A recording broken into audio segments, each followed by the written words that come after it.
because, Mr. Speaker, they all made it abundantly clear that the solidarity and strength of our partnership with them has been a comfort in these challenging times. And we should not forget that the nature of Iran's response, the indiscriminate attack upon countries who never sought this conflict, the huge damage done across the Gulf to civilian infrastructure with civilian casualties, is abhorrent. It has clearly shocked the region and all of us, and we must bear that in mind now as we lift our sights to the future. Because whilst the ceasefire between the US, Israel and Iran is undeniably welcome, it is also highly fragile. The region remains on edge, and a lot of work is required to reopen the Strait of Hormuz, to de-escalate the situation, leading to a sustainable ceasefire. In pursuit of that goal, we call for Lebanon to be included urgently in the ceasefire. Diplomacy is the right path, and I welcome the talks taking place this week. Hezbollah must disarm, but I'm equally clear Israel's strikes are wrong. They are having devastating humanitarian consequences and pushing Lebanon into a crisis. The bombing should stop now. Mr. Speaker, we also put on record our thanks to Pakistan and other partners for playing such an important role in diplomatic efforts. We hope the process will continue without further escalation. And that applies to the running sore that is the Strait of Hormuz, shamefully exploited by Iran. All of the leaders that I met were crystal clear that freedom of navigation is vital and must be restored. No conditions, no tolls, and no tolerance of Iran holding the world's economy to ransom. Because, Mr. Speaker, the impact of Iran's behaviour in the Strait is causing untold economic damage. It's visible on every petrol forecourt in the country. My guide from the start of this conflict has always been our national interest. That's why we stayed out of the war and why we continue to stay out of the war.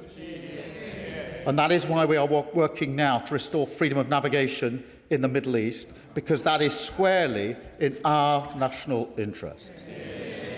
Now, Mr. Speaker, quite clearly, this is not a straightforward task. It will take time.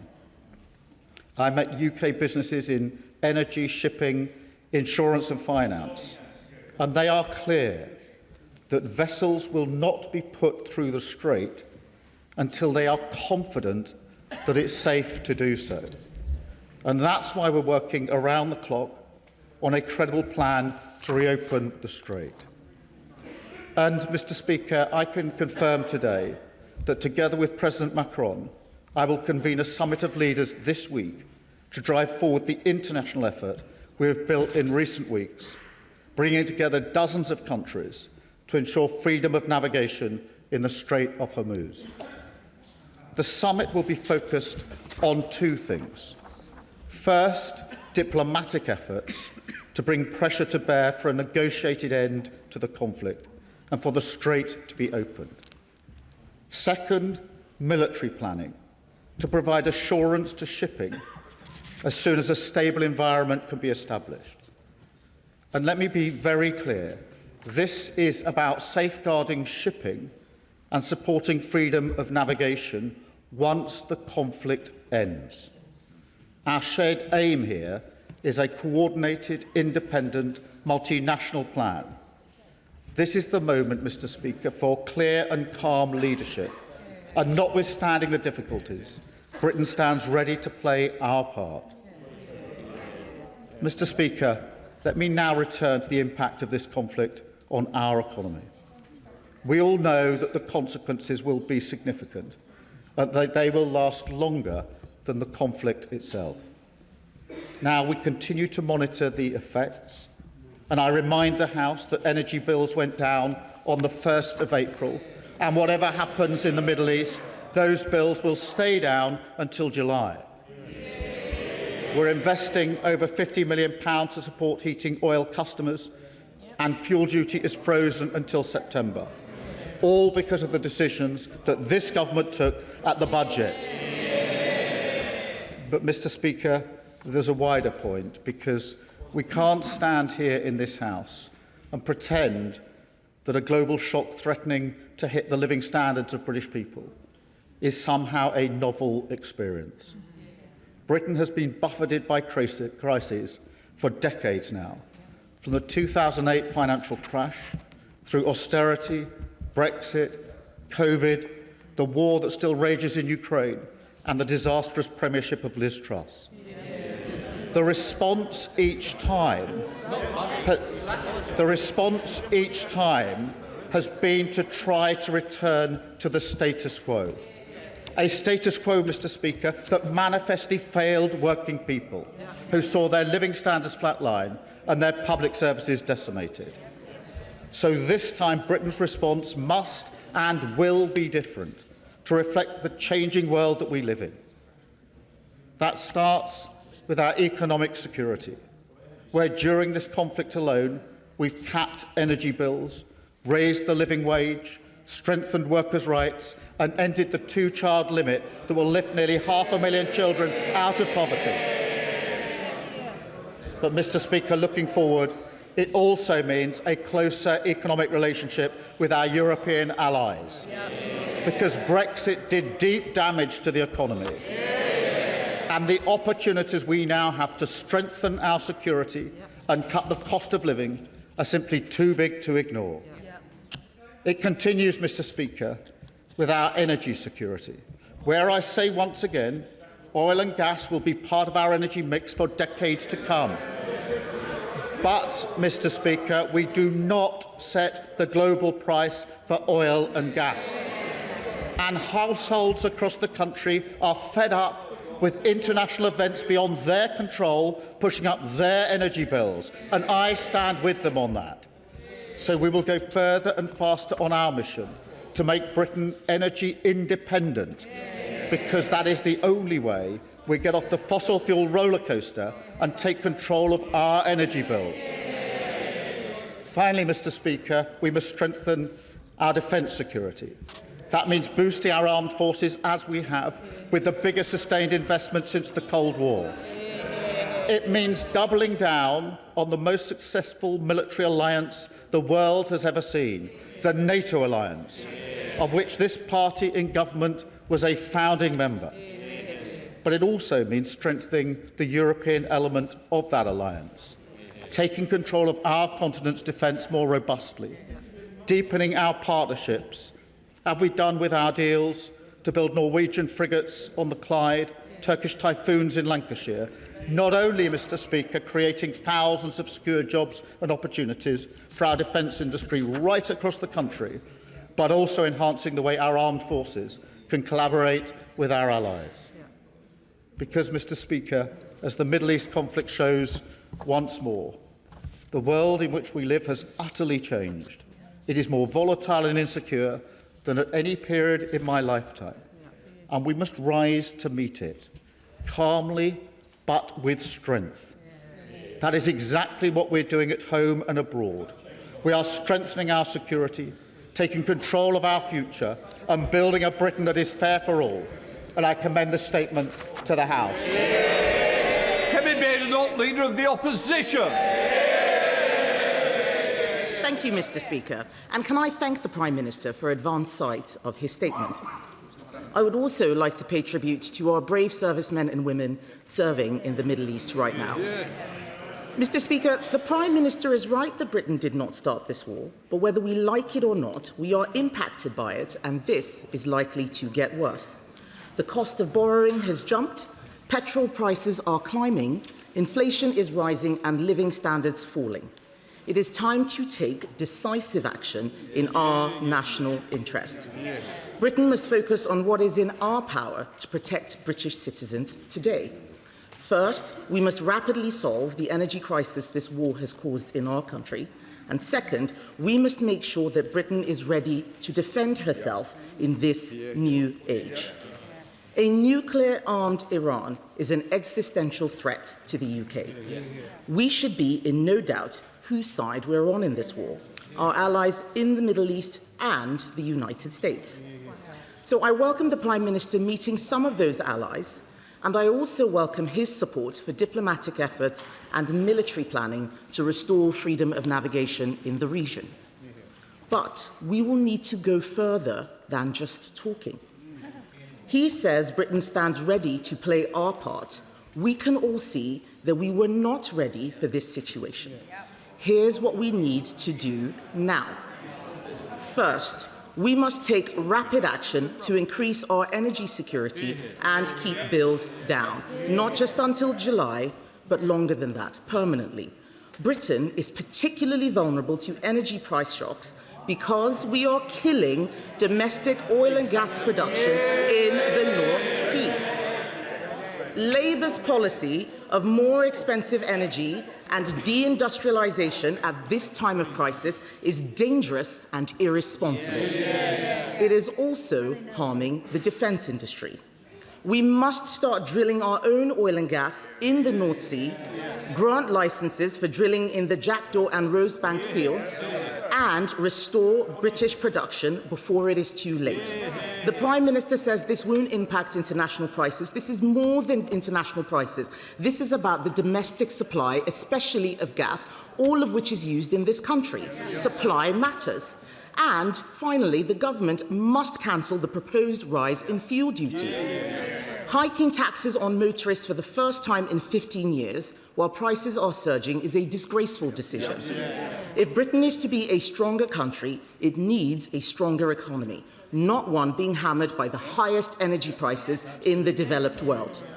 So, will the Prime Minister grant the oil and gas licences and scrap the rise in fuel duty? I know he'll say that it's the Energy Secretary's job. The Energy Secretary is not the Prime Minister. He is. He can instruct him to grant those licences. But, Mr. Speaker, secondly, to be ready, Britain must be able to defend herself.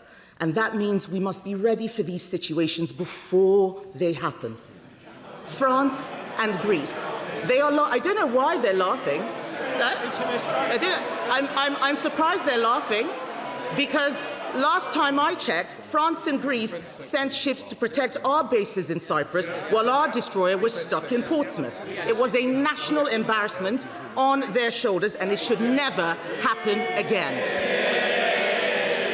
We need no further evidence that we are living in a more dangerous world than a decade ago. I'm sure Labour MPs will try and think of a way to make this my fault. Let me remind them, yes, I know, it is preposterous, but let me remind them the historical illiteracy that is on those benches. Governments of all colours, including those guys there, spent the peace dividend from 1989, when the Berlin Wall fell, until the Ukraine war. And when that war came, the Conservative government responded rapidly and unequivocally. We didn't have anything stuck in Portsmouth when Ukraine was invaded. We trained tens of thousands of Ukrainian soldiers and equipped them with our missiles. We increased defence spending every year since the war started, but the world has since become even more dangerous. Every serious person, Mr. Speaker, every serious person, especially in the military, agrees that Britain must now find a way to spend 3% of GDP on defence by the end of this Parliament. After the election, many of the plans for spending were paused for Labour's strategic defence review. 9 months after publishing it, there is still no defence investment plan that explains how we will fund this. The Defence Readiness Bill is also nowhere to be seen. The question is not whether we need to increase defence spending. The question is what tough choices we must make to do so. That is what is missing from the government's plan. The government has a plan for welfare spending until 2031, but no plans for defence spending. So I say to the Prime Minister, let's put party interest aside. Yes. I'm glad that they're laughing, because I want the public to hear Labour MPs laughing when we say let's put party interest aside. So please keep laughing. Go on, please keep laughing. I say to the Prime Minister, let's find the money to rearm. Let's identify the spending cuts. And if we reach agreement on a joint plan, we can all support those measures in Parliament. Conservatives have already found savings to fund more than £20 billion extra for defence spending. I am willing to work with him to go further. And in his response, Mr. Speaker, I'm sure the Prime Minister will be tempted to misrepresent my position and pretend that I demanded he join in the initial strikes. Yes, I know they can't even resist the temptation. He and I both know that is not true. But let us get serious. Let's get serious. It is time for us to act decisively in our national interest. Let's show our allies what we bring to the table. Let's show our enemies that we are able and ready to defend ourselves. That requires a defence investment plan. So I ask the Prime Minister in conclusion, when exactly will the Defence Investment Plan be published, and what action is he taking to find the money to pay for it? Well, Mr. Speaker, I noticed that her opening sentence has changed. She used to say, we didn't start the war, but like it or not, we're in it. And we should be in it. That was her position. Now she says, well, they can't make their mind up. They supported the war without thinking through the consequences, and now they're pretending they didn't support the war and they're against it all along. She challenged my position, and she did the mother of all U-turns on the most important decision the Leader of the Opposition ever has to take. Can I thank her for her support for the planning that we're doing with other countries? It is important. It has a number of components, the political and diplomatic component, the logistics as well in terms of getting the vessels through, where we're working with the sector, and of course the military component. We've been working on that for 2 or 3 weeks now, and now bringing together with President Macron the summit later this week in that regard. In relation to energy bills, Mr. Speaker, yes, we all want to get energy bills down, and oil and gas will be part of the mix for many years. But it is because we're on the international market that our bills have gone up, and that is the problem. The Strait of Hormuz is a choke point for energy oil and gas getting to the international market. That's pushed the price up. That's being reflected in every household. And that's why, Mr. Speaker, the only way to take control of our energy bills is to go faster on energy independence. Now, Mr. Speaker, the Leader of the Opposition used to make that argument. In 2022, she said this: it is investment in nuclear and renewables that will reduce our dependence on fossil fuels and keep costs down. She changes her mind on everything. That was her argument. And now just like she pretends she wasn't in favour of getting involved in the war, now she pretends she wasn't in favour of keeping costs down. And, Mr. Speaker, she says that we must be ready. That's coming from a party that hollowed out our armed services. Mr. Speaker, on their watch, frigates and destroyers were reduced by 25%. Mine-hunting ships reduced by 50% on their watch. And she lectures us about being ready, having hollowed out our armed forces and hollowed out our capabilities. We're investing £300 million more in shipbuilding, and we've got 13 ships on order. That, Mr. Speaker, is the difference between the two parties. And, Mr. Speaker, I hope that she and they will forgive me. After 14 years of breaking everything under their watch, I'm going to resist the offer of joint planning from the government, from the party that crashed the economy, hollowed out our armed forces, crashed our public services. Thanks, but no thanks. Chair of the committee. Thank you very much, Mr. Speaker. The Foreign Affairs Committee has just come from a meeting with some of the Gulf ambassadors, who are genuinely grateful for the help that Britain has given defending their countries, and who also want to say how grateful they are that the Prime Minister visited the Gulf in an act of true solidarity. But when people heard the Israeli Defence Minister say that his war aims in Lebanon would follow the model in Gaza, our blood ran cold. Could the Prime Minister tell the House what role the United Kingdom can do to ensure a ceasefire in Lebanon, and that Israel is stopped from taking over Lebanon south of the Litani River? Raising the important question of Lebanon. I want to be really clear in relation to that. That should be included in the ceasefire, and we're using every opportunity we can to make that argument. And please, there's some diplomacy at the moment, but those attacks should stop, and it's really important that we're very, very clear about that. Democrats. Sir Ed Davey. Mr. Speaker, and can I thank the Prime Minister for advance sight of his statement, and can I join him in what he said about the horrific attack in Southport? Our thoughts with the families of Bibi, Elsie and Alice, and with all those affected. Mr. Speaker, a whole civilization will die tonight. Words I never thought I would hear from an American president. And though Donald Trump thankfully didn't follow through this time, these words are a stark reminder of how reckless, immoral, and completely outside the bounds of international law this president is. Regrettably, he is no friend of the United Kingdom. He is no leader of the free world. He is a dangerous and corrupt gangster, and that is how we must treat him. So will the Prime Minister advise the King to call off his state visits to Washington before it's too late? Because I really fear for what Trump might say or do while our King is forced to stand by his side. We cannot put His Majesty in that position. And when it comes to Trump's latest cunning plan to blockade the Strait of Hormuz, that will only escalate this crisis and jeopardise the precarious ceasefire. So it's right that the UK is not joining Trump. And I welcome the Prime Minister convening a summit to offer an alternative to Trump's.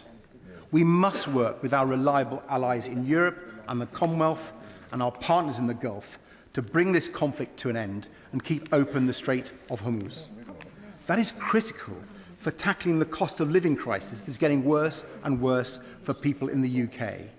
With petrol prices now up by more than 25p a litre and diesel up 49p since Trump started this war, cheered on, let's not forget, by the leader of the Conservative Party and Reform, does the Prime Minister recognise that families and businesses can't wait months for the government to step in and help?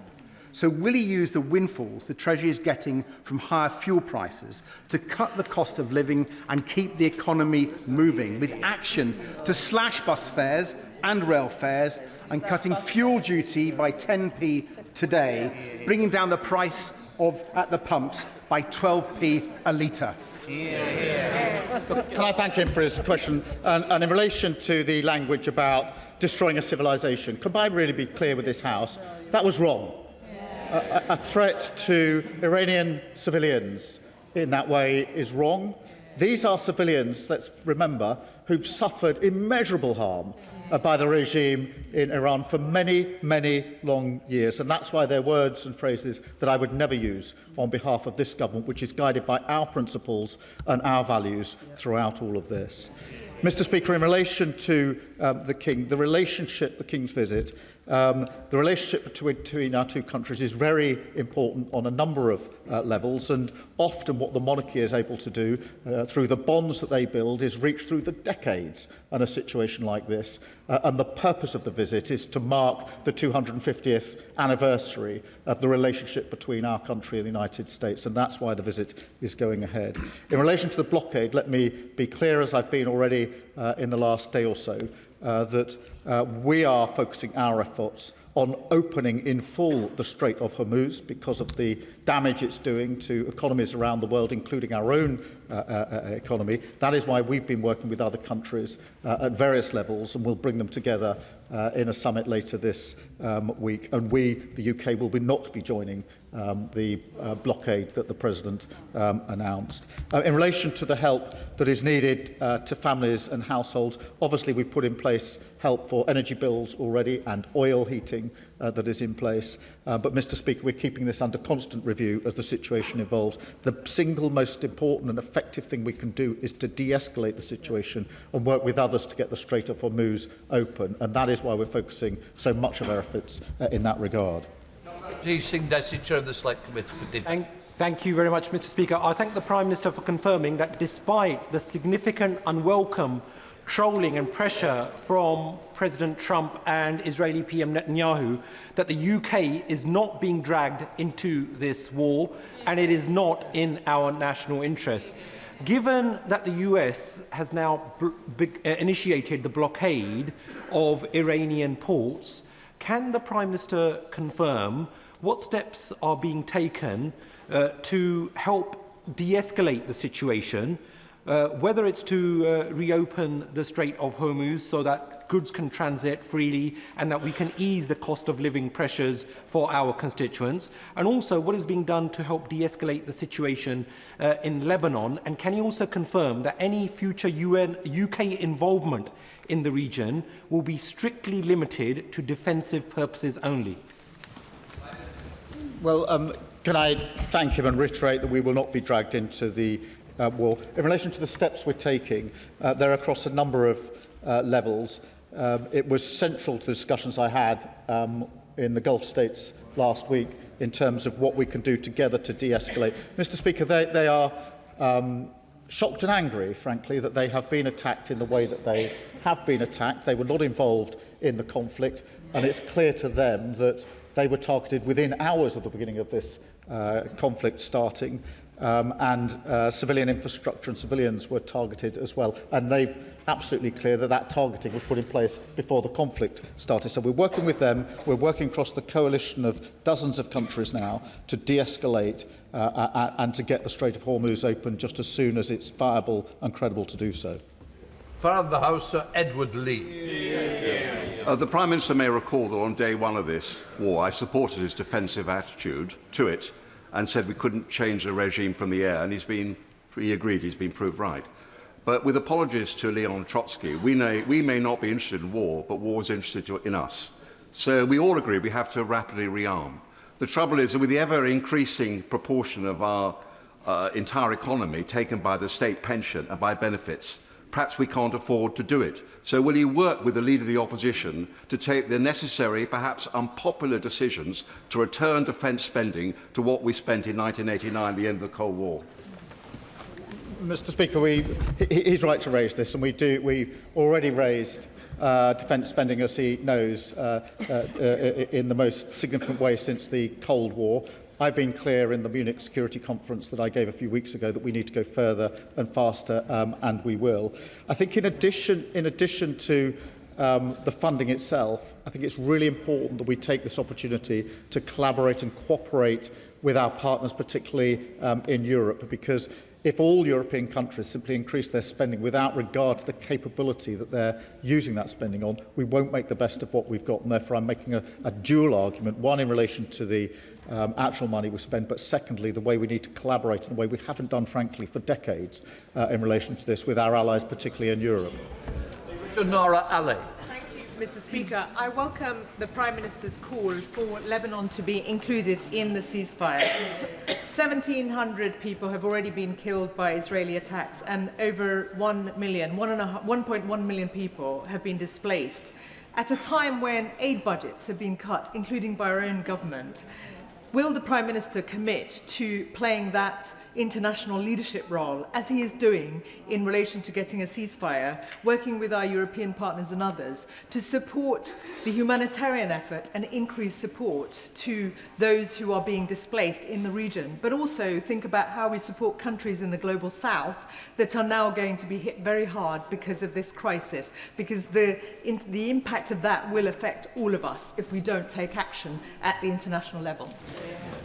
Well, can I thank her for raising this really important issue and be clear, Lebanon must be included in the ceasefire, and it's very important that we are clear about the principle behind that. I also accept that there must be more support on the humanitarian front. We've just put more money into the humanitarian support, but it's clearly a cause of concern in Lebanon, actually, and in wider areas, as she rightly points out. Andrew Mitchell. Thank you, Mr. Speaker.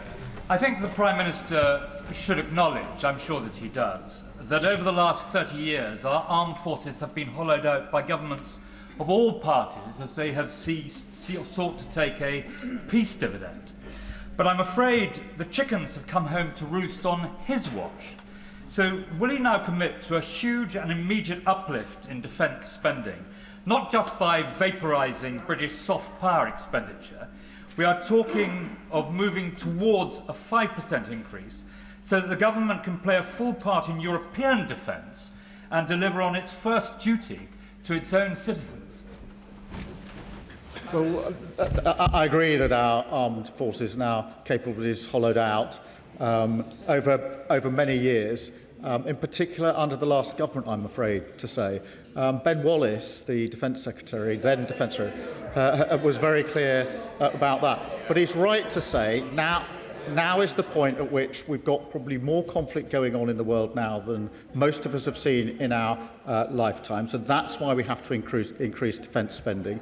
That's why we took the decision to increase to 2.5% sooner than people thought we would, and that's already taking place. I made commitments at the NATO summit last year in relation to the further spending that we need to put in place. I stand by those commitments. We must go further and we must go faster. Afzal Khan. Thank you, Mr. Speaker. Firstly, let me say that thank you to the Prime Minister for your statesmanship. This weekend saw the Pakistani government step up and take global leadership by expertly hosting and mediating negotiation between Iran and America. The whole world is indebted to the noble efforts of Prime Minister Shehbaz Sharif, Foreign Minister Ishaq Dar, and General Syed AC1G to achieve a ceasefire. Given Pakistan is a long-term ally of Britain, will the Prime Minister outline what support he is giving the Pakistani government facilitate an agreement for long-lasting peace and stability in the Middle East? Can I reiterate my thanks to Pakistan for the role that they're playing? And I can tell the House that I spoke to the Prime Minister of Pakistan on Friday as we're going into the talks this weekend about what support we could put in place, and the Foreign Secretary spoke to her counterpart this afternoon. It's very important that we support this process and try to move it forward and not to let it escalate. Stephen Flynn. The Prime Minister is absolutely right to condemn the abhorrent response of the terrorists in the IRGC, but I noticed from his statement that there's no explicit condemnation of the illegality of Donald Trump's actions. There's no explicit condemnation of the illegality of Netanyahu's actions. And despite having the entire Easter break to think about it, there is explicitly no new financial support for households on these isles whatsoever, despite the fact that in Ireland they've put down €750 billion worth of support for motorists and farmers. The best he can muster is to continue to monitor the effects. Now, I appreciate that he might not be in office for very much longer, but whilst he is, the public expect him to provide support. Why isn't he? Well, Mr. Speaker, I'll remind him that we put in support and protection for our citizens in the region by taking defensive action.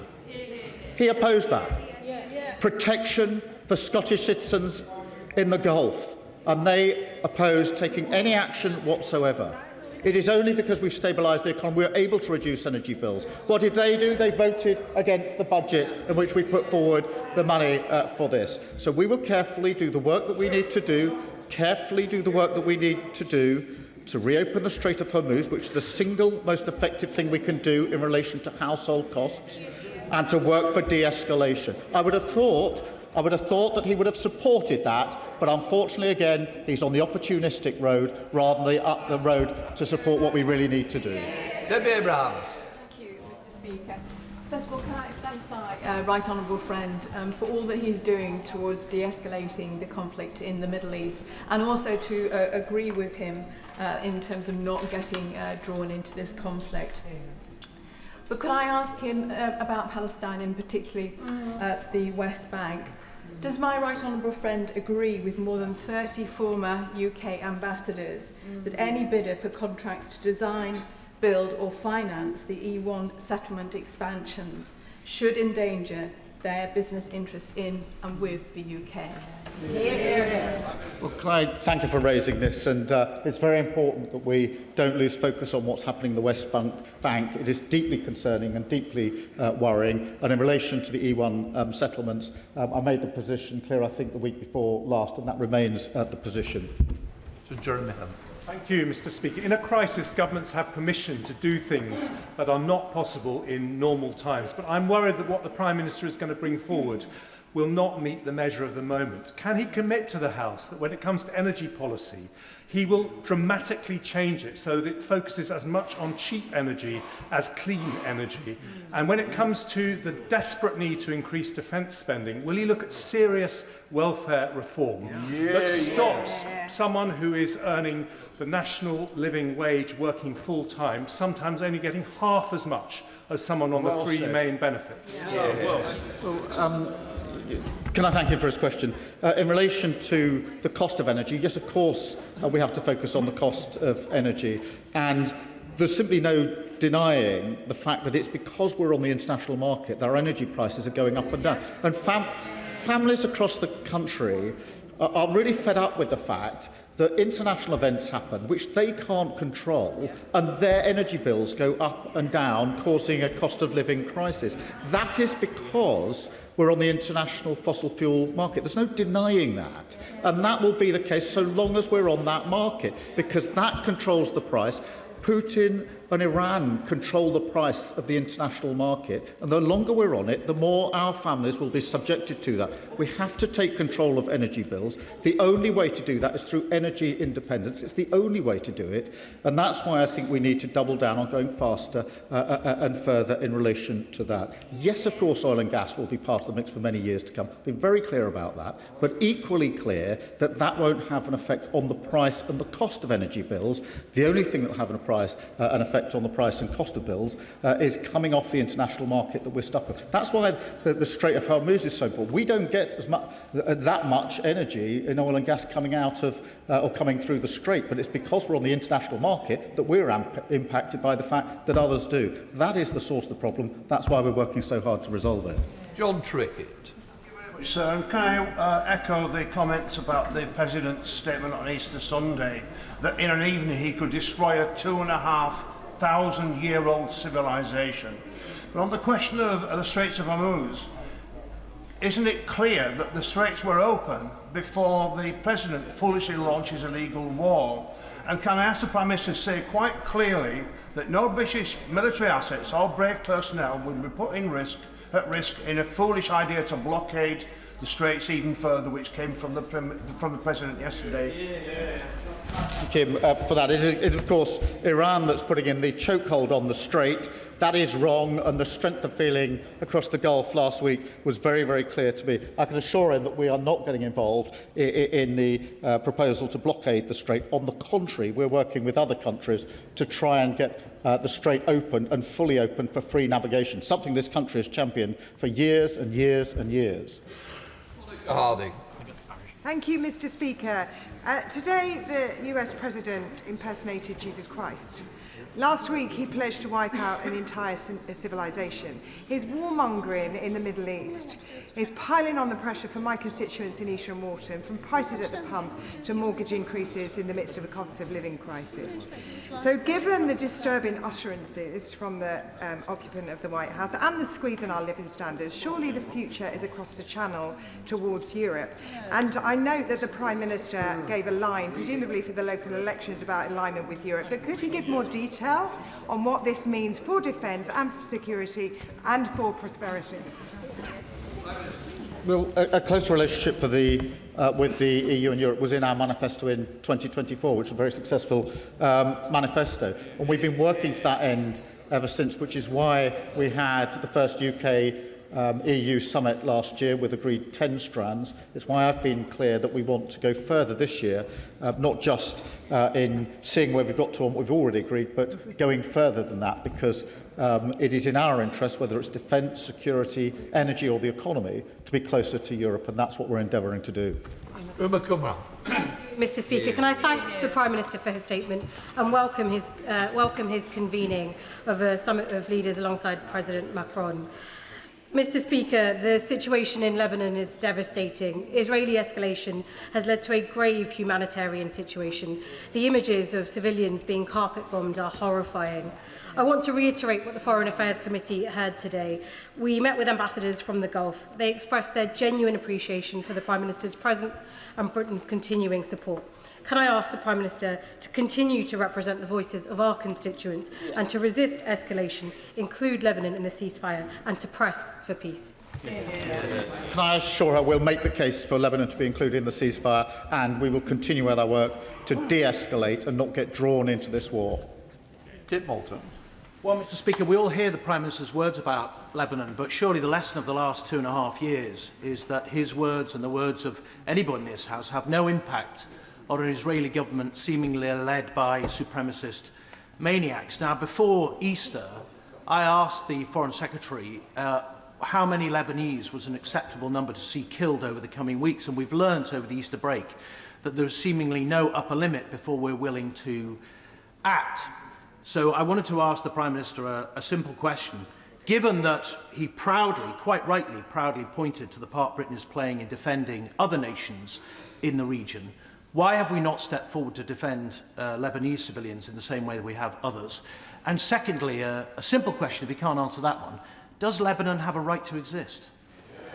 Mr. Speaker, I'm grateful to him for raising this really serious issue, and I think the immediate focus has to be ensuring that Lebanon is in the ceasefire and being absolutely clear in our condemnation of the action that Israel is taking. We are working on that on a number of levels, but I always believe and continue to believe that we are stronger when we work with other countries, and that's what we're endeavouring to do. Polly Billington. Speaker. I'm grateful to my honourable friend for his statement, and I note the emphasis he has on the no return to the status quo, particularly in relation to the importance of energy independence. Will he acknowledge that we are now entering a new energy era? And perhaps he agrees with President von der Leyen, who today has said, "Here is one thing that all these events are making clear. We are paying a very high price for our over-dependency on fossil fuels. And the grim reality for our continent is fossil fuel energy will remain the most expensive option in the years to come." Well, Mr. Speaker, that's the argument that I've been making, and I believe to be right. It's the argument the Leader of the Opposition used to make, but she's U-turned on that as well. Richard Tice. Thank you, Mr. Speaker. All our constituents are worried about the price of energy, the price of gas. But is the Prime Minister aware that the price of gas in the US has fallen 20% since the start of this war, while the price of gas in the UK has increased by 50%, proving, Prime Minister, that if we produce and consume our gas domestically, we can have much lower bills, proving why we must allow the consents for Jackdaw, for Rosebank and all of the oil fields across the North Sea and onshore as well. Well, Mr. Speaker, I remind myself that his party's position was to fully support the war, go in with both feet, whatever the consequences. Now he says there are these consequences. Well, they should have thought about that before they adopted the policy of going straight in. But, Mr. Speaker, on the question of energy and gas, yes, the price is subject to the international market because we're on the international market. That is why the sooner we have energy independence, the better. Thank you, Mr. Speaker.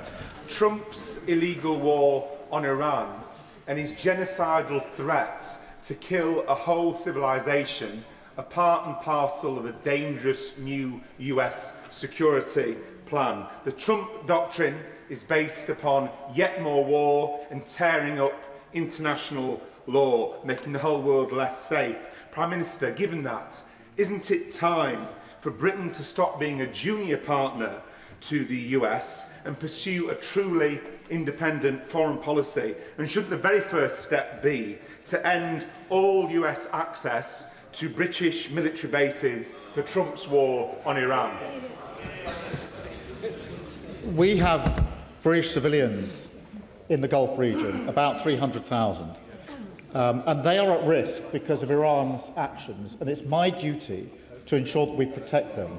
That is why we've taken action in our own right, particularly with our pilots. It is also why I've allowed the bases to be used for defensive purposes to prevent those attacks on our civilians as much as anything else who are in the region. And I'm never going to abandon them to their fate when there is incoming missiles and drones into the areas where they are living and where they are working. It's my duty to protect them, and I'll continue to do so. Shabana. Thank you, Mr. Speaker. Could the Prime Minister just remind some of his colleagues that the United States is a democracy and an ally, and Iran is an odious regime that could have ended the war this weekend had they agreed to give up their ambitions for nuclear weapons and to cease supporting their proxy terrorist organisations around the Middle East? And wouldn't it be helpful if the Prime Minister said a bit more criticism of the Iranian regime rather than supporting his colleagues and criticising the United States?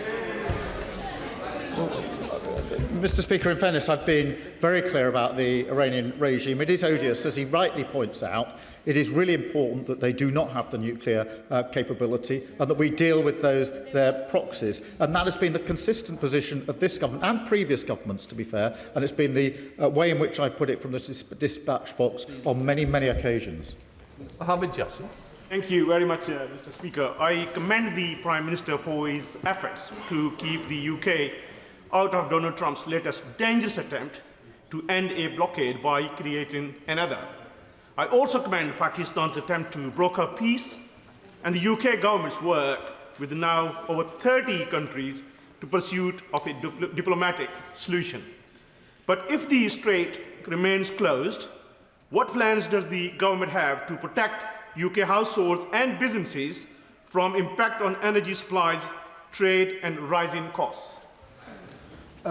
Well, Mr. Speaker, we're planning for all contingencies, but I emphasise once again that our absolute focus has to be on getting the strait open. Having spoken to shipping, finance, insurance, etc., they're very clear with me that they're not going to be putting vessels through whilst there is a conflict, and therefore we must de-escalate and come up with that credible plan. We will do that in conjunction with other countries, and that's why President Macron and I are convening the summit later this year, relating this week, building on the work we've been doing over the last few weeks. Mr. Speaker, in its statement, the Prime Minister said that he wanted to double down on NATO. But President Trump has attempted to use the NATO alliance or threat to withdraw from it to blackmail other NATO countries into joining his illegal endeavour in Iran. He's also threatened to annex the sovereign territory of another NATO member. He has said that NATO members weren't there for the US in Iraq. It is clear that the US is an unreliable partner in NATO. So will the Prime Minister announce when he is going to release the defence investment plan, and will he explain how we can forge closer ties with our European allies who are more reliable? Mr. Speaker, let me thank you for his question. And the first thing I'd say is it's very important that we defend NATO. It's the single most effective military alliance the world has ever known, and we should do nothing to weaken it.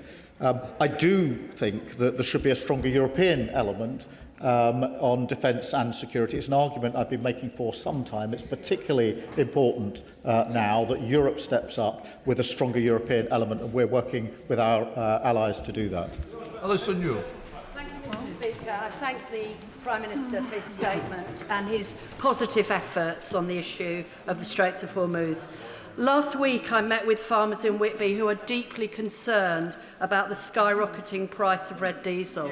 In January, the fuel cost was 64 pence per litre, and it has since doubled. With the busiest period of the farming calendar approaching, can the Prime Minister outline what measures the government is considering to support farmers impacted by these rising costs?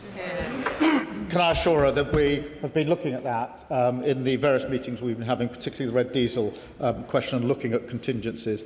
But in addition to planning for those contingencies, it is really important that we double down on our work to de-escalate and to open up the Strait of Hormuz. Tom Tugendhat. Mr. Speaker, may I quote the Prime Minister, who told us just a few moments ago that the bills for energy are going to stay down until July, but he also correctly said that we do not set the global price for oil and gas. Is the Prime Minister making an enormous gamble on the energy price, and how much money has he set aside in order to ensure that bills stay down even if prices rise? I'm not sure if he's aware, but the last tanker to leave the Strait of Hormuz and bring fuel to the UK docked only a few days ago. The last tanker to arrive in the US waters will be arriving in a day or two. And after that, we're on our own. Is he taking that bet, and who's going to pay for it? Can I thank him for reminding the House that we are reducing energy bills? We have done that already by an average £100 per household, and that will remain the case until the end of June, until July of this year. It's very important that people hear that message because they are concerned, and they're concerned to know that that will be the case whatever happens in the conflict, and it is. That decision was taken as a result of what we did at the budget last year, where we were able to stabilise the economy and provide the money for it, because we're bearing down on the cost of living. Speaker. Can I thank the Prime Minister for refusing to allow the UK to be dragged into America's war in Iran, a war that's hitting my constituents directly in the pocket and at the petrol pumps.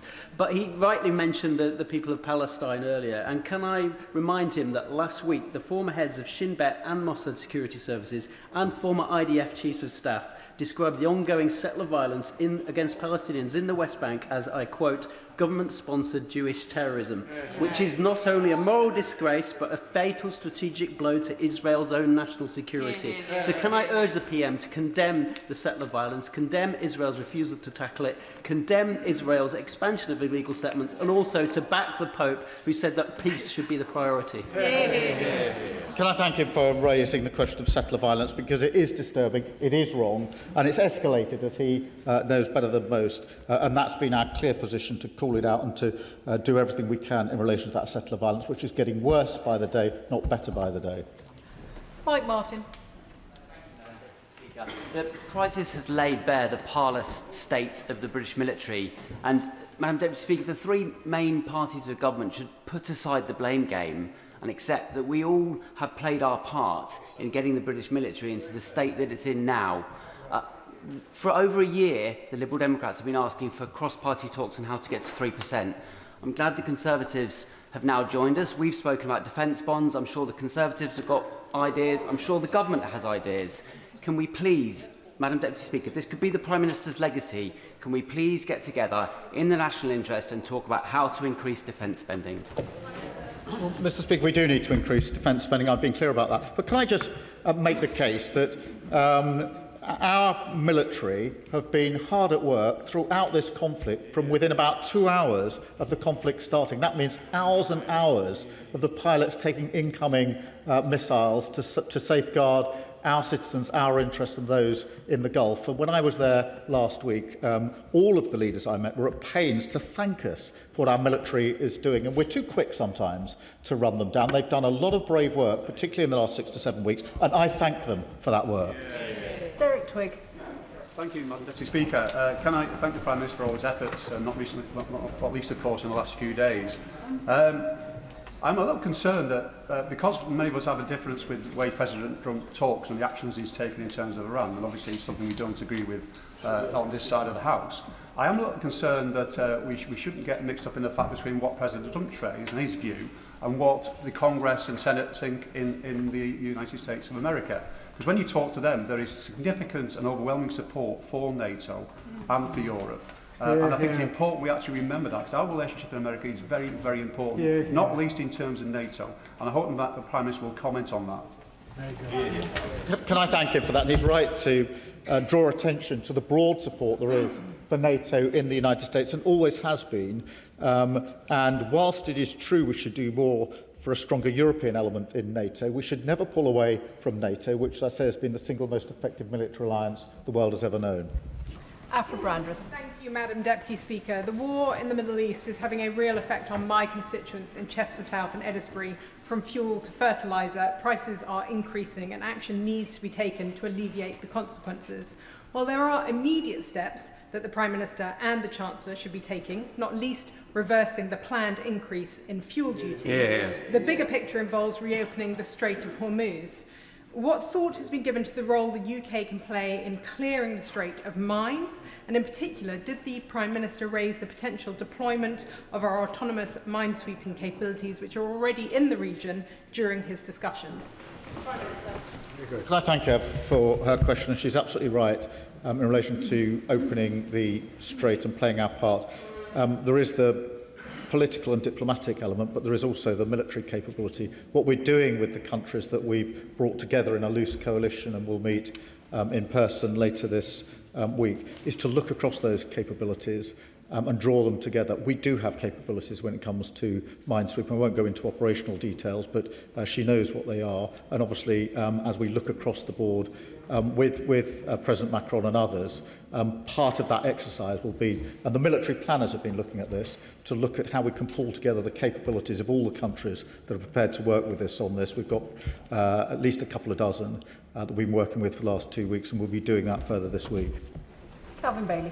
Thank you, Madam Deputy Speaker. I welcome the Prime Minister's leadership in supporting our regional partners and our national interests, in particular that of free navigation. But this lies out with our most immediate security problem, which is defending Europe from Russian attack in all of its forms. Does the Prime Minister agree with me that we should recognise Russian-Iranian cooperation and that we must not let this distract from our urgent need to collectively rearm and defend our country and the continent of Europe?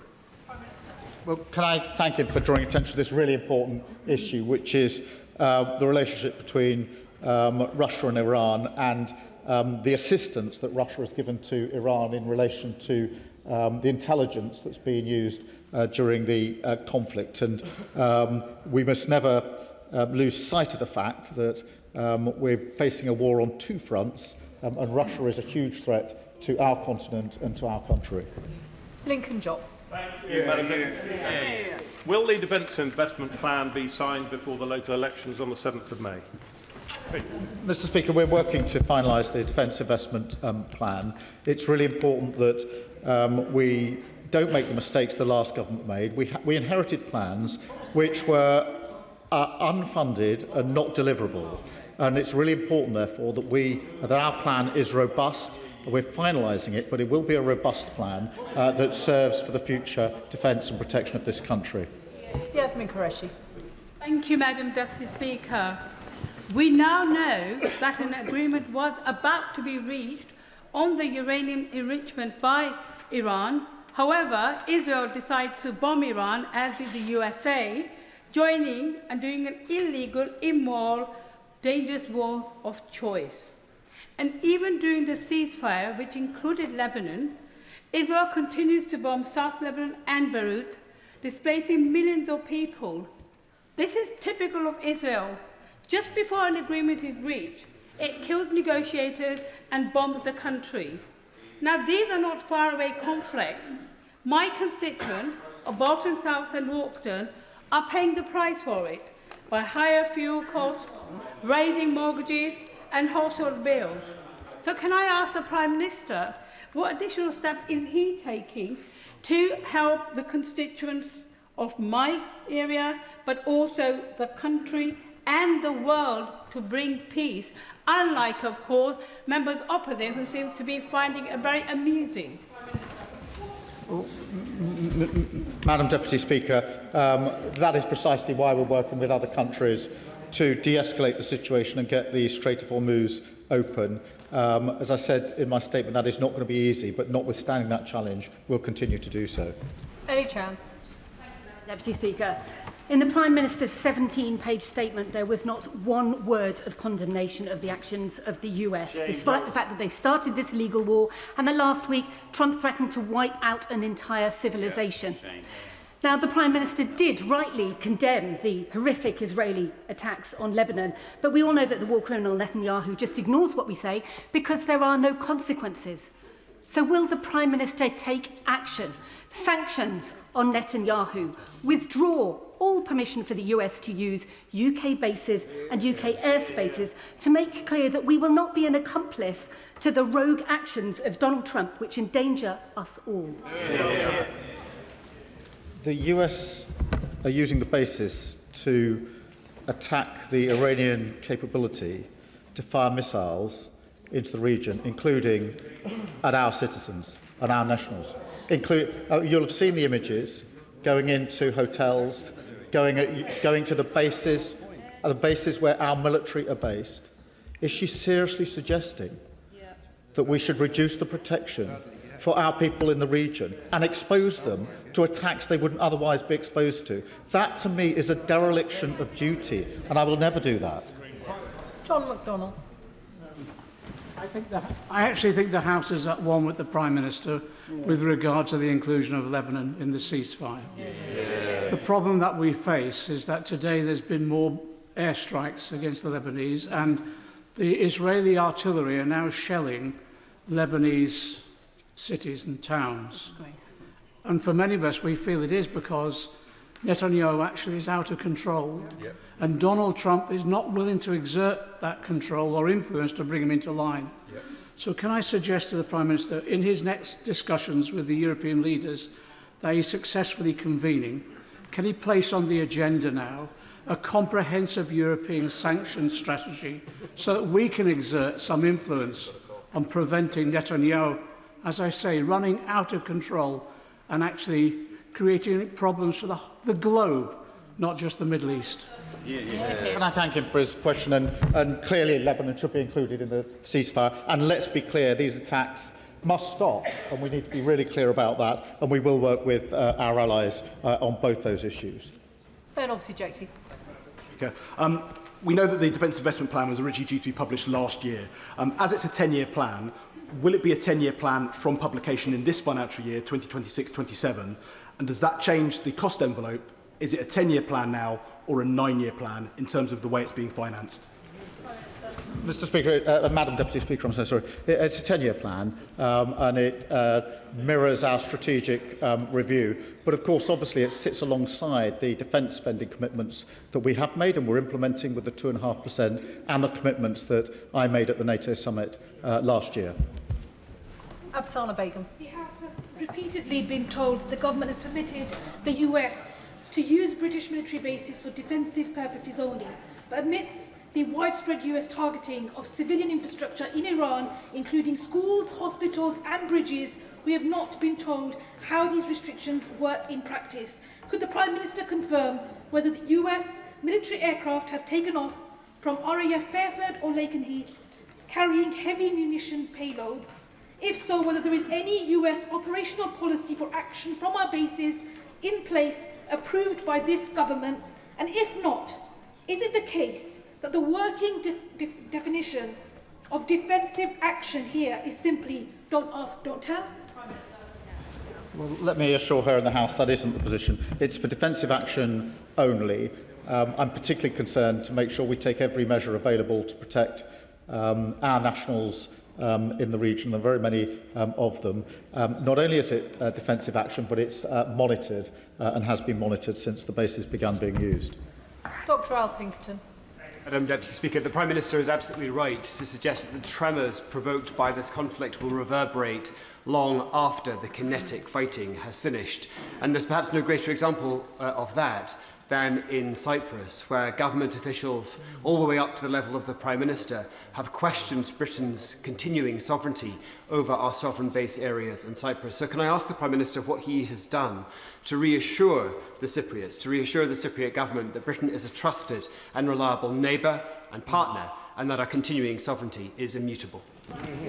Can I thank him for raising this and assure him I've spoken to the President a number of times in this regard about the basis, about security in particular, which is of course a concern to him and his public, and those discussions are ongoing. Smith. Thank you, Madam Deputy Speaker. This war, which we are rightly playing no part in, has my constituents fearing for the future, not least in terms of rising energy and fuel costs. And this underlines the crucial importance of bringing down the cost of energy and securing energy independence. But will the Prime Minister reassure my constituents in Crewe and Nantwich that while this government is rightly taking the necessary steps to provide us with long-term energy security through renewable energy and new nuclear, that the government will go further in the short term to tackle some of the profiteering that is happening and to directly support hard-pressed families and small businesses in my constituency with the cost? Yes, we will bear down on any profiteering at the same time as pushing forward at speed for energy independence. John Lamont. I can ask the Prime Minister about one particular consequence of this war in the Middle East, and that's the rising cost of heating oil, diesel and petrol. Now, Everyone is struggling. I've spoken to many businesses and people who are really struggling to pay their bills, but the UK Government and the Scottish Government's support is only for people claiming benefits. So when will the Government reconsider this approach and ensure that everybody, working people and businesses, are also getting sufficient support as well? Well, Madam Deputy Speaker, we'll set out the plans as they develop. Some of the ways in which we protect and support has to be universal, and in fact the cut in energy bills that's through to the end of June is universal. But we're looking at the most appropriate support on a wider basis. Dame Chiunwara. Madam Deputy Speaker. Fresh from a weekend knocking on doors, I can confirm to the Prime Minister that on the streets of Newcastle Central and West, there is no appetite for further involvement in this war. Now, there are some, including apparently the leader of the opposition, who say that while they might not have chosen to start the war, now that the bombs are flying, we have no choice but to support our allies. So can the Prime Minister confirm that President Trump's America is not a reliable ally, that the Prime Minister Netanyahu's Israel is not a reliable ally, and that we have to work with our reliable allies in Europe to end this conflict and ensure that working people in this country do not pick up the bill? Madam Deputy Speaker, we work with Americans on a daily basis on defence, security and intelligence. It's really important that I reiterate that position to the House. And of course, we're working with them in relation to the use of our bases to take the action that's necessary to protect our civilians and our nationals. At the same time, we need to work more closely with our European allies on defence, security, on energy and on the economy. Ben Lake. The Prime Minister was right to mention the untold economic damage that this crisis has already wrought on households and businesses across the country due to increased fuel costs. But does he also share my concerns and those of the agricultural sector that a prolonged closure of the Strait may also feed through to higher food inflation? And can I ask him what measures the government is considering to help mitigate the potential consequences of a prolonged closure of the Strait of Hormuz? Can I thank him for drawing attention to that, because there will be consequential impacts beyond the immediate impact on energy. And that's why we're monitoring, keeping under review the steps that we can take. But I go back to my opening point, really, which is the absolute focus has to be on getting the Strait reopened as quickly as possible, because all the time that is closed to free navigation, the damage that's being done is being compounded. And that's why it's really important that we work with our allies to that end. Justin Madders. Madam Deputy Speaker, last week President Trump was making the most outrageous and dire threats in order to try and reopen the Strait of Hormuz. This week he wants to keep it shut. So I wonder if the Prime Minister can shed any light on what the United States' strategic objective is behind this latest move. What can be done to reopen the Strait of Hormuz, and what this government can do more to protect our people from the economic consequences of this mess? Let me be clear, I want the Strait open, not shut. And that is what we've been working on for the last few weeks and will continue to work on. And that's why when I spoke to President Macron yesterday, we proposed pulling together a leaders-level summit later this year to continue the work that we're already doing. But to be very clear with him in the House, that is to keep the Strait, or to get the Strait fully open, because that is the single most effective way to limit the damage that is being done to all of our economies. Dame Harriet Baldwin. Thank you, Madam Deputy Speaker. When the Prime Minister was in the Middle East, did the subject of the UK's dependence on helium come up? Because it is an element which we don't produce in the UK and is vital for things like MRI scans in the NHS.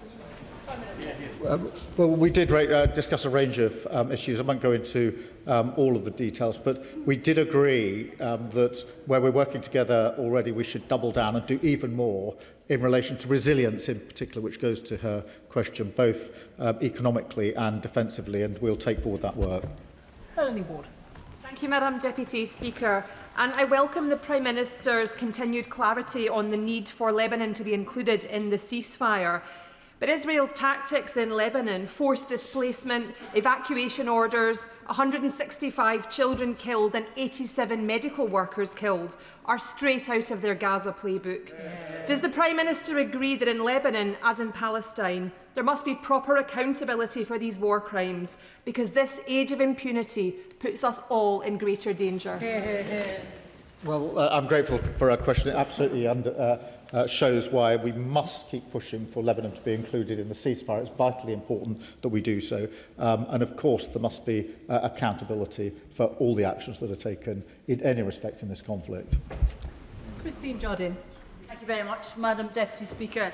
I've been overwhelmed at the number of my constituents in Edinburgh West who've written to me over the past 2 weeks about the situation in the Gulf. They are, of course, concerned about their energy bills and the cost of living. But overwhelmingly, they are outraged at the actions of all the actors in this: Iran, Israel and the United States. And what they want from their government is more and stronger leadership on the international stage to open the Straits of Hormuz. So will the Prime Minister consider going to the United Nations with an emergency motion to the Security Council to get that done and to condemn the actions in the Middle East?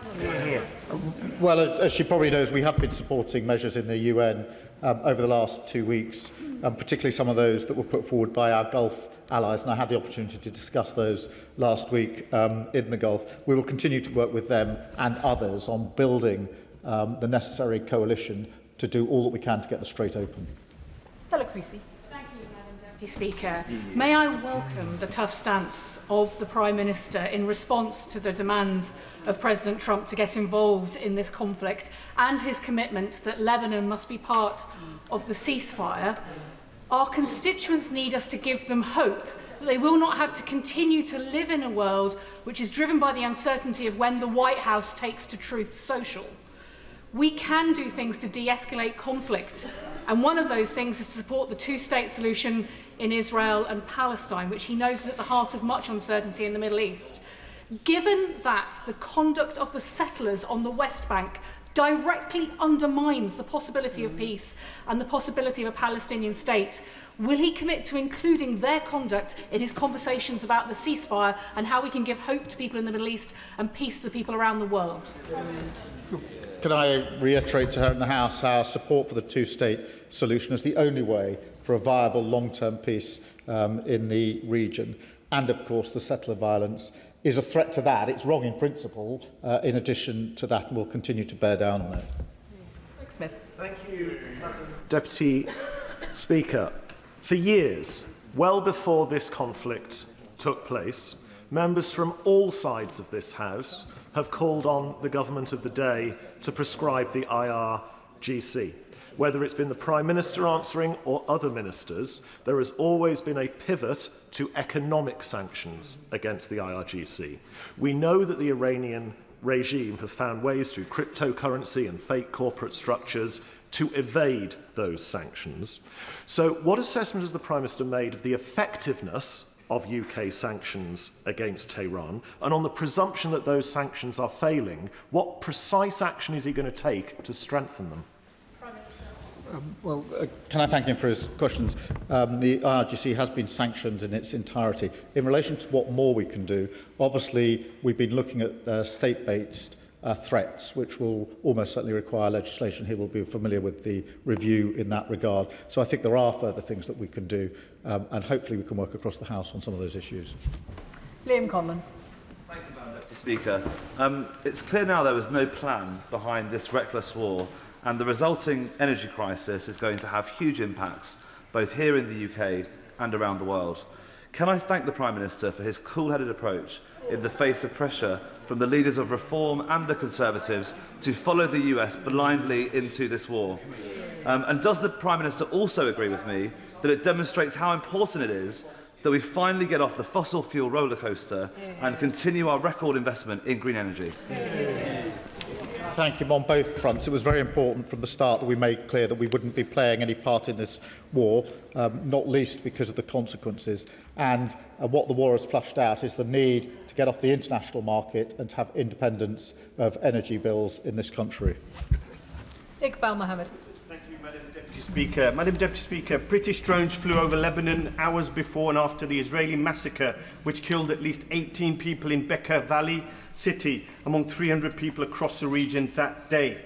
Madam Deputy Speaker, we know no UK drones and surveillance flights have been used to feed operational information to the IDF during the genocide in Gaza, and it is deeply concerning that this may now be the case in Lebanon. Will the Prime Minister confirm if these flights were coordinated with the Lebanese army? Was intelligence shared with Israel or with the United States?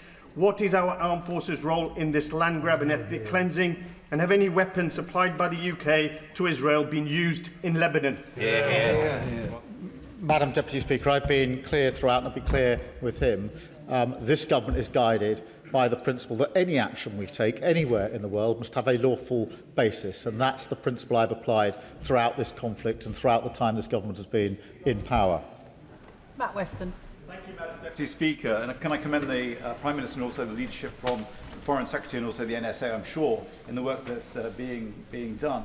And I welcome the news about trying to resolve the issues in the Strait of Hormuz. But I share concerns that have been voiced around the chamber here about the situation in Lebanon and also the West Bank. But closer to home, the Resolution Foundation have quoted that median working age households will be hit by £480 additional cost this year. What they're describing in my constituency is the cost of Trump. So will the Prime Minister explain more about what can be done to assist households here in the UK? Well, the single most important thing is to de-escalate and get the Strait of Hormuz open, and that's why we're working so hard with other countries in order to do so, because the impact that it's having on our economy, and undoubtedly is affected by how long the strait remains closed for, and that's why we have to focus on that. Harriet Cross. Deputy Speaker, the price of energy is obviously important, but as important is the security of supply. And whether the government like it or not, over 70% of our energy comes from oil and gas. And the events of the last month must be a wake-up call to them, but we must secure our supply. Luckily, we do have a secure supply under the North Sea. But, and although his government ministers might say otherwise, his government's policies are meaning that we cannot produce it. When is he going to get serious about our energy security and end the ban on new licences, end the EPL, permit Rosebank and Jackdaw, and finally get the UK drilling again? Mr. Speaker, oil and gas will be part of the mix for many years to come. I've been very clear about that. Oil and gas is being produced 24/7 every day in relation to our energy supply, and it's really important that it does. That will be part of the mix. But equally, if we're to get to energy independence, which we need to go further and faster on renewables. Sonia Kumar. Madam Deputy Speaker, and I welcome the Prime Minister's statement and commend his leadership in steering the UK clear from the Iran conflict and blockade. During this war, healthcare centres, hospitals and ambulances have been attacked, and the Iranians now face acute shortages of care and medicines. What action is the Prime Minister taking to press all parties to comply with international humanitarian law and end the attack on healthcare infrastructure? Madam Deputy Speaker, let me be really clear. Any attack on healthcare infrastructure is completely unacceptable, and that is why we've been very clear in relation to our own actions and the actions of anybody else. They must have a lawful basis, and that's the starting point for all of the work that we're doing. Tim Farron. Thank you, Madam Deputy Speaker. The Prime Minister rightly in his statement referred to defence security and energy security, but he made no reference to food security, which feels like a glaring omission given the impact of the doubling of red diesel on the farmers who produce our food. And I wonder if he's even aware that, outrageously, England is now the only country in the UK and in the whole of Europe that does not use its farm payment scheme to actively support its farmers to produce food. In these troubled times, does he agree with me now that's a glaring omission also? Will he turn around and change it? Thank you for raising this. Food security is really important. I mean, it actually comes under energy security in a sense, because it's the energy costs that are pushing or could have the effect of pushing in relation to food security. And that's why it's very important that we do focus where we are focusing on, which is de-escalating the situation and reopening the Strait of Hormuz. Rachel Maskell. Thank you, Madam Deputy Speaker. Resorting to violence doesn't achieve anything but has left 2,000 Lebanese dead and 1.2 million displaced. And as the Prime Minister is demonstrating, bilateral and multilateral dialogue is the way forward to get progressive change. Instead of just looking at increasing the defence budget, would he also look at increasing investment in diplomacy and development, which is really crucial in this ever-increasing destabilised world? Can I thank her? I think that the work we're doing with other countries has to start with the political and the diplomatic. Of course, we're looking at military planning, but you can't have military planning without the diplomacy, because it's absolutely clear to me that the Strait of Hormuz will not allow for safe passage until there's a ceasefire in place, and all of the sectors involved in vessels going through the Strait are clear that they won't be putting their vessels through until that is the situation. So she's absolutely right about diplomacy. Neil Shastri-Hurst. Thank you very much, Madam Deputy Speaker. The Prime Minister is absolutely correct to praise the service of our armed forces personnel, and I join him in doing so, but they are being let down by the failure to deliver the Defence Investment Plan. That failure can only be the result of either inertia or incompetence within government. Which one is it? Speaker, I remind, they hollowed out the armed forces. They reduced our... They hollowed out the armed forces. They didn't increase defence spending. The last time we were at 2.5% was under the last Labour government. Now we're under this Labour government. So I appreciate all the advice, but after 14 years of failure, I don't really need that advice. Thank you, Madam Deputy Speaker. From Iran to Russia, the major security threats we face are pan-European challenges, and the Prime Minister's referenced the need and our intention to work more closely with our European allies within NATO. Can you set out what more we can do to be ambitious with those allies on the continent to strengthen our defence and security partnerships, especially in the run-up to the EU-UK summit in the summer? Well, I'm grateful. I do think there's more we can do on defence and security, particularly collaborating, cooperating about the particular capability in addition to the amount of money we're spending, and that's what we're focusing on with our allies in the EU. Jeremy Corbyn. Madam Deputy Speaker, Britain's military cooperation with the USA and Israel has enabled Israel to commit acts of genocide against the people of Gaza, the Palestinian people, and has enabled the United States to undertake this massive illegal bombardment of Iran. Could he assure the House that from now on the military cooperation and supply of weapons and parts to both Israel and the United States will be suspended whilst this appalling war goes on in Iran, which is a danger, not just to the peace of the whole region, but clearly a danger to the peace of the whole world? Can I assure him and the House that the permission to use our bases is strictly for defensive purposes, and in particular to protect our nationals who are in the region. We've got 200,000 or 300,000 of our nationals in the region. Iranian strikes were coming into the region, into the Gulf states that I visited last week, hitting infrastructure, deliberately aimed at our service personnel, and it's my duty to protect them, and I will continue to do so. Dixon. I'd like to join the Prime Minister in thanking our armed forces who are protecting British citizens in the Middle East, and thank him on behalf of my constituents for his cool-headed leadership and firm decision not to join Trump's illegal war. Could he reassure my constituents worried about the cost of energy that he's doing everything within his power to secure peace, to reopen the Straits of Hormuz, and to ensure consumers are protected against rocketing energy prices? Can I give her that assurance? That's what we've been doing particularly intensely in the last 2 or 3 weeks, and we'll continue to do it later this week when President Macron and I host the summit together. Thank you, Madam Deputy Speaker. Going further and faster on renewables is entirely compatible with new licences in the North Sea. And my constituents can see that the Prime Minister has very little power to reopen the Straits of Hormuz and total power to order Jackdaw, Rosebank and new licences in the North Sea. How can he stand there and say that energy independence is the goal while he desperately tries to get oil and gas from elsewhere, which he could do little about, and refuses to overrule his insane Secretary of State for Energy and make sure that we produce, I withdraw that, Madam Deputy Speaker, the crazy policies of the Secretary of State for Energy, who insists on not producing it here. It makes no sense. Prime Minister, get a learning, get a teaching, but make sure it's not with him. As I say, oil and gas is part of the mix for many years to come. Decisions on Jack Dell and Rosebank, according to the legislative procedure, that's the right way to do it. But we could legislate; it'd probably take longer. Mr. Speaker, that would be part of the mix. But the long term, the only way to get energy independence is to go further and faster on renewables, and that's what we're doing. Harry Gardner. Japan, Turkey, China and India have already been in negotiation with Iran to try and secure safe passage for their vessels through the Straits of Hormuz. The Prime Minister was absolutely right to visit the Gulf states and their leaders, but he knows the importance of the Straits to those economies.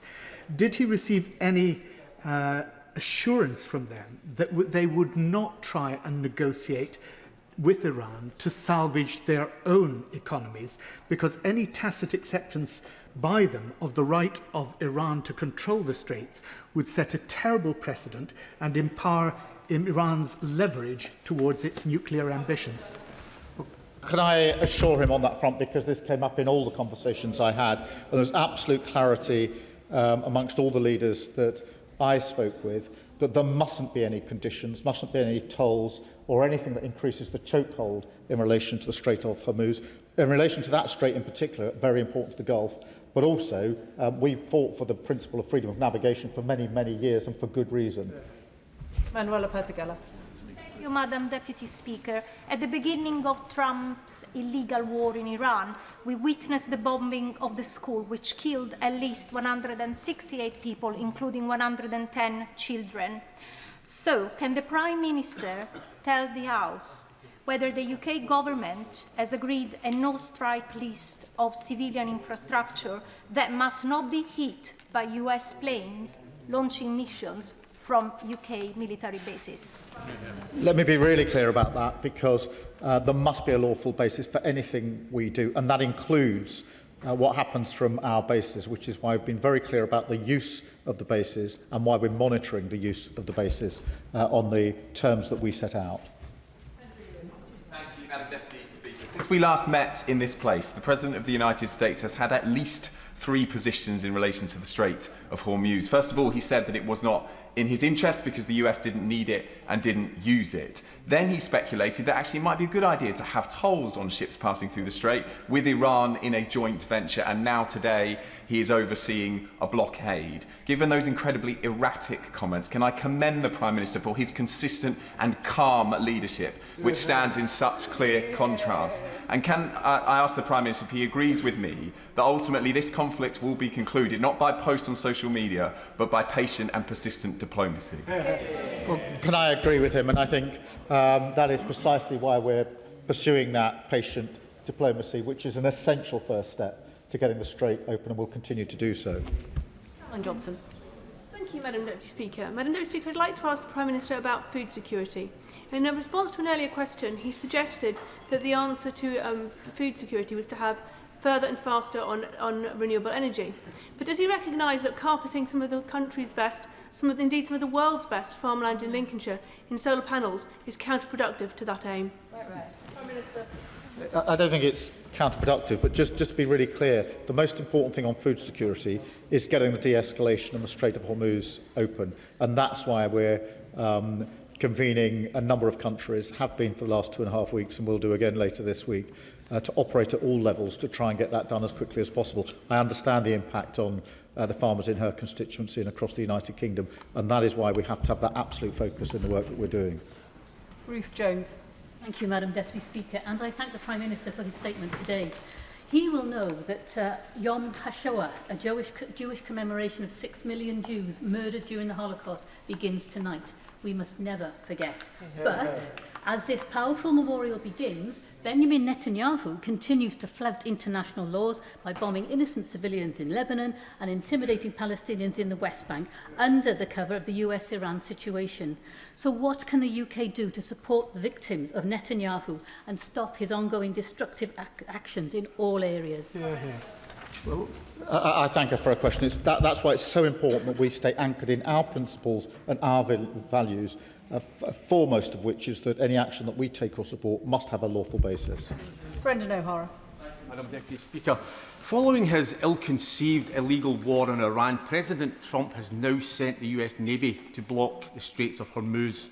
Already this year, Trump has unlawfully invaded Venezuela and has threatened to annex Greenland, invade Cuba and quit NATO. He even accused UK troops and those of our allies of cowardice before launching an unprecedented attack on the integrity of Pope Leo. Clearly, there is nothing sacred or off-limits to this man, yet there was not a single mention of Donald Trump in the Prime Minister's statement. So given the catalogue of illegality and bullying, does the Prime Minister still believe that President Trump is a stable, reliable and trustworthy ally? Can I remind him that every day we work with the US on defence, security and intelligence sharing. The intelligence, when I say the US administration, the US, I mean President Trump, he's the president, yes. We share intelligence on a daily basis. That intelligence, that safeguards many people in all countries across the United Kingdom, and it would be foolhardy, in my view, to give up that co-work that we do, which is vitally important and safeguards the lives and interests of so many people in this country on a daily basis.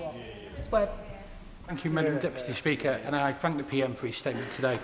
The disruption in the Strait of Hormuz is having a real and growing impact on ordinary working people across the world and in my constituency of Blackpool South, who many are already struggling to make ends meet, something the Prime Minister and I discussed a few weeks ago when we met.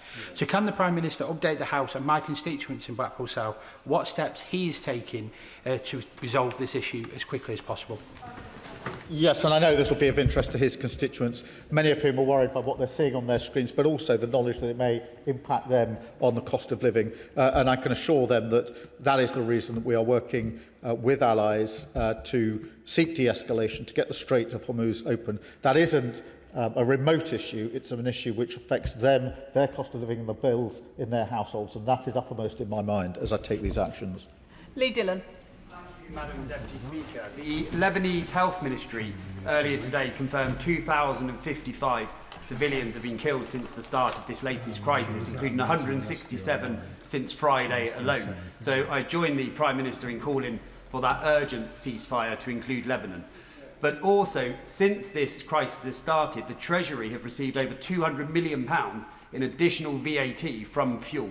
So will the Prime Minister commit to using those funds here in the UK to mitigate the cost of living crisis that the crisis is causing?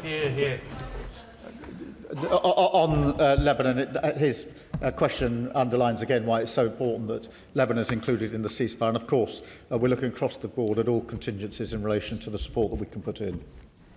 Lizzie Collins. Thank you, Madam Deputy Speaker. My constituents are absolutely horrified by the civilian toll of US, Israeli and Iranian military attacks, including threats to basic civilian infrastructure. They're also very concerned about the long-term domestic impact of the closure of the Strait of Hormuz, for example, on food prices. So firstly, can the Prime Minister reassure my constituents that UK bases will never be used to target civilians or civilian infrastructure? And secondly, can you reassure them that the government is planning for all possible domestic impacts?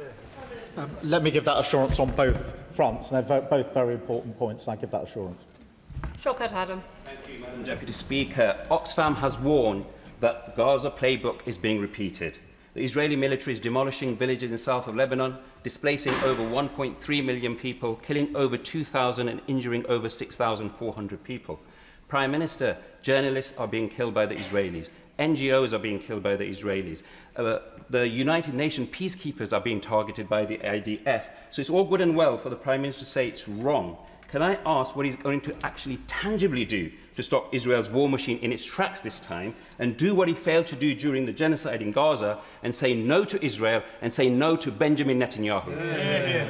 Well, he's right. The attacks are wrong, and it's important that we are clear on that. Lebanon should be included in the ceasefire, and we're clear on that. We need to work with our allies to follow through on both of those propositions. Jane Kirkham. Thank you, Madam Deputy Speaker. I want to send my thanks and thoughts to our military personnel, particularly the Cornish Merlin, that's supporting our jets to defend British citizens since the Saturday after the conflict started. The Straits of Hormuz issue has underlined the massive importance of energy independence in this country. Can the Prime Minister outline how we're seeking to solve that crisis in the short, medium and the long term, particularly considering the wealth of natural resources we have in critical minerals and energy in Cornwall? Can I just underscore the point she makes about the wealth in terms of that capability in Cornwall, and we do, in relation to renewables, need to go further and faster to make sure that we get energy independence, and that is important for her constituents and constituents across the country. Young. Madam Deputy Speaker. The manufacturing businesses that I visited my constituency recently are clear about the importance of both the availability and affordability of energy. The longer business waits for a plan, the worse the damage will be, as investment plans are postponed and other costs are cut. So when will the government act to support businesses, particularly in energy-intensive sectors like manufacturing, hospitality and farming? We have taken action in relation to particularly energy-intensive businesses. I recognise that those that fall without that, outside that protection are extremely concerned. The most important thing we can do for them is to reduce the cause of the energy prices going up, and that is to de-escalate the situation and get the Strait of Hormuz open, because that's the cause of the energy prices going up. Jonathan Davis. Deputy Speaker, the brutal Iranian regime is utterly appalling, but that is not a statement which is necessarily true of its ordinary citizens. So can I thank the Prime Minister for calling out President Trump's words about obliterating a generation. Now, the conflict has brought a civilization. The conflict has brought our energy security into sharp focus, which is why today's announcement, the £600 million deal with Rolls-Royce for small modular reactors, is so important. It's good for the country and it's good for jobs for my constituents in Derby. So can I ask the Prime Minister to work further and go farther to ensure that the small modular reactor programme is expanded and that it's brought to support our grid at pace? Can I thank him for raising that? The Rolls-Royce project is hugely important. I'm very glad that we're able to announce it today, because that is the first of the SMR projects, and it's really important that we take full advantage of projects like that. Sammy Wilson.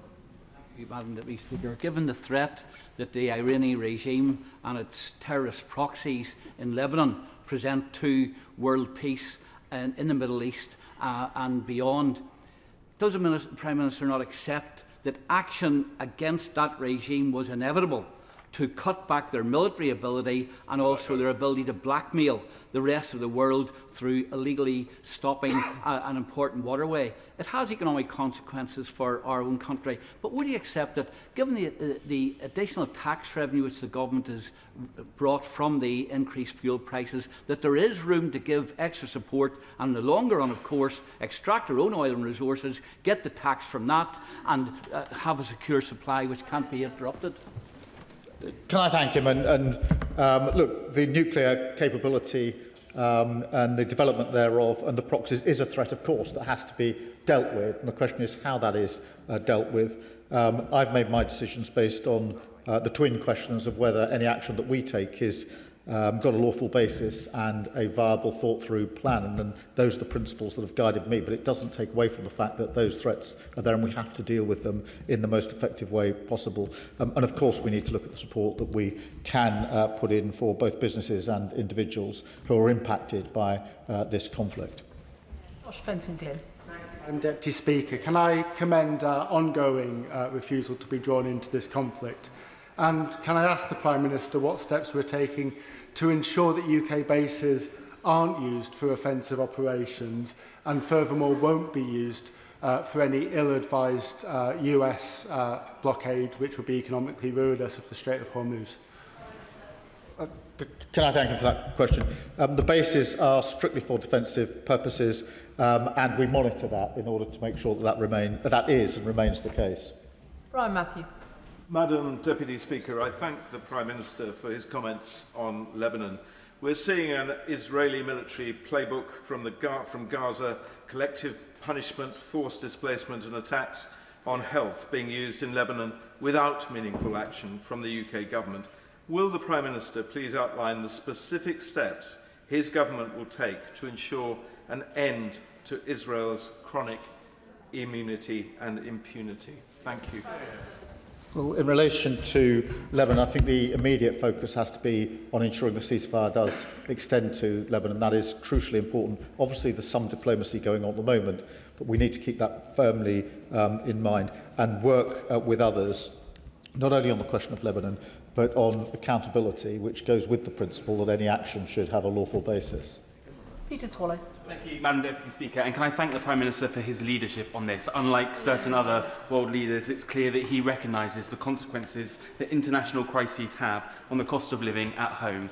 My constituents are feeling that every time they go and fill up the car. And that's further made galling by the fact that in Bracknell, fuel is between 2 and 10p more expensive than in neighbouring towns. What conversations has the government had with the Competition and Markets Authority and the sector at large to clamp down on this obvious unfairness? Well, I thank you for his question, and I'm absolutely conscious of the impact this is having on fuel and therefore people in his constituency and across the country. We are working on a number of fronts. One, to make sure there's absolutely no profiteering from this in relation to the price discrepancies, but also to ensure that we de-escalate the situation, get the Strait of Hormuz open, which will be the most effective way to get those prices down again, which will impact on everybody filling up their cars. Jim Allister. The Prime Minister knows that his government's coffers have been swollen by hundreds of millions by the extra, particularly VAT, tax take on rising fuel prices. Would it therefore be unreasonable to expect a socialist government to practice some redistribution of wealth from government to hard-pressed vehicle users, farmers, businesses who are being crippled by the price hike in fuel? And today, surely, he can give some light to consumers by saying that instead of anticipating a restoration, an increase in fuel duty, he will announce a decrease in fuel duty. Well, we are looking at all contingencies. It's important that we do so, and we will continue to do so, mindful of the impact that he points out in his question. But there's no getting away from the fact that it is de-escalation and getting the Strait of Hormuz open that is the single most important thing that we need to focus on at the moment. Jim Dixon. Madam Deputy Speaker, and can I thank the Prime Minister for the positive steps that the UK is taking to promote a negotiated settlement to the war and reassurance to shipping post-settlement through the Straits of Hormuz. But it is clear that the war, even thus far, will have a significant impact on British consumers. The Prime Minister has talked about very welcome measures to support residents with energy bills, and they will be welcomed by my constituents in Dartford. But would he consider additional measures to support those who are most vulnerable, those on the lowest incomes, with the cost of living going forward as a result of the impact of this war? Yes, so we are considering what further support that we can put in place, and bearing in mind that de-escalation is the single most effective thing we can do. I'm no better. Thank you, Madam Speaker. The impact of this conflict is horrific for those in the line of fire. It's also having a creating significant financial distress for residents and businesses right across these isles. The Prime Minister stated that energy bills have gone down from the 1st of April. For tens of thousands of my constituents who rely on kerosene and LPG, that is not true. For tens of thousands of my constituents that use petrol and diesel to access essential services many miles from their home, that is not true. Will he correct the record on that, and will he also tell us when he is actually going to do something to help those households that are in distress? And he'll know that we, in addition to bringing household energy bills down by £100 from April until the end of June, we also announced the support putting in for oil, those that use oil to heat their homes. We need to look more closely across the board. Ayub Khan. Deputy Speaker. President Trump told the world that this was about liberating the Iranian people. But you don't liberate people by murdering 165 Iranian children in this illegal attack. And what we are witnessing now is an absolute madness where Donald Trump seeks to implement collective punishment, not just on Iranians by closing the Strait of Hormuz, but the wider global community, including British families that are seeking a price rise in fuel, food and utilities. So when will this Prime Minister build the courage and strength to state that the attack and the continued action is illegal under international law? And if he seeks to prevaricate, we're one of the countries that are pulling together a coalition to deal with the impact of this by de-escalating the situation and seeking to get the Strait of Hormuz open. That is the most important thing for his constituents, for my constituents and people across the country. Andrew George. Madam Deputy Speaker, first of all, I'd like to associate myself with the remarks of the Honourable Member for Tyrone, Falmouth with regard to the Cornish Merlin helicopters from RNS Culdrose in my constituency. The Prime Minister knows he has the full support of all the House when he says that he wants Lebanon included in the ceasefire, but surely he must accept that he can do a great deal more by, first of all, ensuring that no UK arms components ends up in the hands of the genocidal Netanyahu government, and secondly, by ensuring that there is absolutely no trade with the illegal settlements in the occupied Palestinian territories. I thank him for that, and as he knows, we've taken measures on both of those fronts in relation to the framework of law that we have in place. Jim Shannon. Thank you, Madam Deputy Speaker. First of all, I think it's important we do recognise the Prime Minister's efforts in the Middle East to try and find a way forward. It's incredibly difficult and it should be recognised. There have been fuel protests in the Republic of Ireland just in the last week. Similar protests are planned for Northern Ireland and this week coming in. Last Friday, I spoke to the Ulster Farmers Union and some of the farmers expressing concern about the rise in the price of red diesel and also fertiliser. On the Saturday in Portavogie, the fishing sector told me they were concerned about the rise in diesel in their boats as well. And the HGV spoke to me last Friday and Saturday to express the same thing. The Republic of Ireland have given some €5 million, 4 million sterling every day for the next 13 weeks to help those sectors. If they can do it, Prime Minister, please do the same for us in Northern Ireland and indeed across us whole United Kingdom. Across the board at what support can be put in place and looking at all the contingencies. But there's no escaping the fact that if we don't do the international work to de-escalate and get the Strait open, then we're fighting an uphill battle, which is why we have to convene those countries and try to resolve what's a very challenging situation. Adnan Hussain. Thank you, Madam Deputy Speaker. If I may join the Prime Minister in recognising and commending Pakistan's efforts to facilitate dialogue in the pursuit of peace. It is, however, regrettable that a resolution has not yet been secured. I therefore ask the Prime Minister, what assessment has he made of the breakdown in US and Iran talks, of Israel's role in the collapse of those talks, and of the ongoing strikes in Lebanon? And will he condemn this continued hostility, which is creating a fresh humanitarian crisis in a region already torn apart by Israel's genocide of the Palestinians?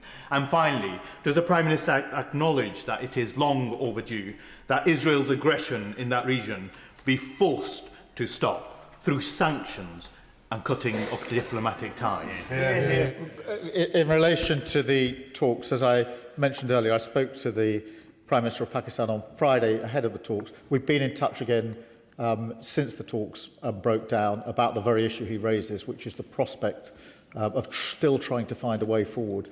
And we will work with the Prime Minister of Pakistan and others to try and ensure that we get that diplomacy as far as we can, de-escalate the situation in that way.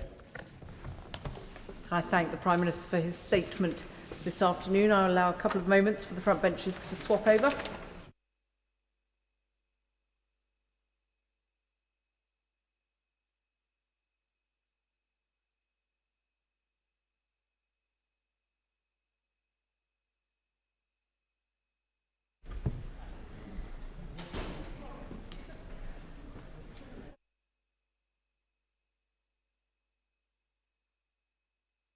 brings us to a statement from the Home Secretary on the Southport Inquiry. Home Secretary. Thank you, Madam Deputy Speaker. With permission, I would like to make a statement on the Southport Inquiry. I must thank all who participated in the inquiry and the Chair, Sir Adrian Fulford, and his team. Today, Sir Adrian published the report of the inquiry's first phase. This summer, the Government will provide a full response. This will also cover Lord Anderson's Prevent Review. Today, I will provide the Government's initial reaction to an inquiry that exposes a series of tragic failures from which we must learn. We do so in the shadow of the events of the 29th of July 2024. I will not name the perpetrator, nor dwell on the details of the crimes that saw 3 beautiful young girls murdered, the attempted murder of 8 other children and 2 adults, and lasting physical and psychological harm to many more. I know I speak on behalf of the whole House when I say my thoughts today are with all those affected. Yeah. In honour of them and the memory of 3 murdered girls, Elsie Stancoom, BB King and Alice de Silva Aguiar, we must now act to prevent similar attacks. It was for that reason that my predecessor appointed Sir Adrian Fulford to lead a full statutory inquiry. The inquiry's work has 2 parts. The first, which reported today, considered the decisions made by the agencies and services that interacted with the perpetrator. This included a range of institutions within the criminal justice system, as well as education, healthcare and local government. It also considered the actions of the perpetrator's parents. The findings of the inquiry are unsparing. Sir Adrian has uncovered systematic failures across multiple public sector organisations. The recording and sharing of information was poor. None of the agencies involved had a full understanding of the risk that the perpetrator posed, and many did not take steps to assess the risk that he posed to others. There was a failure by the agencies involved to take responsibility, and nobody was clear as to who was in charge. So the failure, because it belonged to everyone, belonged to no one. Where individuals missed opportunities to intervene, lessons must be learnt. But they did so within organisations that repeatedly passed the risk to others and where systemic failings existed. The perpetrator came into contact with the state on countless occasions. Lancashire Police responded to 5 calls to his home address. The police were called when he was in possession of a knife in a public place. He was referred on several occasions to the multi-agency safeguarding hub. He came into contact with Children's Social Care, the Early Help Service, and Children's Mental Health Services. He was referred to Prevent on 3 occasions. He was convicted of a violent assault and referred to a youth offending team. All failed to identify the risk that the perpetrator posed, and so he fell between the gaps. The warning signs were missed, a growing history of violence, and a clear and continuing intent to commit harm. In the Home Office, the focus falls on prevent and policing. Sir Adrian is clear that police should have progressed the perpetrator to the multi-agency Channel programme. Channel could have actively assessed and managed his risk. Instead, he was not deemed suitable because he had no fixed ideology. This ran counter to the guidance at the time, but the thresholds were unclear and the guidance was applied inconsistently. The perpetrator's multiple referrals were also considered individually when they should have been seen as a cumulative and compounding risk. The perpetrator did not receive the correct interventions, and his autism diagnosis meant that professionals focused far too much on his vulnerability and far too little on the threat that he might pose to others. The horrific attack was itself evidence of the ease with which it could be concluded. There was no restrictions to stop the perpetrator from watching the violent content that inspired him, nor downloading instructions to make poison, nor viewing terrorist materials online. He was also able to bypass the safeguards that should have stopped him from buying and receiving dangerous weapons. These findings are devastating, but they are not surprising. Findings like these have been heard in inquests and inquiries before. This time, however, they must be a spur for change. The inquiry makes 67 recommendations.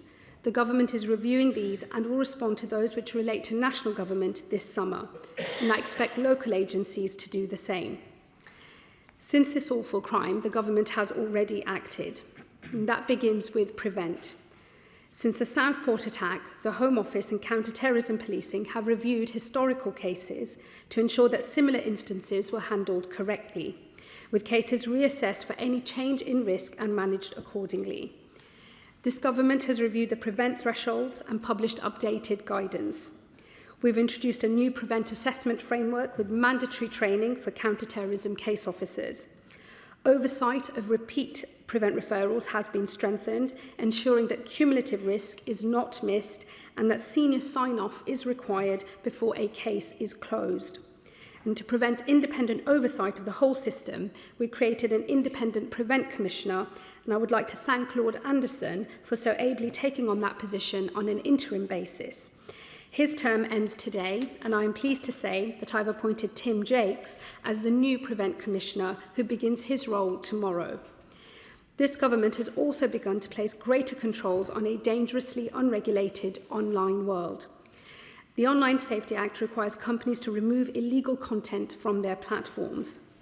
The Act is intended to limit children from encountering content that is legal but poses a risk of significant harm. But this is just the beginning of what can and must be done. The internet remains a dangerous place for children, and we are clear that tech companies have a moral responsibility to keep their users safe. But have no doubt that when they fail to do so, this Government will intervene, which is why the Government is consulting on whether to remove children's access to social media entirely.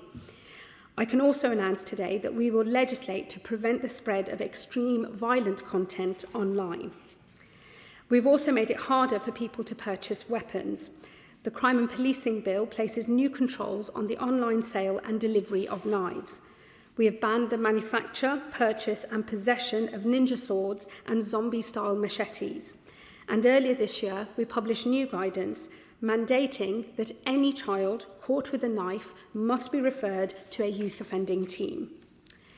In the aftermath of the attack, the Government commissioned Jonathan Hall KC, the independent reviewer of terrorism legislation, to consider the legislative gaps exposed by this attack. This identified an inconsistency that clearly needed addressing. There is no crime on the statute book. Jonathan Hall therefore recommended the creation of a new offence, and this legislation will also be brought forward as soon as parliamentary time allows. But the inquiry also identifies a wider issue. There are rising numbers of young men who are fascinated by extreme violence, boys whose minds are warped by time spent in isolation online. And this is a risk to us all. Where someone is vulnerable to terrorism, they can and should be managed through the Prevent programme. However, where they are not, there is no clear approach to that risk. Today, we publish the terms of reference for the second part of the Southport Inquiry, and it will face directly into this challenge. Sir Adrian will provide recommendations on the adequacy of existing arrangements across all arms of the state for identifying and managing the risk posed by violence-fixated individuals. He will explore what specific interventions are required to reduce the risk to the public. He will also review the influence of the internet and social media and the ease with which weapons can be procured. Sir Adrian begins this work immediately and will present his final recommendations next spring. Madam Deputy Speaker, in the summer of 2024, an act of unspeakable evil took place in Southport. Nothing will ever heal the pain of those who survive, including the families who suffered unimaginable loss. Responsibility rests with the perpetrator. There is also responsibility within the family. The perpetrator's parents knew the risk he posed, but did not cooperate with the authorities. And there is also responsibility on the state and on all of us here to learn the lessons from failures wherever they occurred. And the lesson is that the failures happened everywhere. We must ensure we do not find ourselves here again, grieving deaths which should never have happened had the state and those who worked within it acted differently. Madam Deputy Speaker, that is our task, and I commend this statement to the House. Shadow Home Secretary Chris Philp. Thank you, Madam Deputy Speaker, and I thank the Home Secretary for advance sight of her statement. Let us remember the 3 victims of this savage attack. BB King, aged just 6, Elsie Dot Scancombe, aged 7, and Alice De Silva Aguiar, aged 9, and 8 more children and 2 adults who were seriously injured. I also want to thank Merseyside Emergency Services who responded to this event. As the Home Secretary quite rightly said, this report identifies very serious, repeated failings by public bodies. Sir Adrian said, and I quote, "A merry-go-round of referrals, assessments, case closures and handoffs meant no agency took the lead or properly addressed the danger Rudder Cubana posed. Multiple opportunities were missed to prevent this tragedy." Sir Adrian also found Rudder Cubana's parents created, quotes, "significant obstructions to constructive engagement." Sir Adrian makes important recommendations. I'm glad the Home Secretary will respond by the summer, and we on this side of the House will support necessary actions. During the inquiry, we heard evidence given by Rudder Cubana's former head teacher, Joanne Hodson. She told the inquiry she was pressured by mental health services to water down the EHCP to minimise the danger posed by Rudder Cubana because of his ethnicity. Miss Hodson told the inquiry this, and I quote verbatim, "My efforts to include this information in the EHCP were met with hostility by the father and also by mental health services. Miss Steed, who was from CAMS, even went as far as to accuse me of racially stereotyping AR as a black boy with a knife. Nothing could be further from the truth. But in the end, the wording of the EHCP was rewritten in many places." That's the end of her verbatim quote. Madam Deputy Speaker, this contributed to the clear risks being missed. The Nottingham inquiry into the 3 tragic murders there identified exactly the same issue. Mental health professionals in Nottingham decided not to section Valdo Calicone because they were concerned about, and again I quote verbatim, an over-representation of young black males in detention. And the government's own notes accompanying the King's speech on the mental health bill even refer to this issue as well. Madam Deputy Speaker, the fixation with ethnic disproportionality is deeply damaging. Ethnicity should never be a consideration when an agency is taking steps to protect the public. Everybody should simply be treated exactly the same. We cannot allow dangerous individuals to avoid detention for public safety simply because of their ethnicity. Everybody should be treated the same. I think it would be helpful if the Home Secretary makes clear from the dispatch box that she agrees with that approach and sets out how the government will change their approach in the future. Today's report also makes clear that Rudder Cubana's autism was wrongly allowed to inhibit the way he was dealt with. Yet the government's King's speech, notes to the mental health bill, again expressly says people with autism should be sectioned less often. Given the findings of today's report, will the government reconsider that? I also want to raise the aftermath of this tragedy, which saw serious rioting. It is, of course, important to avoid prejudicing criminal trials. However, as Jonathan Hall, the independent reviewer of terrorism legislation, said, and I quote, "The government has to be aware that if there is an information gap, other voices, particularly on social media, will try to fill it." He went on, "Quite often, there's a fair amount that can be put into the public domain, and indeed, in October, 2 or 3 months after the attack, but well before the trial, information concerning the Al-Qaeda terror manual and ricin was put in the public domain without prejudicing the trial." So I think the failure to provide information did create an information vacuum in those early days of August 2024, and that vacuum was filled by untrue speculation online, some of it originating outside the UK, which fueled the riots.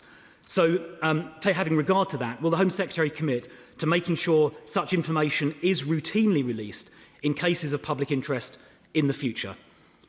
Madam Deputy Speaker, as the mother of Elsie said at the inquiry, this tragedy must be a line in the sand.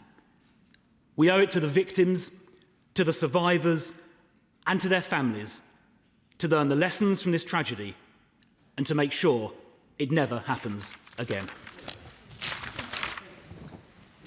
Thank you, Madam Deputy Speaker. And let me say I welcome the Shadow Home Secretary's comments about potentially working together on the changes that need to be made as a result of the initial findings of the inquiry. The Government will respond by the summer, and I look forward to discussions with him and with others in this House to make sure that the House is united as one in the action that needs to be taken. As he says, that is the very least that we owe the victims' families and all those who've been affected by this horrific tragedy.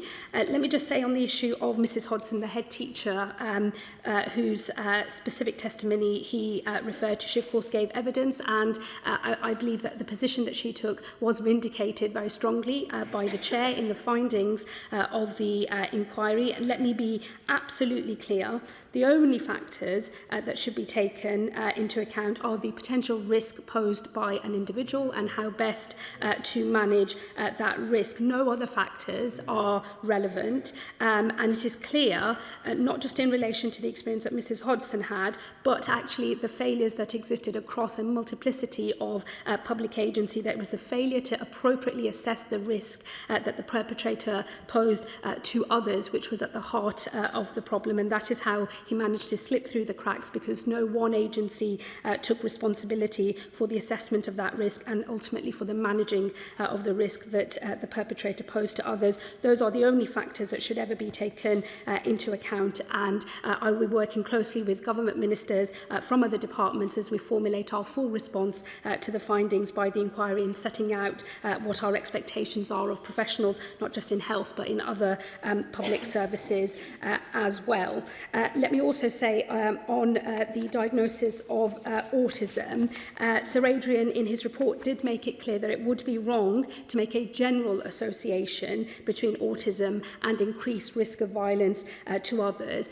But he also found that in the perpetrator's case, the way his autism manifested did increase the risk of harm that he posed to others. And it does show the absolute importance of taking a case-by-case approach and making sure that all factors are adequately taken into account and that agencies take responsibility for how that risk is going to be managed. And again, there are good lessons to learn from this for health practitioners and for others in our local services when it comes to both assessment of risk but also ultimately for how it is best managed. Let me say to him on the issues relating to the communications post the attack taking place, especially at a point where there was a lot of misinformation that was being spread, particularly online. He will know that there has already been a change in practice, learning the lessons of what happened then. There was, of course, a well-meaning desire to make sure that nothing was done that might prejudice a future trial, but exactly how the rules are applied, I think, can be a matter of interpretation and degree. The College of Policing has already created new professional practice in its guidance for police officers. There is already now a new CPS, that is to say the Crown Prosecution Service and media protocol, and we are developing a new charter between criminal justice agencies and the media to make sure that whatever information can readily and easily be made available is done so at the earliest opportunity. It will always be incredibly important that nothing is done that might prejudice a future trial, but I know he will acknowledge that since this horrific attack, there's already been a change in approach to comms, and the government and other agencies have already in other instances and in other cases been making much more much more information available to the media and ultimately therefore to the public. Let me just say in conclusion, Madam Deputy Speaker, I know that the findings of the inquiry and also when Phase 2 reports will be of great interest to members across the whole House, and I do look forward to working not just with the official opposition but with all parties to make sure that the House is as one in the response to this horrific tragedy. That is what we owe all of the victims of this case. Chris Webb. Thank you, Madam Deputy Speaker. I welcome the Home Secretary's statement this afternoon. My constituents expect Prevent to keep them safe. So can she reiterate what changes she will be making as Home Secretary in this government to prevent, to help stop an attack like this again in the future? Thank you. My honourable friend makes an incredibly important point on the reliance that all of us place upon the PREVENT programme, that we should rightly be able to place on that programme to make sure it is as strong as it is possible to be in preventing tragedies and diverting people away from potentially committing a terrorist act and driving them away from extremism more broadly. We have already been delivering a number of improvements to the PREVENT programme. There is new statutory guidance, there's improved training, new case management systems, much stronger interventions for people who are already on the programme, and a strengthened approach to managing repeat referrals. So where you've got a number of referrals which individually might have not led to an onward referral to the channel stream, the cumulative impact is now already being taken into account. There is also now a much more robust risk assessment tool, and I think the totality of the changes that we've already made have put the programme in a much stronger position. But of course, learning the findings from this inquiry, we will take more action as necessary. Liberal Democrat spokesperson Jess Brown-Fuller. Thank you, Madam Deputy Speaker, and I thank the Home Secretary for advance sight of her statement. To know that there were so many missed opportunities to stop the Southport attack is truly heartbreaking, and my thoughts today are with the bereaved families whose young daughters were so cruelly taken from them, and the many other victims who suffered unimaginable trauma that day.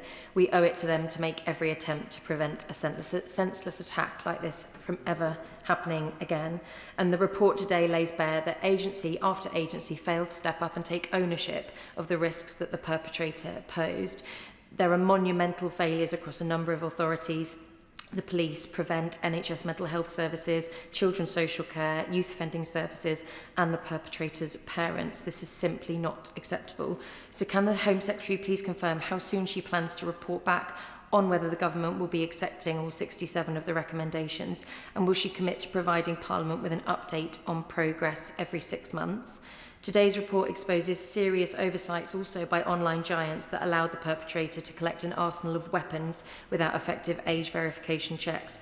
Will the Home Secretary confirm whether the recently published knife crime strategy will address the ease with which knives are available for purchase online and crack down on those big tech companies like Amazon who are putting profit above protocol when it comes to the sale of dangerous items? And finally, the Liberal Democrats have long argued that PREVENT is not fit for purpose, and it is deeply shocking that the perpetrator was referred 3 times and yet no further action was taken. We understand that was because he didn't possess a specific ideology. Well, there should be no clearer sign of a system unable to address modern threats. So will the Home Secretary today commit to a full overhaul of PREVENT within this Parliament so that warning future signs aren't missed? And will she commit to bringing forward the legislation recommended by Jonathan Hall KC in the next King's Speech? Thank you, Madam Deputy Speaker. Let me thank the Liberal Democrat spokeswoman for her comments, and she's absolutely right. The sheer number of missed opportunities in this case is truly horrifying, and it's why we must do everything we can to reform all of these systems within our public services to make sure no such incident can happen again. Let me say to her, there will be a comprehensive response from the government on all of the recommendations made from phase 1 of the inquiry. I intend to do so before the summer, so the House will have an opportunity to debate that. And of course, as we move to delivery of the government's response to the recommendations, I will of course keep the House updated on our progress, including on where potential future legislation might also be needed. Let me say to her, in terms of the sale of knives in the Crime and Policing Bill, which is still continuing its passage through Parliament, we have introduced new age verification checks both at the point of sale and also at point of delivery of knives, as a way of directly responding to some of the issues that we've seen in this case, where the perpetrator was able to slip through the system. That should not be possible in the future once the bill becomes an Act of Parliament and is implemented. Let me also say to her on the threat posed by those who are fixated by violence but who don't necessarily have an ideology, or who have a mixed ideology, or who flit into having an ideology and then not having one. There is a developing complex picture of the sorts of threats that we are facing. We've made it very clear that those who have no fixed ideology but are vulnerable to terrorism are still and should be referred to the PREVENT programme. That remains the lead programme for dealing with the risk posed by those individuals. The inquiry recognises that there is a gap from those who do not have a fixed ideology, who are not vulnerable to terrorism, who might slip through. The phase 2 of the inquiry will consider how best to respond to those sorts of cases. We'll make recommendations on who should take the lead on dealing with those individuals. But I want to assure the Honourable Lady and all members in the House, the government is not simply waiting for phase 2 to report. We're already trialling with a number of local authorities a new approach for those who are below the threshold for prevent, but who have a risk that we are concerned about and where we believe that they might pose a risk of harm to others, to think about different ways in which agencies might handle that risk to make sure that those individuals don't slip through the net. And as we learn lessons from those pilots, we will seek to start implementing them whilst we wait, of course, for Sir Adrian Fulford and the inquiry team to come forward with fuller recommendations on this later in the future. Parker. Thank you, Madam Deputy Speaker, and can I thank the Home Secretary for her statement.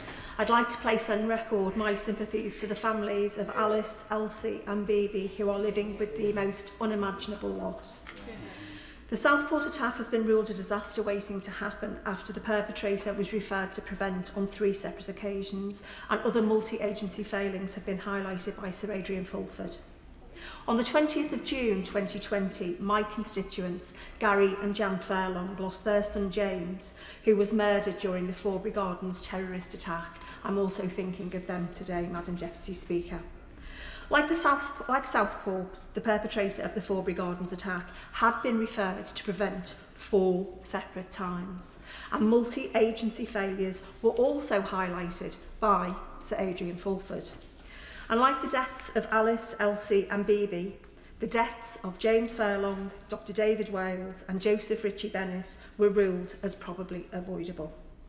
I acknowledge that it will take some time to go through the 67 recommendations that has been made in respect of Southport, but can the Home Secretary advise, despite the improvement she has outlined today in respect to prevent, does she actually believe that prevent is fit for purpose? And to quote the Home Secretary, Madam Deputy Speaker, from her statement, she said, "We must ensure we do not find ourselves here again, grieving deaths which should never have happened had the state and those work within it acted differently." But the fact is that we are here again, Madam Deputy Speaker, and we are here time and time again after multi-agency failures. So can she immediately take respect in respect of joined-up partnership working and outline to us what those steps will be to ensure that no family has to endure such loss? Home Secretary.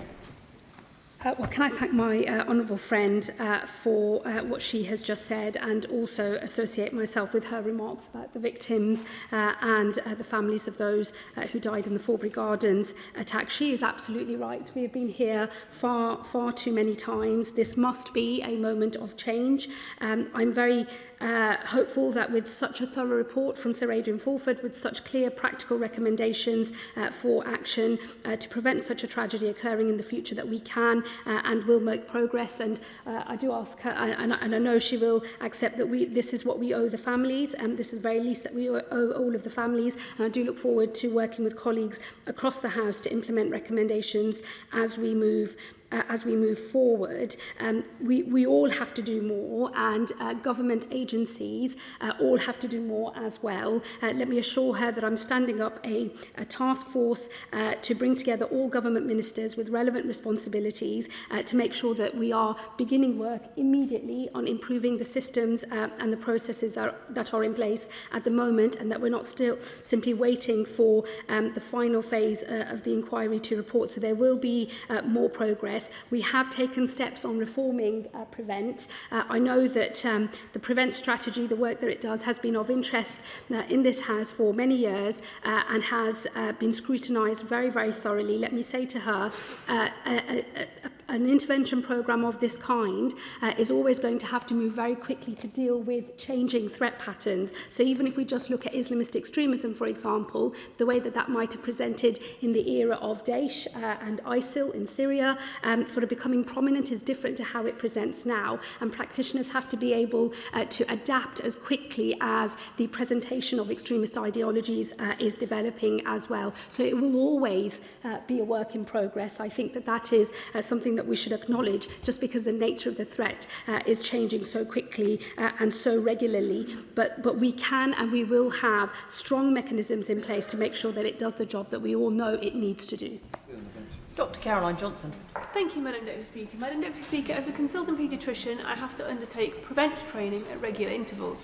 And at each one of those occasions, I've raised with ministers my concerns about either the quality or the emphasis or both of this training. But I wonder if the Home Secretary could say whether she feels that in this particular situation, the problem was mostly that the perpetrator didn't conform to the usual patterns that people were being trained to spot, that people were being badly trained, that people were not using their training diligently, or that the actions, once a case had been reported, were not followed through. Which was the major factor, does she think? Home Secretary.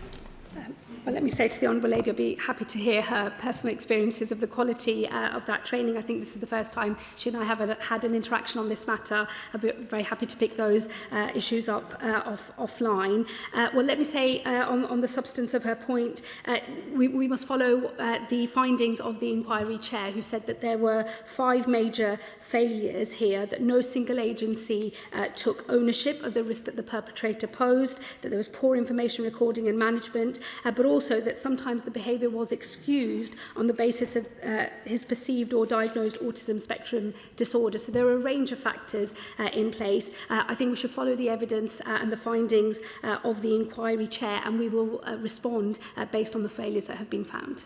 Helen Hayes. Thank you, Madam Deputy Speaker. All of our thoughts are today with the families of Alice, Bibi and Elsie. They have already suffered the most horrific loss. To have confirmation today from Sir Adrian Fulford that their loss was preventable is utterly unbearable. Sir Adrian's report highlights the failure of the multi-agency safeguarding hub, exactly the place where joint responsibility between different agencies should have been held. And he also said that children's services were not well equipped to manage a risk presented by a young person as distinct from risks to a young person. Can I therefore ask the Home Secretary what plans she has to work with the Department for Education and the Ministry of Housing, Communities and Local Government to ensure that as a matter of urgency, every professional working with high-risk young people knows exactly what to do when they are fearful that a young person is a risk to others and is accountable for taking that action? Secretary.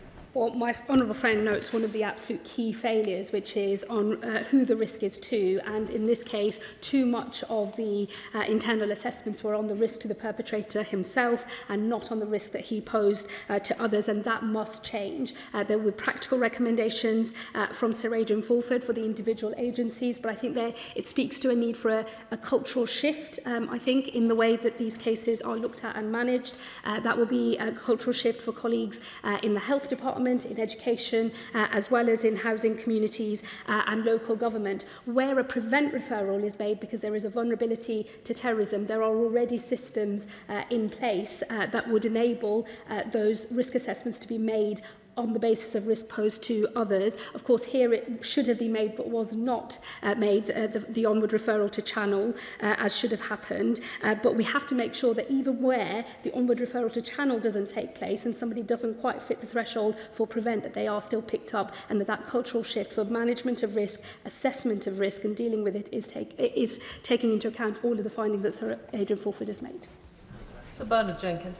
Thank you, Madam Deputy Speaker. Can I thank the Home Secretary for her statement and for the way she is promoting learning rather than blaming, because that is the best way to get the change we need, and for her very robust response to my right honourable friend, the Shadow Home Secretary, about the point he raised, and for the point she now makes about the requirement of a cultural shift. Can she take a close interest in this? Because not many leaders in many organisations understand that that means changing the attitudes and behaviours of individuals in their organisations. It's not just about setting a policy. And that requires a very concerted act of leadership and diligence and consistency, and making sure that those who don't want to make the change are eased out of their positions, and there are no promotions for those people who don't respect and demonstrate the changed attitudes and behaviours that are required. This is a big ask and doesn't often happen in the public service. Home Secretary. I thank the honourable gentleman. Let me say to him, it is a big ask, and I am very clear this must be a moment of change. I don't want to be standing here with a future tragedy saying the same things that have been said in response to what happened in Southport.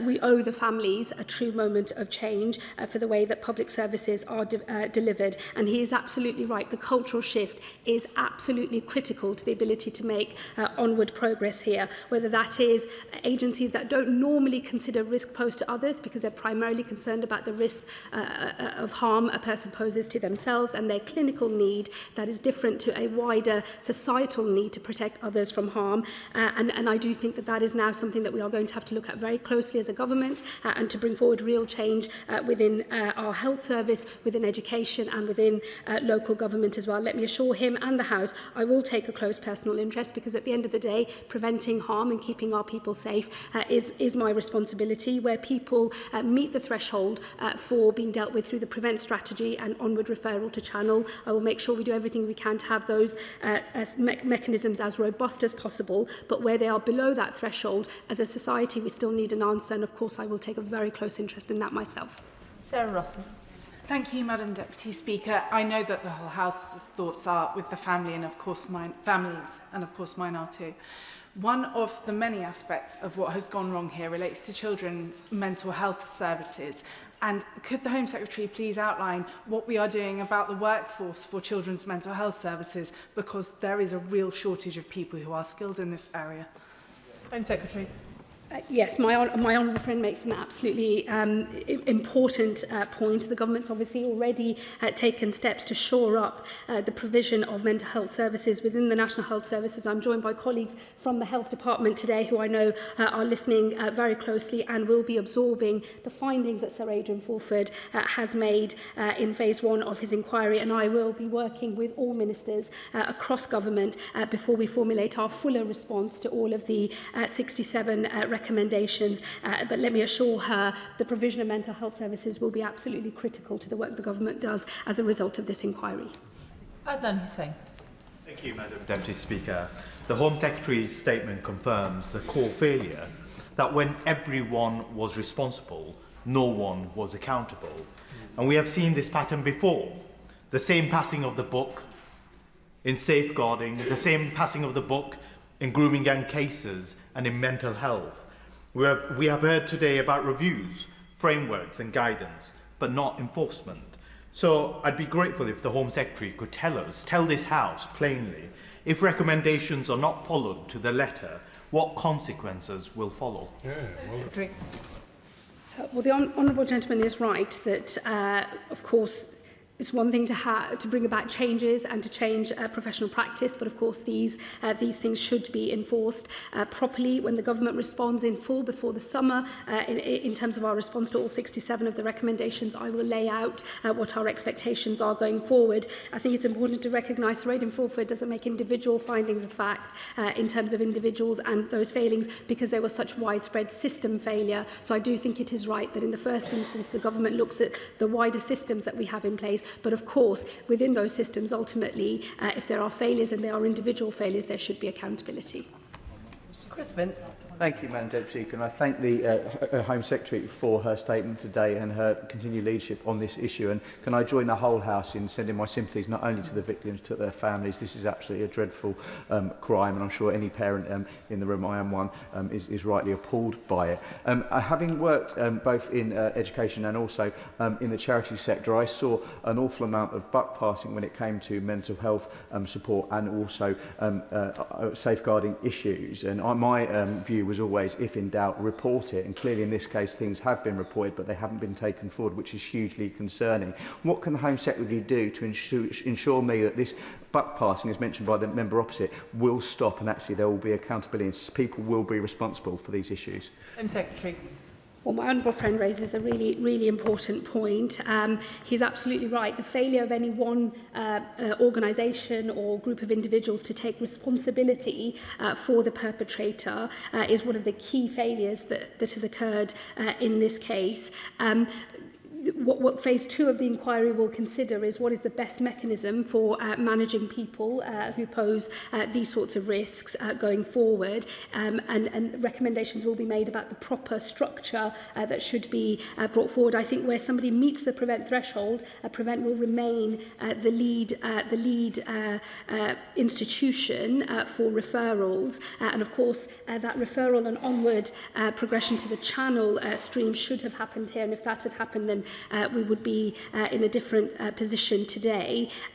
But for those who don't fall within that threshold, we will need to have a wider system response. As I've said earlier, I am trialling in different local authorities pilots to look at different approaches for what you might do with those individuals who are below threshold. But in the end, I think Sir Adrian Fulford's work will give us the new framework and some guidance as to the best agency that should take the lead in different cases, because I think when an agency takes the lead, there is an obvious sort of accountability, or even if they're convening all of the other agencies, which is how multi-agency safeguarding hubs should work, and sometimes do not. So those are, I think, the key areas that lessons need to be learnt on.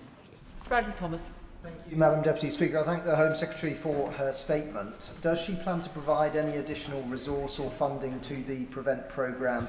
And if so, does she have any initial idea as to where that may be targeted? Home Secretary.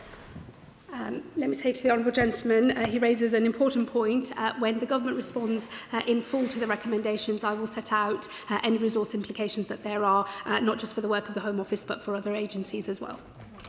Andrew Cooper. Thank you, Madam Deputy Speaker. And can I join the Home Secretary in commending the bravery of victims in coming forward to give evidence to this inquiry? We owe it to them to make this a turning point, to make certain that the systemic failures and culture that made this attack possible are fixed and can never be repeated. Many of us in this House will recognise from the report the difficulties in accessing CAMs, the ambiguities in responsibility and massive under-resourcing of this vital service. Does my right honourable friend agree with me that this moment calls for nothing less than a revolution in how children's mental health services are commissioned and resourced? Secretary. My honourable friend makes an incredibly important point. There are, of course, recommendations for different government departments, including health, to take forward, and I will be working very closely with ministers from across government as we design our response to Sir Adrian's recommendations. But let me tell him on the issue of violence fixation, the descent into nihilism, and that fascination with extreme violence, that does demand a new public policy response from all of government, particularly for those children who wouldn't necessarily meet a test for clinical need, but who absolutely do pose a risk of very serious harm to other people. Sammy Wilson. Thank you, Madam Deputy Speaker. When I heard the news this morning and it was read out the catalogue of failures, missed opportunities and the focus of attention that there was in this murder, and yet he was allowed to get off with it, my heart went out to the families of these 3 wee girls who could have avoided, and their murder could have been avoided, and yet it was missed. And time again in this House, over the time I've been here, I've heard individual child abuse cases, rape gangs, mass murder, and all on each occasion there was failure by public bodies and individuals in public bodies to prevent what could have happened.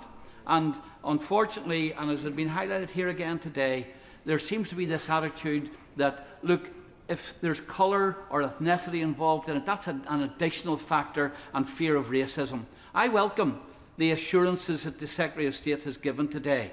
But what I would ask is, what steps, given how deeply this attitude is embedded in the public sector now, what steps does she intend to take to make sure that this does not happen again, and that those who are responsible for these decisions are held to account? Secretary. Well, the Honourable Gentleman is right. Reading the report of the inquiry, it's horrifying. It makes for incredibly difficult reading, and the recommendations are incredibly important. The Government will respond in full by the summer, and will take forward practical work to make sure that we strengthen all of our systems to make sure this can't occur again. Just let me repeat, the only thing that matters, the only relevant factor when we have a person who is Violence fixated has a fascination with extreme violence, is the risk they pose, the assessment of that risk, and then the steps to take to mitigate that risk. No other factor should be taken into account by any agencies. The most important thing is we keep people safe and that we do not allow other irrelevant considerations to play any part. The inquiry made findings in relation to Mrs Hodson, the head teacher, and I endorse, of course, and agree with the findings that Sir Adrian Fulford has made. Garcia. Thank you very much, Madam Deputy Speaker. The Home Secretary aware that there are 28 prevent priority areas across the country. There used to be 40. Stoke-on-Trent was one of them until 2023 when the last government changed the criteria. She'll know that to be a prevent priority area, you normally have to demonstrate either right-wing extremism as a hotspot or Islamist activity as a hotspot, or in the checkered past of my own city, both. If Jonathan Hall's legislative suggestions come into force and we are now having a new offence of non-ideological based fixation with violence, how does the Home Secretary see that playing into those prevent priority areas, given that the locality of that is going to be much more difficult to consider? And post the events in August 2022, when there were riots in Stoke-on-Trent, has the Home Secretary given any thought yet to whether or not any recommendations for where new funding should go to help deal with some of these issues should look at where there was rioting in August 2022, particularly in places like Stoke-on-Trent that don't currently qualify for prevent priority funding? True. My honourable friend raises a really important point. Let me say to him that once phase 2 of the inquiry has concluded, especially on the proper mechanism by which we deal with some of these violence-fixated individuals, there will, of course, I think, be knock-on consequences for the wider countering extremism system. It wouldn't be right for me now to get ahead of that, but let me assure him I'm very aware that, both the current work of the inquiry but also the future work of the inquiry will require further clarity, I think, on exactly where responsibilities sit. Prevent as a programme will still, I believe, continue to play an incredibly important role. It will remain our main tool for countering extremism. I'm sure there will be more we can do to strengthen its ability to counter extremism, but there will be knock-on consequences in other parts of the system, including for funding as well. I will be able to set out more of the government's response on that when we respond in full to the inquiry's recommendations, but as phase 2 gets underway, I think that's where some of the real meat of the new policy responses that are needed for violence-fixated children, that's where that will come out. Joy Morrissey. A young person who is at risk to harming others will often become known to a teacher, a social worker, a health worker, before any other agency knows that this person is going to pose a risk. There are statutory requirements that make it very difficult to report on a young person if they are below a certain age. Will the Home Secretary clarify if she will work with multi-agency, multi-departmental changes to a statutory requirement that teachers, health workers, all of these, and councils are required to bring forth even a young person who is underage if they are going to pose a risk, if they are of risk, and that will take the statutory requirement above anything else. Because right now, many agencies are afraid to come forward because they feel that there is a statutory requirement to protect the child rather than come forward if there is a harm that they could be potentially giving to someone else. Good point. True. The Honourable Lady has raised an important point. Phase 2 of the inquiry will absolutely consider how we deal with and what the correct public policy response is to children who are violence fixated. One of the horrifying developments of the last last few years or so is that the number of children, ever younger children, who are fascinated with extreme violence, have this sort of nihilistic approach to violence. It's shocking. I've seen cases of very young children, and of course we've got to have an adequate public policy response that is able to counter that descent into violence fixation and to do so effectively. Phase 2 of the inquiry, that is the meat of the work that will be done in phase 2 of the inquiry, and we will obviously follow closely all of the recommendations that they make. Ayub Khan. Thank you, Madam Deputy Speaker. Can I also share, along with this House, my thoughts and prayers to the victims of this horrific attack in Southport. I also welcome the steps this government is taking to address what can only be described as a very challenging environment. Only 2 weeks ago, I attended the Islamic Jamia institution in King's Standing, along with my honourable member for King's Standing, because we share the boundary line where this institution is located. That building had been attacked a few weeks during the month of Ramadan, and then attacked again with vile vandalism and graffiti. Clearly, attendees of that institution very, very anxious. But it wasn't just the attendees, the local community came out to support the local Muslims. So will the Home Secretary join me in not just commending the actions of West Midlands Police, which acted very swiftly, but also the various faith groups that came together, that don't just come together in solidarity when an incident like this occurs, but are also the very backbone in terms of identifying any form of extremism within our communities? Secretary.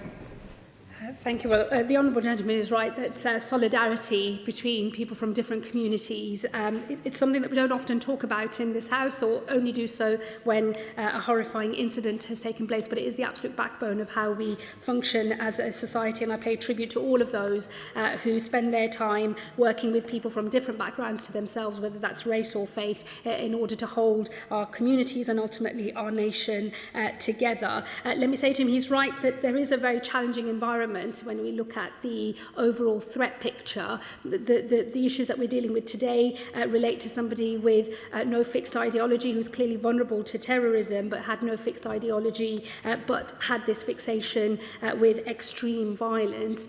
We have that running alongside the sort of more traditional and well-known and understood elements of extremism, like Islamist extremism or extreme right-wing terrorism. But even within those better understood forms of extremism, the pattern is changing and it's always evolving and developing, and that does pose a challenge to all practitioners to try to keep up with how extremism is presenting itself in our communities. But that is absolutely work that the government is absolutely committed to making sure is as robust as possible, and we take every step we can to make sure that we are countering extremism in all of its forms.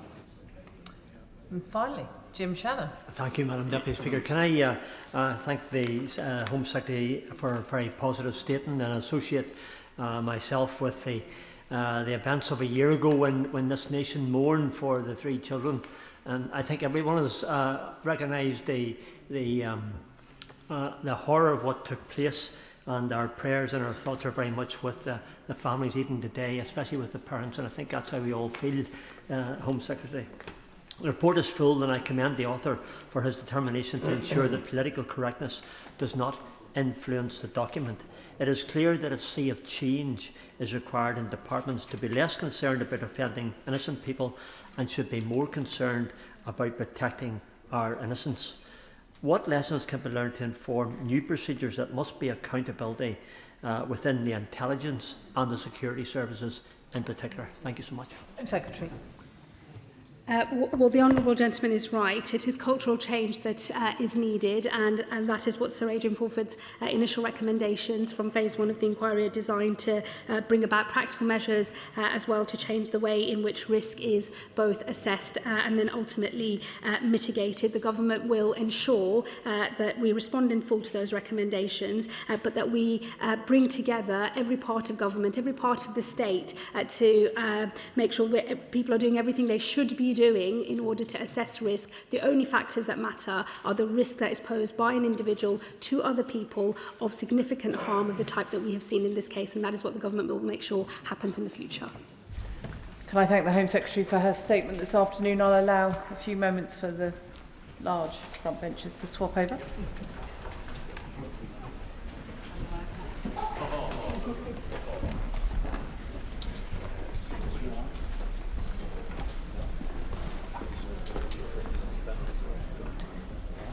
Which brings us to a statement on Diego Garcia military base and the British Indian Ocean Overseas Territory Bill. Minister Doughty. Well, thank you, Madam Deputy Speaker. And there has been much speculation in recent weeks about the status of the Diego Garcia Treaty and the associated bill, and so I would like to take this opportunity, with your permission, to update the House. Madam Deputy Speaker, we have debated at length the critical importance of the military base on Diego Garcia for UK national security and that of our allies. The base allows us to project the full array of military capabilities in one of the most important regions for international stability and global trade. The base is vital for countering terrorism and threats from state adversaries. It protects Britons at home and overseas. And honourable and right honourable members know that the operation of the base has been under threat for decades. This government inherited a situation in which there was no legal certainty for future operations, and the threat of the UK losing our ability to operate effectively for us or our allies was and remains real, as the opposition benches know full well. The status quo is untenable. Ignoring that situation would have been reckless and irresponsible. The previous government knew this, which is why it was they who opened negotiations with Mauritius, why they put sovereignty on the table, and why they had 11 rounds of talks and agreed the vast majority of the treaty. Madam Speaker, I know they don't want to hear this, but I do think it would be better if we had some quiet and the ability for me to make this statement. And I am proud that this government completed that process in May last year. The Diego Garcia Treaty puts the base on a secure legal footing for the first time in decades. It gives us complete operational freedom and puts in place important safeguards to protect it from outside threats. In short, the treaty assures the continued contribution of the base to UK national security and the security of our allies for generations. The Diego Garcia military base was founded as a jointly operated base by the UK and the United States. It is one of the foundation stones on which our close defence and security partnership was built. And of course, Madam Deputy Speaker, the previous government knew this, which is why, as I said, they took the action to start the negotiations when they did. For this reason, Madam Deputy Speaker, the treaty to protect the base was negotiated in close coordination with the United States under both this and the previous United States administrations.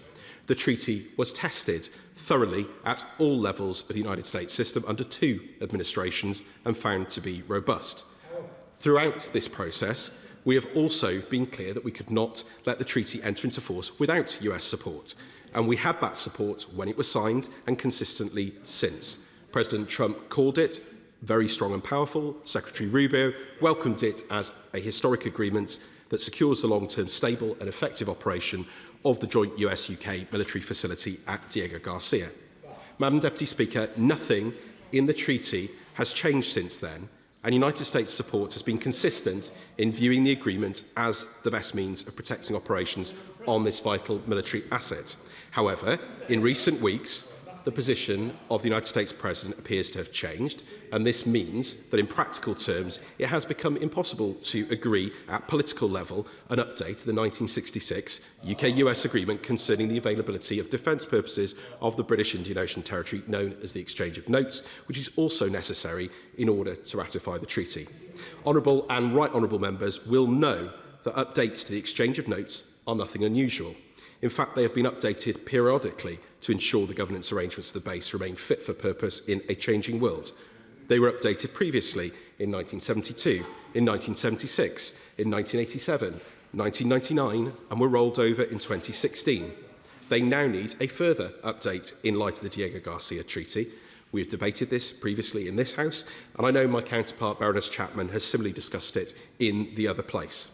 Madam Deputy Speaker, officials from the Foreign Commonwealth and Development Office and from the Ministry of Defence have been working with United States counterparts over many months and made excellent progress in updating this agreement. I can confirm that a finalised text was agreed at official level and is ready for political clearance and signature. But due to those new comments that I referred to, this process will obviously not now proceed on the previously agreed timeframe. And due to the delays in agreeing the exchange of notes, the Diego Garcia bill can therefore not complete its passage this parliamentary session and cannot be carried over due to its advanced progression through Parliament. The government nevertheless remains confident that the Diego Garcia Treaty is the best means of protecting the full operation of the military base for future generations for us and our allies. We will continue to work with the United States on the agreement and the way forward, and we will continue to engage closely too with Mauritius. Madam Deputy Speaker, in parallel to these geostrategic developments, there is also, of course, the human story, and I refer, of course, to the Chagossians, rightly raised by many honourable and right honourable members, who were removed from the archipelago in the 1960s and 70s. And the government, as I have said on many occasions, deeply regrets the manner of their removal, and we remain committed to building a relationship with Chagossian communities that is built on respect and an acknowledgement of the wrongs of the past. The delay to the treaty will be sad news to many Chagossians, although I accept not all, who rightly see it as the only viable means to a sustainable programme of resettlement which Mauritius would be able to implement under its terms. And we also want, as I've said on many occasions, Madam Deputy Speaker, to see the recommencement of the programme of heritage visits, which we understand are so important to Chagossians, particularly for older generations. Madam Deputy Speaker, these are times of great uncertainty and acute risk to British interests. Our security and prosperity are under threat at home and overseas, and this is a moment for calm and considered reflection, not cheap political point scoring by opposition parties. Well, they're just proving this very point, Madam Deputy Speaker. They are absolutely proving this very point, Madam Deputy Speaker. They would put that security at risk and play reckless games. The threats facing the future operation of Diego Garcia base are real, as the opposition well know, and the Diego Garcia Treaty remains the best means of securing the vital military base on the island. And we will continue, Madam Deputy Speaker, to work with partners, including the United States and Mauritius, to protect our national security and that of our allies. And I commend this statement to the House. Shadow Foreign Secretary Priti Patel. Thank you, Madam Deputy Speaker. And let me just start my remarks by saying that the Minister today has done the right thing by coming to the House to give this statement and to absolutely not be dragged here through an urgent question, but state the factual and accurate position now that this treaty is not going to go forward. But of course, Madam Deputy Speaker, he has been once again left carrying the can for the Prime Minister's epic failure of statecraft. Labour's Chagos surrender has been wrong from the start. And instead of making excuses, the right thing to do would have been to tear up this dreadful treaty and commit to keeping Chagos British. The news that the ratification of this treaty is now done and dusted is a humiliation for the Prime Minister and this government. And let's be clear, this Labour surrender treaty is Labour's mess.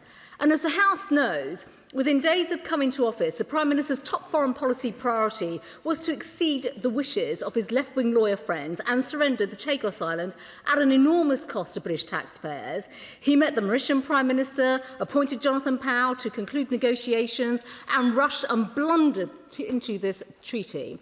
They inexplicably announced it to the world just before Mauritius went to an election. And then when the Mauritian government that they agreed to deal with got kicked out, the new Mauritian government, guess what, demanded more concessions from Britain. And Labour rolled over and got eaten for breakfast. They put one of our most important defence and security assets at risk. They compromised the special relationship with the United States. They ignored and betrayed the wishes of the Chagossian community.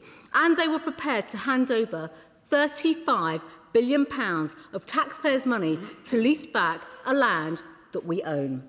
And then they went ahead with the deal before receiving the critical exchange of notes from the United States. And having been to the United States myself recently, I'm not in the least surprised that the administration has stopped to stop this deal. They can see what we have been saying for a long while. And it's the Conservatives who have opposed this Labour deal at every turn. And while Labour has spectacularly failed to defend British sovereignty, and Reform have gone from suggesting that we sell the islands to the US to suggesting that we give it to the Maldives, the Conservative Party has been effectively scrutinising and opposing this surrender every step of the way to make sure that we keep Chagos British and we protect our sovereignty and our taxpayers. It's Conservatives who've exposed the full £35 billion costs of this deal. It's Conservatives who've dismantled Labour's outrageous and offensive narrative that those who oppose the Chagos surrender are siding with British adversaries and instead brought forward the major security concerns about this deal and exposed the fact that Mauritius is deepening partnerships with Russia, China and Iran. It's Conservatives that have been pressing the government for months on its totally inadequate answers about why the anti-nuclear Pendalaba Treaty would apply to Diego Garcia. And it's Conservatives who've been supporting the Chagossians every step of the way and giving them a voice and speaking up for them. Our questions and debates in this House and in the other place have led Labour to account and forced them now into this position today. But while this surrender and this whole process now has been ripped up, I do want to ask the Minister some fundamental questions. The Mauritian government has announced that the UK delegation is going to Mauritius later this month Will the Minister tell us who is going and now what is the purpose? What will they be negotiating? Is there a new timetable? What is actually going to happen? We also know that Mauritius has budgeted to receive the surrender payments from the British government. So can the Minister confirm that no payments will be made to Mauritius as a result of what he has announced today? And will the Labour government commit to spending the money they were planning to ship to Mauritius on boosting defence spending at this critical time, which is exactly what the British taxpayer wants, the purpose for which should now be clearly allocated to this fundamental resource? Can he confirm in no uncertain terms that for as long as the US opposes this deal, Labour will not seek in any way to reinstate this? And on the Chagossians, if the islands stay British, is it the government's intention to look at resettlement options? And will he rule out any new legislation coming forward next session, even if it isn't in the King's Speech, so that the surrender treaty cannot become operable? The only bill that the government should be taking forward now in the next session is my original bill to make sure that Chagos remains British. Minister. Well, Madam Deputy Speaker, I will start with a thanks to the Honourable Lady. She's rightly scrutinised many different aspects of this over many, many months, and I have come dutifully to answer many of those questions. I've met with her privately, and this has been scrutinised by many committees, and it was the right thing to do to update the House today on this development, and I'm glad that she acknowledges that point. Of course, it's not for government to simply choose easy paths, it's to choose the right path. And it's to choose the path that's in the interests of Britain and our national security and that of our allies. And fundamentally, at the heart of this, Madam Deputy Speaker, is a question. The opposition know that there is a huge challenge here. They knew that there was a problem, and that's why they started this process. And throughout this, through all the exchanges we've had, they have never been able to answer that simple question.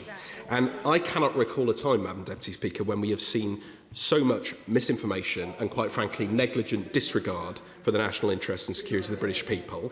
And it's regrettable that the official opposition, indeed the party opposite, to only see one of their members has turned up today, have been at the heart of this. And they will say, of course, oh, this is just politics and we in the government should be thick-skinned. But quite frankly, the British public deserve better. Indeed, the national interest is what drives this government and our national security, as they well knew, which is why they started the process. So we've seen, frankly, ludicrous disinformation about the operations of the base, about the genuine threats it faced, about the security provisions in the treaty, which of course we strengthened, about the costs. No matter how often they give these false figures about the costs, it doesn't make them any more accurate. And of course about the views of Chagossians, which I accept are wide and varied, but they conveniently always ignore the views of significant numbers of Chagossian communities and groups who feel very differently about this treaty and who have supported it since the start, and indeed about the protection of the environment. And the fact is, Madam Deputy Speaker, the opposition know the reality.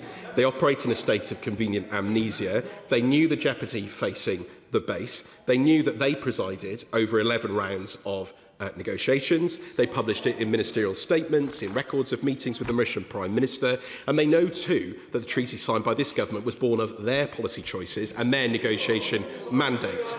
So, as ever, Madam Deputy Speaker, the opposition cannot run fast enough away from their record in government when it suits tiresome political politicking. The British people are not fooled. They can see the hypocrisy and they deserve better. Dr. Scott Arthur. Thank you. Thank you, Madam Deputy Speaker. Thank you, Madam Deputy Speaker. So I do want to thank the Minister for the work he's done over many months working with our allies on this issue to reach agreement in our national interest and theirs. He's remained consistent throughout on this issue and he's given us many updates on this issue. I wish I could say the same about the opposition. Their short memory, their flip-flopping and their complete disregard for national security is very similar to the position they've got themselves into with Iran. Very, very similar. They're laughing in the face of real threats to our national security. But can the Minister explain? I'm actually quite concerned because it seems to me that the status quo isn't in our national interest. And without a treaty, what does that mean for the long-term access to this base for ourselves and also for our allies? Well, Madam Deputy Speaker, my honourable friend sets out the fundamental issue here, which of course is the risks to the operation of the base, which the opposition knew all along. It's why they started this process, and which we have responded to with this treaty that protects our security and that of our allies. I'm not going to speculate about the coming of those risks, but we know that we need to put this on a secure footing. We know that the treaty was the best way to do that. We know that this was agreed under 2 administrations across the United States in an interagency process. We continue to believe that it is the right way forward, and we will announce our business in the usual way. Liberal Democrat spokesperson Dr Al Pinkerton. Thank you, Madam Deputy Speaker. And can I genuinely thank the Minister for the statement today, for the advance sight of the statement, and for his long engagement with me on these issues. The process for negotiating this treaty has been, I'm sorry to say, utterly shambolic, from its beginning under the previous government to its demise under this one. As the government shelves a gallant gentleman from a sedentary position says, "Why did we finish it?" I'm sorry to tell him they didn't. There is no evidence at all. There is no evidence at all that this statement was finished by the previous government. But as this government shelves this legislation, it must now reckon with the litany of failures that have plagued this process. Specifically, its inability to secure financial legal guarantees, fundamental legal guarantees from the US through the necessary exchange of letters.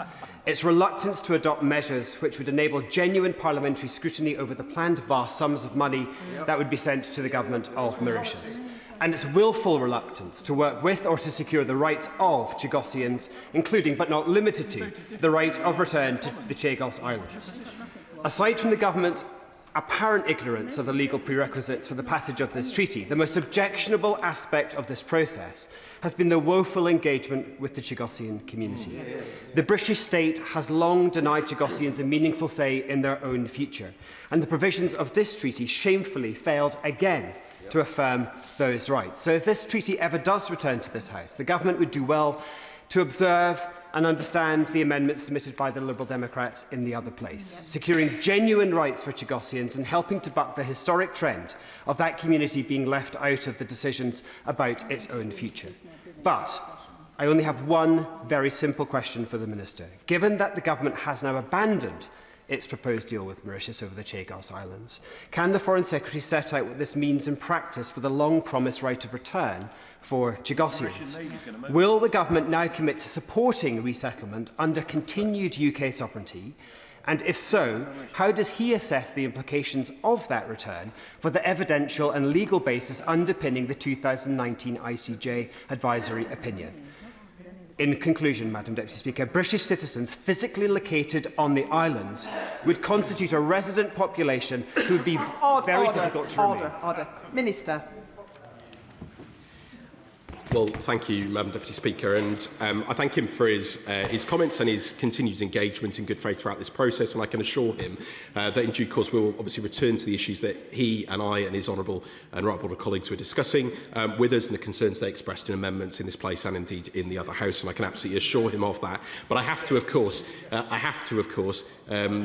reject his assumption that this is somehow met with demise. It's not been abandoned, and we have always been clear about the need to have the agreement on the US-UK exchange of notes. Indeed, I refer him to the comments of my honourable friend in the other place on the 18th of November, where Baroness Chapman said very clearly, and I quote, "Before the UK can ratify the treaty, we will need to do the following: pass both primary and secondary legislation, update the UK-US exchange of notes, and put in place agreements on the environment, maritime security and migration." We have been always clear about the processes that needed to be followed in parallel here. It's regrettable to us that obviously there has been a delay, that we've run out of time in this parliamentary session, but the facts have not changed in the need for this treaty or indeed the need for the different processes and legal provisions to be brought in place. He rightly raises the concerns about the Chagossians, and he and I have discussed these on a number of occasions.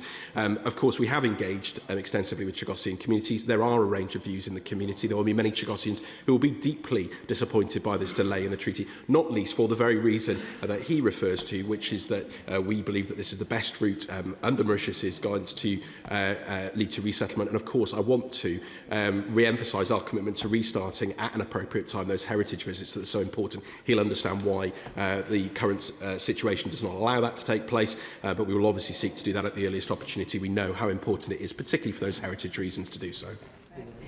Sir Ian Duncan-Smith. Mr. Speaker, I think always the test of a bad bit of legislation is when you see carte blanche Henry VIII powers inside a very thin and flimsy piece of legislation, and granting, therefore, the government the right to do anything it liked with the bill, even after it had passed. So that made it a dog of a bill. But now the government's come to either pause it or whatever they call it, return it or U-turn it. Can I just take the government back, the right honourable gentleman, back to the statement he made about the Chagossians? Because right at the heart of this lies their rights over this. And I will say that he talked about them wanting to come to some conclusion about their ability to return to the islands. So could you perhaps answer me, within all of that, why then, when the Buyout Supreme Court's ruling that Section 9 of the 2004 order in Council that barred the right of abode to Chagossians was illegal, why have they then mounted an appeal against that to ensure that they are illegal if they go to their islands? Does he think the Chagossians have no right to go to the islands, or they do have a right? Which is it, if he could answer? Minister. Well, he's clearly familiar with the history on this. He'll know the judgments in the Courts of England and Wales on this matter on the right of abode. I'm not going to comment on ongoing legal proceedings. Safe to say that we were disappointed by the position that was taken, and our understanding is that Biota are appealing that judgment, and we have taken an interest in that matter. Ben Obsojecti. The Minister talks about convenient amnesia, but he didn't go back to discuss what the previous Labour government did. So, all the way back in 2008, Gordon Brown met with Navan Chandra Ramgoolam when he was Prime Minister of Mauritius for the first time and agreed to establish a dialogue about the British Indian Ocean territories. And the first official meetings took place in January 2009, Wednesday the 14th to be precise, where the topic of sovereignty was discussed. So could the Minister outline, and I appreciate you might not have those details to hand, so he's welcome to write to me, could he outline exactly what discussions took place with the previous government all the way up to the end of their time at 2010 that set the conditions for the subsequent ICJ appeal that Mauritius put in following that discussion? Minister. I'll happily write to him on this matter, but what I am absolutely clear about, Madam Deputy Speaker, is that it was his government, when they were in government, who started the process of negotiations under the former Foreign Secretary, the member for Braintree, who conceded the principle of sovereignty, conceded a financial element, and of course actually didn't put in place some of the key security provisions which we were able to secure in these negotiations. And I will happily write to him. Richard Ford. Madam Deputy Speaker, the US Navy began a blockade of Iran at 2 p.m. this afternoon. Has the US been granted permission by the British government for the use of the deep-water port at Diego Garcia as a staging post for the imposition of that blockade? Minister. Madam Deputy Speaker, you'll understand that I am not going to comment on operational details from the dispatch box, but the Prime Minister has been absolutely clear about what requests from the United States have been acceded to and which ones have not. He's answered an extensive statement on this afternoon, and I hope that suffices. Dame Harriet Baldwin. Thank you, Madam Deputy Speaker, and thank the Minister for confirming that this Parliament has not ratified this treaty. And I think the more that Parliament heard about the deal and the more that the British public heard about the deal, one of the things that they found the most inexplicable was that the deal involved us paying a substantial amount of money, not yet confirmed to Parliament how much it is, to the Mauritian government. So could the Minister confirm from the dispatch box today that because Parliament has not ratified this deal, he will not be paying any money to the Mauritian government? Well, she asks an important question, and to be fair, the Shadow Foreign Secretary asked this question as well, and absolutely I can confirm that in relation to the costs associated with this treaty, they cannot be paid without the treaty being passed, with the relevant legislation being passed. So she's absolutely right on that point. But what I will say is that there has been willful misinformation from a number of quarters on the costs associated with this deal. We published the forecast costs at the time that we presented the treaty and the methodology used. We've answered questions on it many, many times, and the fact is that the costs associated are simply not as being presented represented by the opposition front bench or indeed other parties in this place. And they represent, compared to, for example, what France pays for its base in Djibouti, this is 15 times larger, immeasurably more capability, and we are not going to scrimp when it comes to the national security of this country. Stephen Gethings. Madam Deputy Speaker, another day in this Parliament, another chaotic U-turn. Can I thank the Minister for being the latest to make the long walk from number 10 over here to announce said U-turn, and also thank the one solitary Labour MP who could be encouraged to stand up for the government. Now, whereas I accept the Tories made a mess of this, I have to say that the excuse given by the Minister that Donald Trump's unpredictability was something that could not be foreseen is something that people will find very difficult to believe. On that lack of foresight, this is a serious issue, and I know the Minister treats it seriously. So will he tell us how much money has been wasted on this so far? What are the implications in terms of national security? And what are the implications in terms of the international rules-based system and the rights of the Chagossians who have been caught in the middle of this sad, sorry mess? Minister. Well, he raises many, many issues there. I mean, the situation is clear for all to see. I've set out why it's not able to make the progress that we had hoped it would make in this parliamentary session. But the merits of the deal, the need to secure the base for us and our allies stay unchanged. As I said, we're not going to scrimp on national security. When it comes to these capabilities, we will do what is right and in the interests of the British people. Sir Bernard Jenkins. Deputy Speaker, can I congratulate the Minister for so valiantly trying to explain the inexplicable and to reconcile the irreconcilable. And I don't want to detain the House by quoting the whole Monty Python parrot sketch, but this is now an ex-treaty. It is no more. It has shuffled off its mortal coil. But coming back to the Chagossians, why can't they just honour what the court has decided about the right of return, and why are they now trying to frustrate the survival and safety of the Chagossians who have returned, taken there by my good friend, former Conservative MP Adam Holloway, who has organised this expedition, despite the government. And why is the government now mounting operations and sending police officers and customs operators to try and frustrate safety equipment going to the expedition on the Chagossian to support the Chagossians? Why have they blocked a water purifier? Even medical supplies. They've blocked a fast boat that would provide emergency evacuation, so that these people are more at risk as a result of the government. Is that the government's policy after all the wrongs that have been done to the Chagossians? Minister. Well, I have a lot of respect for the right honourable gentleman, but he is simply wrong on this point about the Chagossians. The reality is that there are a range of views within the Chagossian communities. I have taken those incredibly seriously, including those who do not agree with this treaty, but there are many who do agree with it.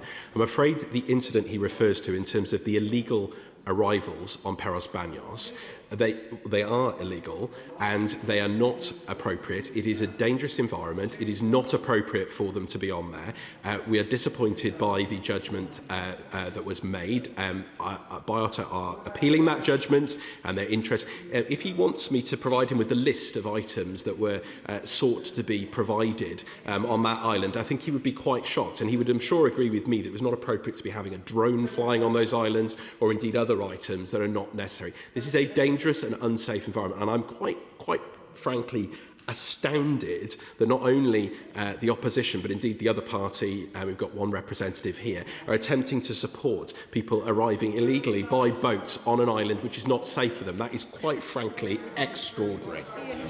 Dr Andrew Murison. Madam Deputy Speaker, I very much welcome this statement and commend the Minister for the way that he has framed it. He has been absolutely spectacular, if I may say so, over the months in trying to defend the indefensible, as indeed he has done today in this U-turn on steroids. Can I press him on the matter of money? Because he has been, I think, Delphic in his response to my two right honourable friends in relation to demands that Mauritius, perfectly reasonably, will be making of this government, given this utter mess and the fact that they were making spending plans already on the back of the largesse that the Minister had been talking about. Will he confirm that not a penny piece will be passed to Mauritius now that this treaty has gone the way of the apocryphal Norwegian blue, in either payments or indeed in compensation and what legal notes have been passed between the two governments, given that plainly this thing is now not going to be happening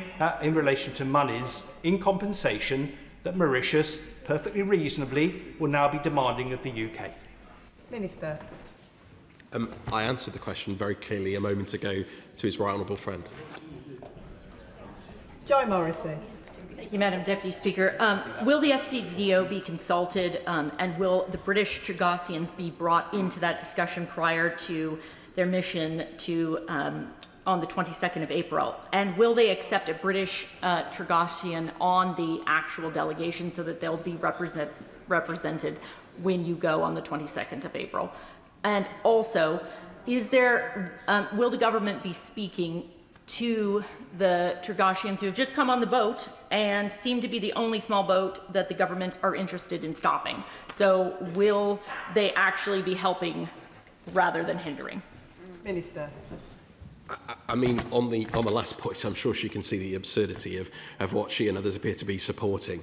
This is a dangerous political stunt. It's putting lives at risk. It is not safe. It is not proper to be on those islands. And we're very, very clear about that, and we've communicated that very, very clearly. And obviously, the Biota administration will take whatever steps they deem necessary under their laws and administration to ensure the adherence to their laws, but also the safety and security of individuals. And it's simply, I'm genuinely astounded that people would support this. It's putting lives at risk and deeply irresponsible. In terms of the wider questions that she asks about Chagassians, I've been very clear throughout. There are a range of views within the communities. There are a range of views within the British Chagassian communities. I've heard them. I've met with them. I've heard very difficult views, people who don't agree with us on this issue. I'm not afraid to do that. Neither is the government. It wouldn't be practical just to take simply one person representing a whole community. But what we have done throughout this process is to seek to ensure that the voices of Chagassians are heard, for example, in the proposed trust fund, securing places on that. I've set that on a number of occasions. We will continue to engage with all Chagassian communities. Can I remind members that if they were not in at the beginning of the statement, they will not be getting called. Mike Martin. Thank you, Madam Deputy Speaker. This process is, amongst other things, about protecting British access to the communications spectrum, and that's why the previous government started it, and that's why the current government is carrying it on. So if we're not able to pass the treaty, and we're not able to ensure that access, what's plan B? Well, I think, Madam Deputy Speaker, I have set out on a number of occasions very clearly the risks to the operation of the base. They were well understood by the opposition, in particular those who served as ministers in the last government. It has consistently staggered me that they attempt to sort of gloss over all of that and the risks that it puts to our operations and our capabilities that keep us and our allies safe. And I think they will look on some of the political point scoring that they have been doing with regret in future years. Sammy Wilson. Speaker, I doubt if many people across the nation are sitting watching Parliament Channel at the moment to see this statement. However, anyone who was would be surprised that the Minister who started off saying this base is critical to our national security. It allows us to project the full array of military capabilities in one of the most important regions for international stability and global trade. It's vital for countering terrorism and threats from state adversaries, and protects Britons at home and abroad. We'll be asking, why the devil then, if we owned it, did we give it back to the Mauritian government, then to lease it for £35 billion from a government which is more interested in some of the states which are hostile to our interests in the area? Does the Minister not agree that the nation, if they're listening to this, will be totally confused, or else think that this government must be one of the most incompetent governments in being? Minister. No, I simply must thoroughly disagree with what he has set out. Our national security and that of our allies has been paramount in putting this treaty forward and this deal to secure the Diego Garcia base, not only for us but for our allies, for Five Eyes partners. That's why they all welcomed it. It's why it's gone through extensive processes in this country, in the United States, with other partners. I will not apologise for that. The duty of this government is to protect the people of this country and our partners and our allies. That is exactly why we have proceeded on this basis and why this treaty is needed. Simon Hoare. Speaker, two questions to the Minister, if I may. Can I welcome the retreat from this bill and this deal? It ill-served the taxpayer and our national interest. My first question is the government now officially withdrawing the bill rather than merely pausing its passage? And the second is he was very clear in earlier questions that no payment would be made under the treaty to Mauritius. Can he confirm that there will be no goodwill payment, ex gratia payment, or any payment made to Mauritius outside of the treaty, effectively as a way of saying sorry? Because frankly, we have nothing to say sorry for. Minister. Madam Deputy Speaker, the honourable gentleman who I have affection for, he understands the procedures of this place. He understands that the bill is going to time out because of the upcoming prorogation. Can't be carried over because of the progress that it's made during this session. You understand the procedures around that. It's disappointing that we saw so much game playing, particularly at the other end of this building around it.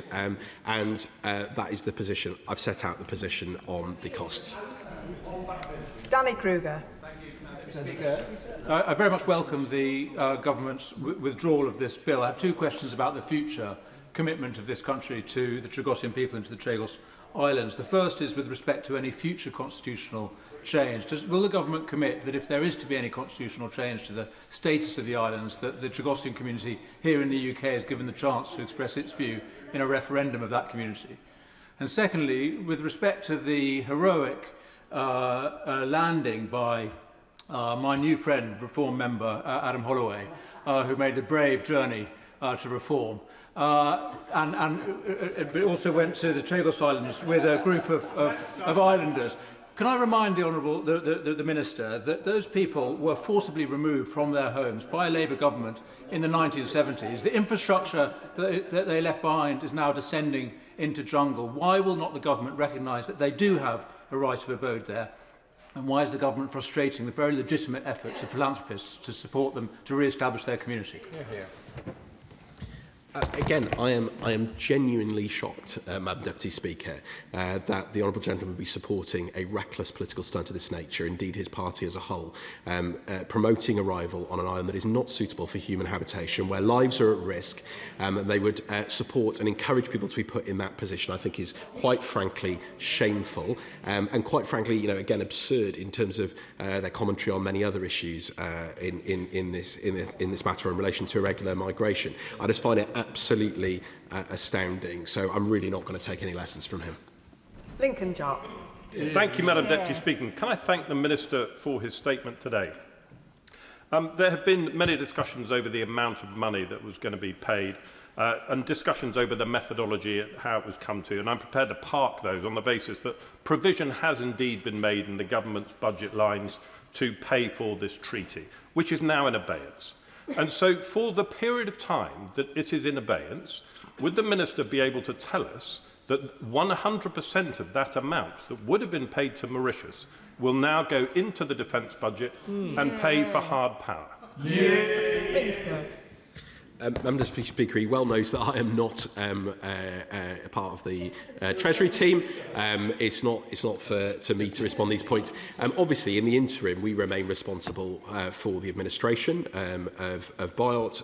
BIOT administration does, and of course the long-standing arrangements between us and the United States regarding to the operations, the crucial operations on the base. And he knows, as I've set out on many occasions, Madam Deputy Speaker, the priceless value of the capabilities there. That is why we set out this treaty and this deal is the best way to secure those capabilities. Jim Allister. The Minister was asked a very precise question by the Honourable Member for North Dorset, and it was this: quite apart from any monetary obligations under the treaty, outside of those obligations, will a single penny be paid to Mauritius going forward? That's a very simple question.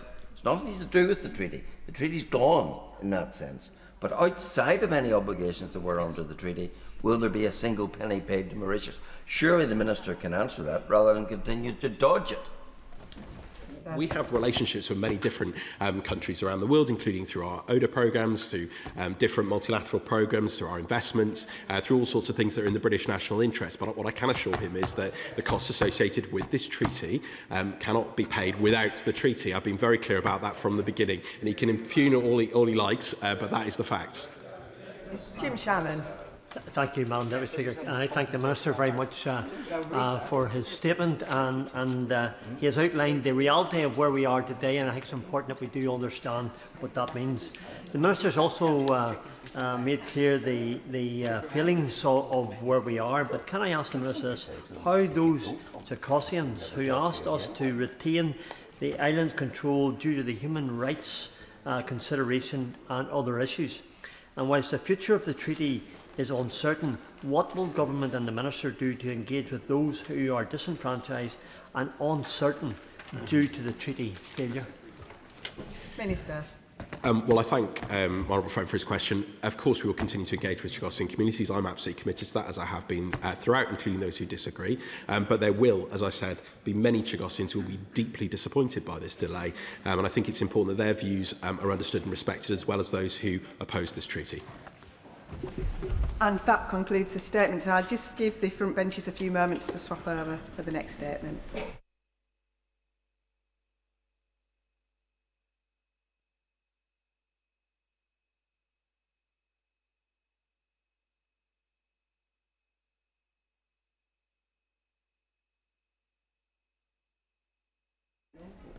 Minister. With permission, Madam Deputy Speaker, I wish to make a statement on North Atlantic activity. Let me begin by thanking the many members of our armed forces currently deployed in over 30 operations across the globe. Their efforts are often unseen by the British people, but they are always appreciated. They defend the very freedoms we enjoy, I agree. Last week, my right honourable friend, the Defence Secretary, revealed details of one such operation. While the focus of many has been drawn to the Middle East, UK armed forces in partnership with our allies have been deployed to deter increased Russian activity that we have seen and witnessed in the Atlantic. The specific operation involved a Russian Akula-class submarine and a concurrent deployment of 2 specialist submarines from Gugi, Russia's main directorate for deep-sea research. Last November, the Defence Secretary outlined to the House how Gugi vessels, including the spy ship Yantar, are directed by President Putin to engage in hybrid warfare, activities against the UK and its allies, specifically around critical undersea infrastructure. Their mission is to survey pipelines and cables during peacetime and then potentially, if required, sabotage in conflict. In response to the Russian subsurface activity, the Defence Secretary deployed a Royal Navy warship and a Royal Air Force P-8 aircraft alongside allies and partners to ensure the Russian vessel was monitored during every phase of their operation. The Akula subsequently retreated home, having been closely tracked throughout, and we continue to monitor the 2 Gugi submarines when they were in around UK waters and, of course, beyond. Our armed forces left them with no doubt that they were being monitored, that their movements were not covert as planned, and that their attempted secret operation had been exposed. The 2 Gugi submarines have also now left UK waters and headed back north, and this operation, which lasted more than a month, has now concluded. Madam Deputy Speaker, in often treacherous conditions, our pilots racked up over 450 flying hours, our frigate sailed several thousand nautical miles, 500 British personnel were involved in the response, and I know the whole House will join me in paying tribute to every single person involved. Mr. Speaker, Madam Deputy Speaker, we exposed this military operation undertaken by Russia for 3 key reasons. Firstly, to send a message to Putin that he failed to remain covert, and that any attempt to damage critical national undersea infrastructure will not be tolerated and cannot be denied. Second, to demonstrate that even with significant capabilities and personnel deployed in the Middle East, we will always do what is necessary to protect our homeland. And third, to highlight a significant operation carried out by our armed forces, who once again met this challenge with a characteristic determination and professionalism we all know too well. Madam Deputy Speaker, this operation reminds us why the seabed matters, especially for the island nation of Britain. It connects us to everything, and that connection is sustained beneath our waters without interruption through a vast network of cables and pipelines on which much of our way of life relies. Much of the gas that heats our homes, 99% of international telecoms and data traffic, trillions of pounds of global trade each day. And because the seabed matters to us, it's also a prime target for our adversaries.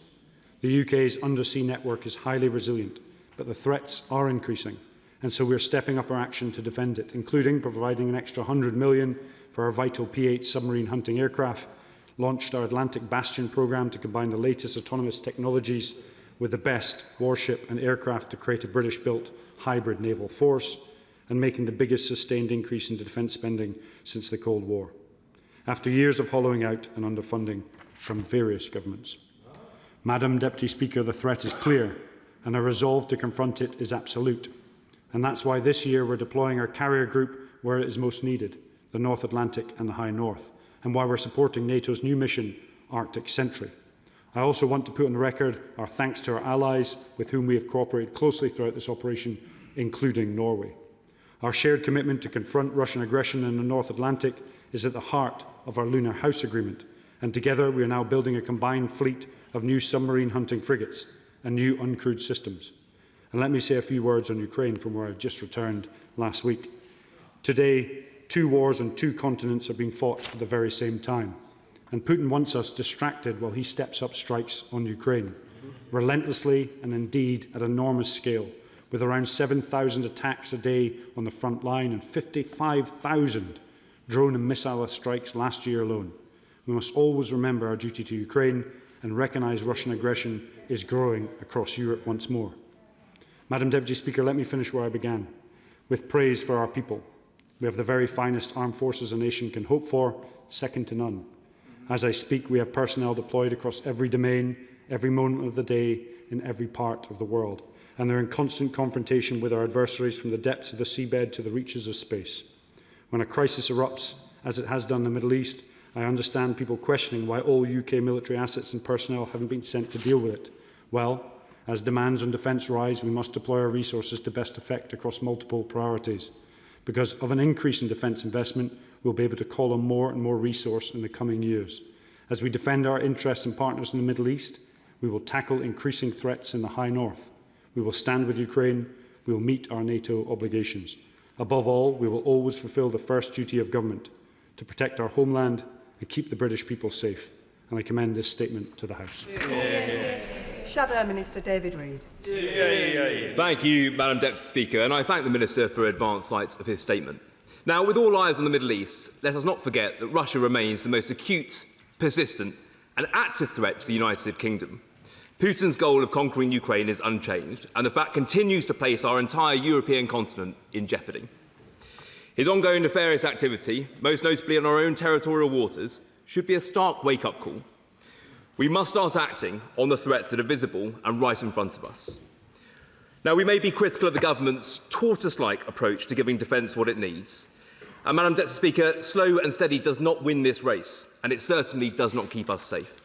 But what does unite us is the full-throated support for the men and women of the Royal Navy, the Army and the Royal Air Force, who keep the wolf at bay in these dangerous times. And I pay particular tribute to all those who serve in the Middle East at the moment, in recent Atlantic operations, and especially those who crew our continuous at-sea deterrent patrols 24/7, 365 days a year, every year.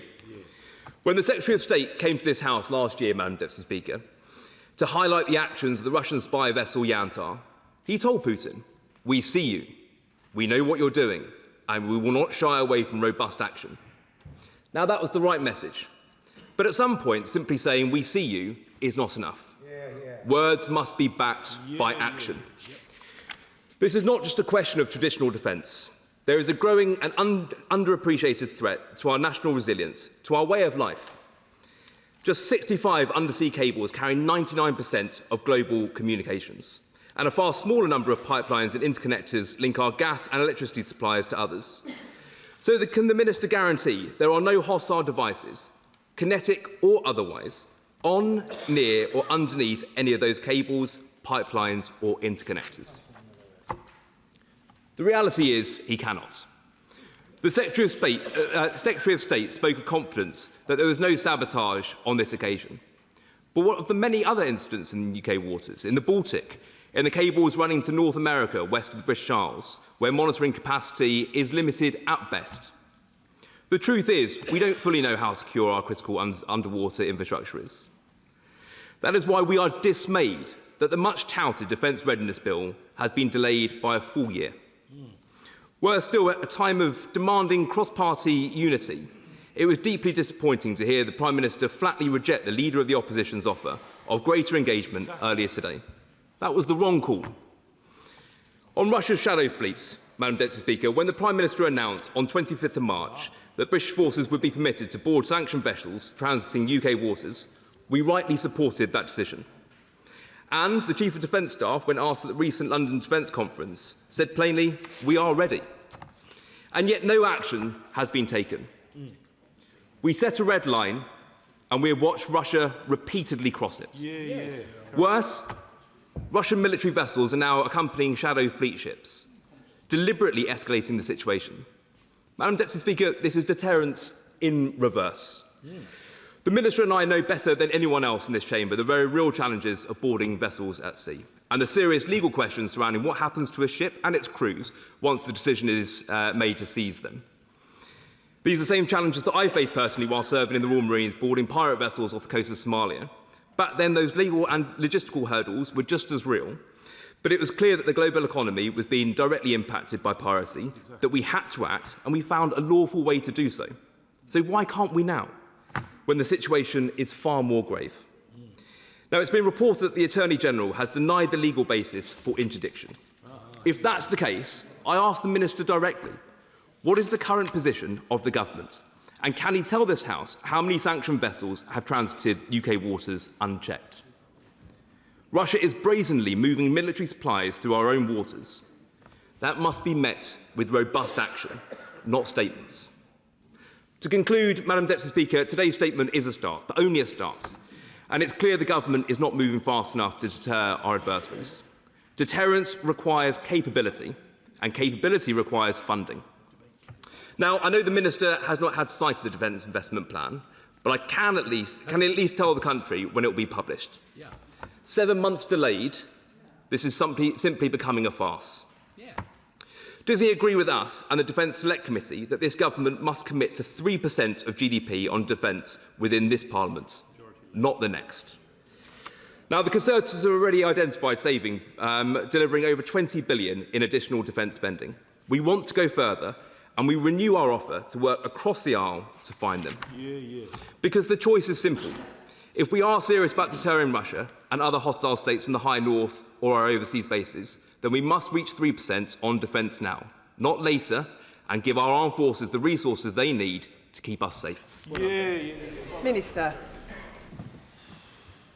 Madam Deputy Speaker, we can agree that no sabotage has taken place this time from the Russian subsurface activity that took place off the coast of the UK. Words backed by action when it comes to deterring Russia, 4.5 billion UK military support to Ukraine, total of 21.8 billion. The UDCG just raised an astonishing 45 billion to buy weapons and munitions and capability for the Ukrainians.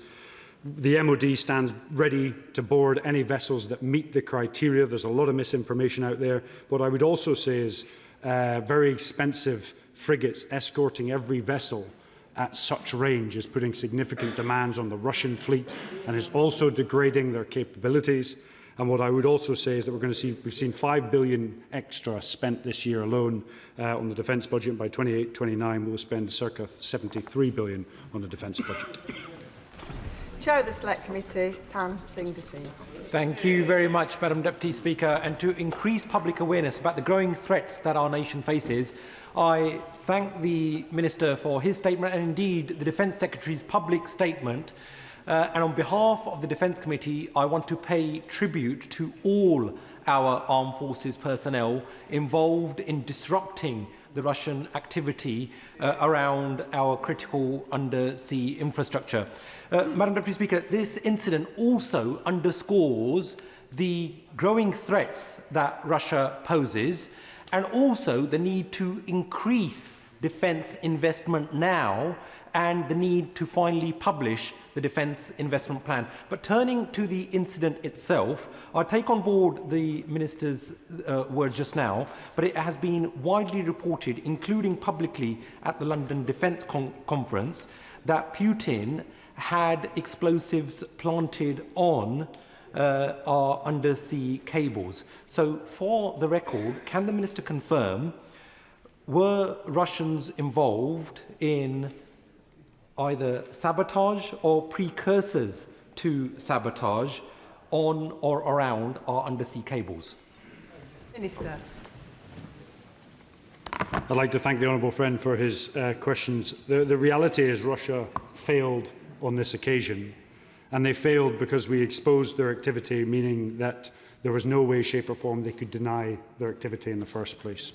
I was at the London Defence Conference. I heard the certain discussions around undersea cables.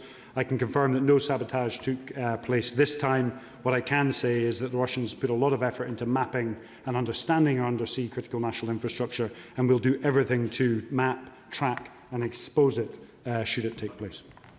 Lib Dem spokesperson Callum Miller. Thank you, Madam Deputy Speaker, and can I thank the Minister for advance sight of his statement. Can I also associate my party with his thanks and appreciation for the dedicated service of our armed forces personnel around the world. Madam Deputy Speaker, while the world's attention was on Trump and Netanyahu's catastrophic war in Iran, Vladimir Putin was collecting vital information about our critical infrastructure. In response, the Defence Secretary told Putin for the second time, "We see you."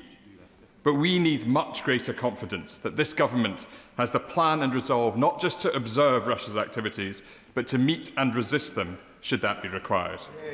As Putin plans for future conflict, our government appears frozen. Delay and inaction is sapping industry's confidence as well as our allies, whilst enabling Putin's war machine in Ukraine. Madam Deputy Speaker, the government must remedy these failings as a matter of urgency. Our national security and the sovereignty of our Ukrainian allies demand it. So I'd like to ask the Minister, will he commit to publishing a defence investment plan before the House prorogues? And will he publish a plan to raise £20 billion in defence bonds to be spent on urgent projects, including rebuilding our naval capabilities, which are critical for protecting our undersea infrastructure? Madam Deputy Speaker, the Minister rightly highlighted Russia's continued assault on Ukraine. Peter Magyar's spectacular victory in yesterday's Hungarian elections should unlock European financial support to Ukraine. At just the same time, Donald Trump authorised a suspension of sanctions on Russian energy assets. The government cannot allow this opportunity to slip. So will the Minister work with EU partners so the UK's £30 billion share of the frozen Russian assets in Europe can be sent to Ukraine's defence alongside the promised €90 billion from the EU? And will he work with colleagues across government finally to put an end to the scandal of UK companies providing maritime services for the export of Russian oil, gas and coal? Minister. Madam Deputy Speaker, I'm glad this government took a defensive stance on Iran. We were clear we didn't have a legal mandate, there wasn't a plan and there was no clear end state. And I think if you're going to put people in harm's way, you need those three things before you can do so. Whilst the Defence Investment Plan has not arrived yet, 5 classes of ship or submarine are in order or on build just now, 13 frigates in order, 8 Type 26, 5 Types 31, which is a collaborative effort to ensure our maritime capability is fit for purpose as we move forward and as those threats diversify and indeed increase, in particular here in the High North. Learning the lessons from Ukraine, ensuring we have the best autonomous capability, and our Atlantic Bastion platform is moving in the right direction. We have worked exceptionally hard, and the Foreign Office are pushing as well to sanction thousands of individuals within Russia, companies and, of course, vessels as well, to reduce the illegal flow of resource coming back into Russia, which is funding that illegal and brutal war waged by Putin on Ukraine. Matt Weston. Thank you, Madam Deputy Speaker, and thanks to my right honourable friend and gallant friend for the statement. Gugi's been at work really since the 1960s, as I understand it. Been doing extensive mapping for quite some time. In our report, the Joint Committee on National Security Strategy, we came up with a great many recommendations that he'll be more than familiar with. When it comes to the Defence Investment Plan, can I just bring his focus perhaps, to one particular element of the recommendations, which was about a sovereign capability for repair ships. So would he just promise either to look at that or agree to meet with me to discuss? Minister. I'd like to thank my honourable friend for what is a really focused question. We've been watching the underwater research programme for years now. We understand exactly what they're up to and why they're up to it. They understand some of the, I wouldn't say weaknesses, but vulnerabilities that sit in the West, and they are trying to identify it and indeed threaten it at a point in time of their choosing.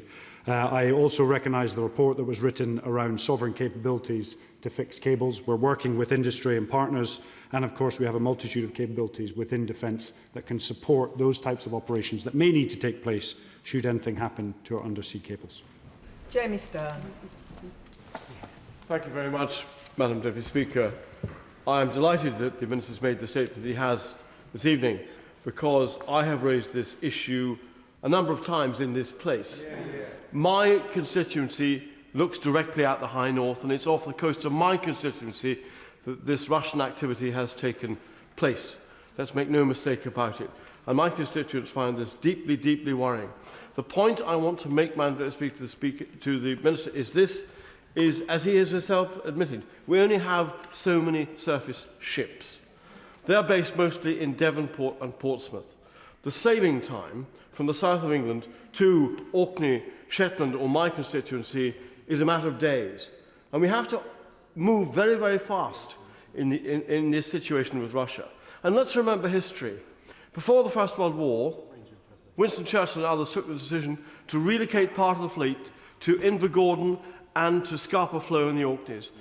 I want to press the Minister, are we quite certain that we are basing those surface ships that we have at present, and we hope we'll have more, in the correct position where they need to be to keep a close eye on the High North and to protect our vital strategic interests? Minister. I'd like to thank the honourable member for what is a really focused question. Part of this problem set is around looking at early warning to when systems appear either in our waters or close to our waters, or indeed close to any critical national infrastructure. That's a multi-domain operation ranging from space all the way down to other intelligence assets that give us very early warning of what is happening, where, when and why, and allows us to pre-position capabilities to meet them, or indeed ensure we can understand exactly what they're up to and therefore put in a operation to deter it if required. Derek Twigg. Thank you very much, Madam Speaker. I was in Latvia at weekend, and they very much know what the threat is from Putin and the Russians. And can I thank the Minister for his statement? What's clear, and what's been helpful in the way this has been described in public, but what's clear is we need to do a lot more to explain to the British public what the threat is and how it's getting worse from the Russians. Not least if we are to increase the defence expenditure, which I've been advocating here for some time, and some tough decisions will need to be made. So we need to have a better programme of education and information to just demonstrate how serious a threat Putin and the Russians are to the security of this country. Minister. Madam Deputy Speaker, I completely agree. A more effective and well-understood communication education plan as to what those threats really mean to the population is essential. If I was to turn around to the population and say there was a cyber attack on Jaguar Land Rover, that would affect, and people would take notice in and around Jaguar Land Rover. If I was to say that half of the attack on Jaguar Land Rover cost half of the two-child benefit cap, it then resonates far greater across the nation. If I was to say there were over 10 billion of cyber attacks just last year alone, and that the MOD has seen a 50% increase in hostile state attacks, that starts to resonate. We need to ensure that narrative is continued to be communicated in the easiest way, but also that it resonates with every section of society. And I couldn't agree more. Dr. Andrew Morrison. Deputy Speaker, the backbone of our ability to detect Russian submarines over decades has been provided by our towed array patrol ships, from Leander right the way through to our increasingly decrepit Type 23.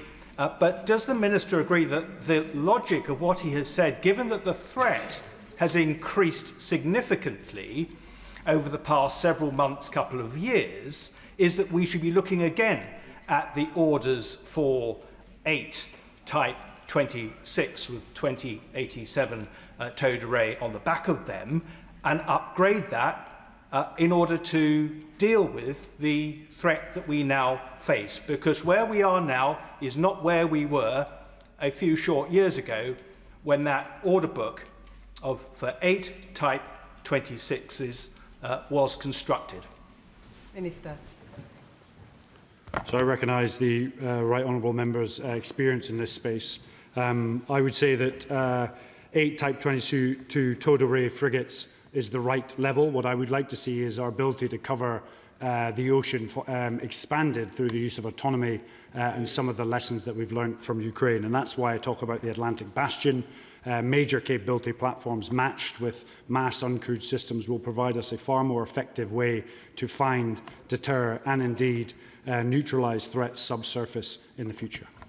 Jonathan Davies. Thank you very much, Madam Deputy Speaker. I join the Minister in thanking our armed forces personnel that identified this threat and allowed us to take the action which he has described. I note that real terms defence spending fell by 22% in the 8 years or so prior to 2017. It's this government that's turning that around with fresh investment and more cooperation with the sector. But we know our undersea infrastructure is vulnerable to a great many threats, and as we face threats on a number of different fronts, we mustn't lose sight of that. We do have a job, however, to explain to the British public why we need this investment. Can I encourage him to, when if we face a similar threat in the future, to make sure that the public understand this, because it's a choice that might mean we don't have the opportunity to spend in other areas of public life. I think we have a job to ensure that we communicate and educate the population all of the variety of threats, whether it be the threat posed by Russia and Ukraine, that threat emanating from the high north that comes into the Atlantic. A lot of people talk about us not having a front line with the Russians. The reality is we do. It sits in the North Atlantic. But that's not the only threats. There's also threats in influence space and, of course, in cyberspace, which we must compete with, but then also respond to contingency operations in the Middle East, Madam Deputy Speaker, which you've seen us do over the last 7 weeks. Lincoln Jopp. Thank you, Madam Deputy Speaker. The Prime Minister said, I think, about 3 weeks ago that the Royal Navy would go after sanctioned Russian tankers. And yet, if the press reports are to be believed, those very same sanctioned Russian tankers have sailed with impunity through the English Channel. My question is, why haven't we done anything? Is there some legal bar or a practical bar when it comes to Royal Navy resources to mount interdiction operations in the English Channel? Very good. So, Madam Deputy Speaker, I have a lot of experience, as does the individual opposite, on boarding ships. The MOD is absolutely ready to go, but we must ensure those ships meet the certain criteria, and as soon as they do, they will be boarded and deterred. Chris Webb. Thank you, Madam Deputy Speaker. Does my honourable friend agree with me that whilst the government continues to rightly defend our people, interests and allies in the Middle East, we must never lose sight of the war in Europe and our determination to always stand with Ukraine during this conflict? Madam Deputy Speaker, I completely agree, and a key piece there is never lose sight.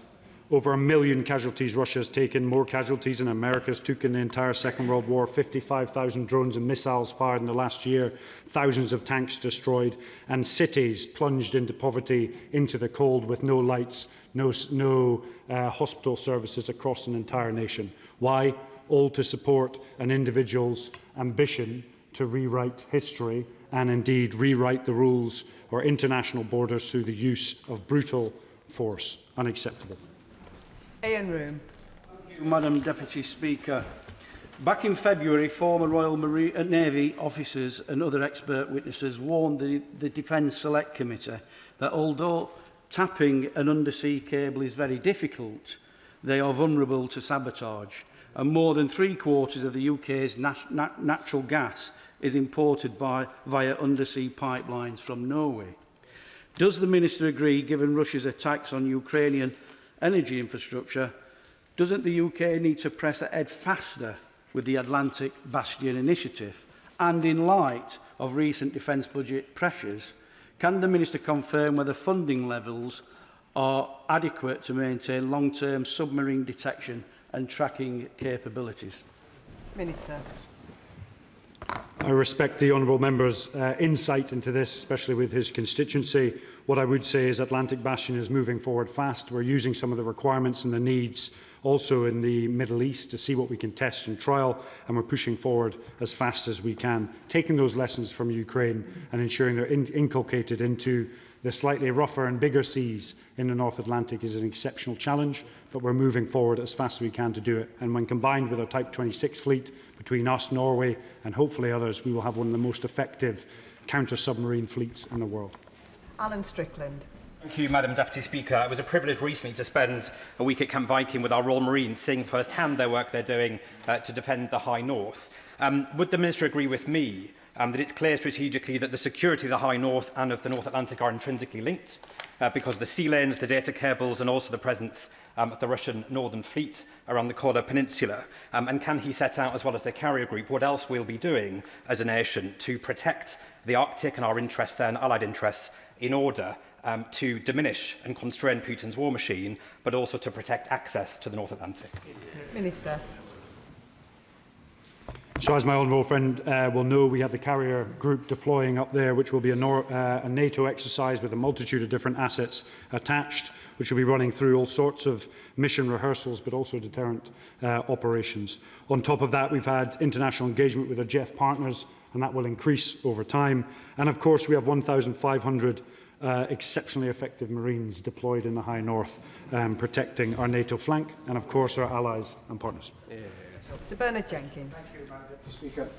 Can we be absolutely clear from his statement, which I very much commend for its candour and bluntness, that these two Guggy submarines have now left UK waters? They were carrying out hostile acts in UK waters.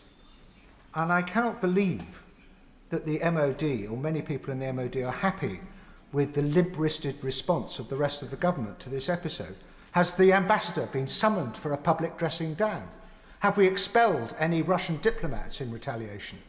Are we making it clear to our Russian adversaries that if they mess in our territorial waters, we will demand their immediate surrender and they should surface and be escorted to a British port, or we open fire, or at least fire a warning shot?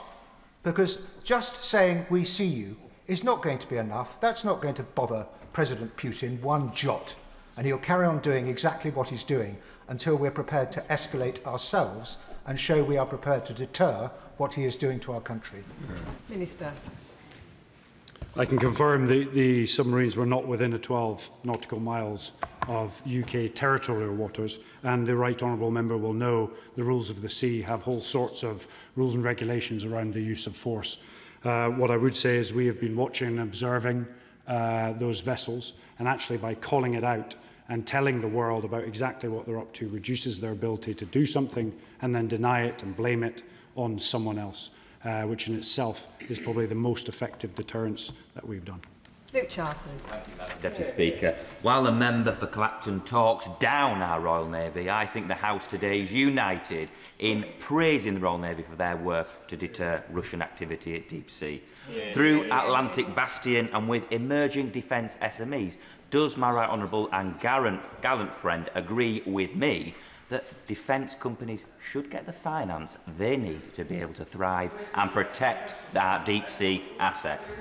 Minister. So I know my honourable friend is exceptionally passionate about this, as am I. I fully support our Royal Navy activity in the High North, but I also expect, as we move forward with big capability procurements, that SMEs get a fair showing to ensure that we can capitalise on some of the entrepreneurial spirit that is driving what is a technological revolution in Ukraine. We've done thousands of contracts, there will be thousands more, but we also have a really difficult challenge on our hands. New technology in Ukraine is driving change faster than ever before.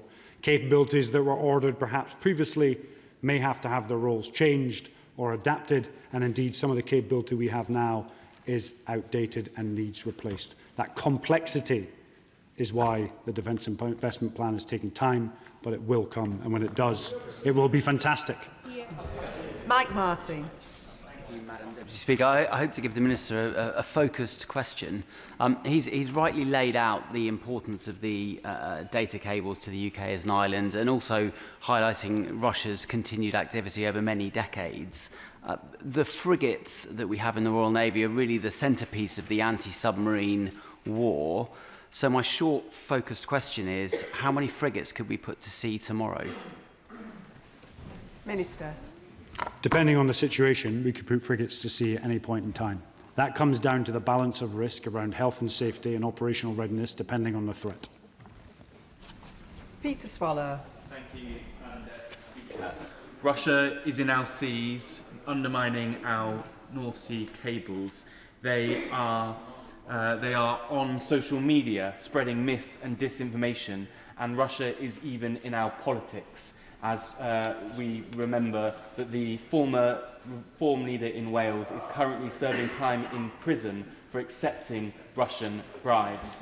Members across this House recognise the ever-present threat that Russia poses to this country.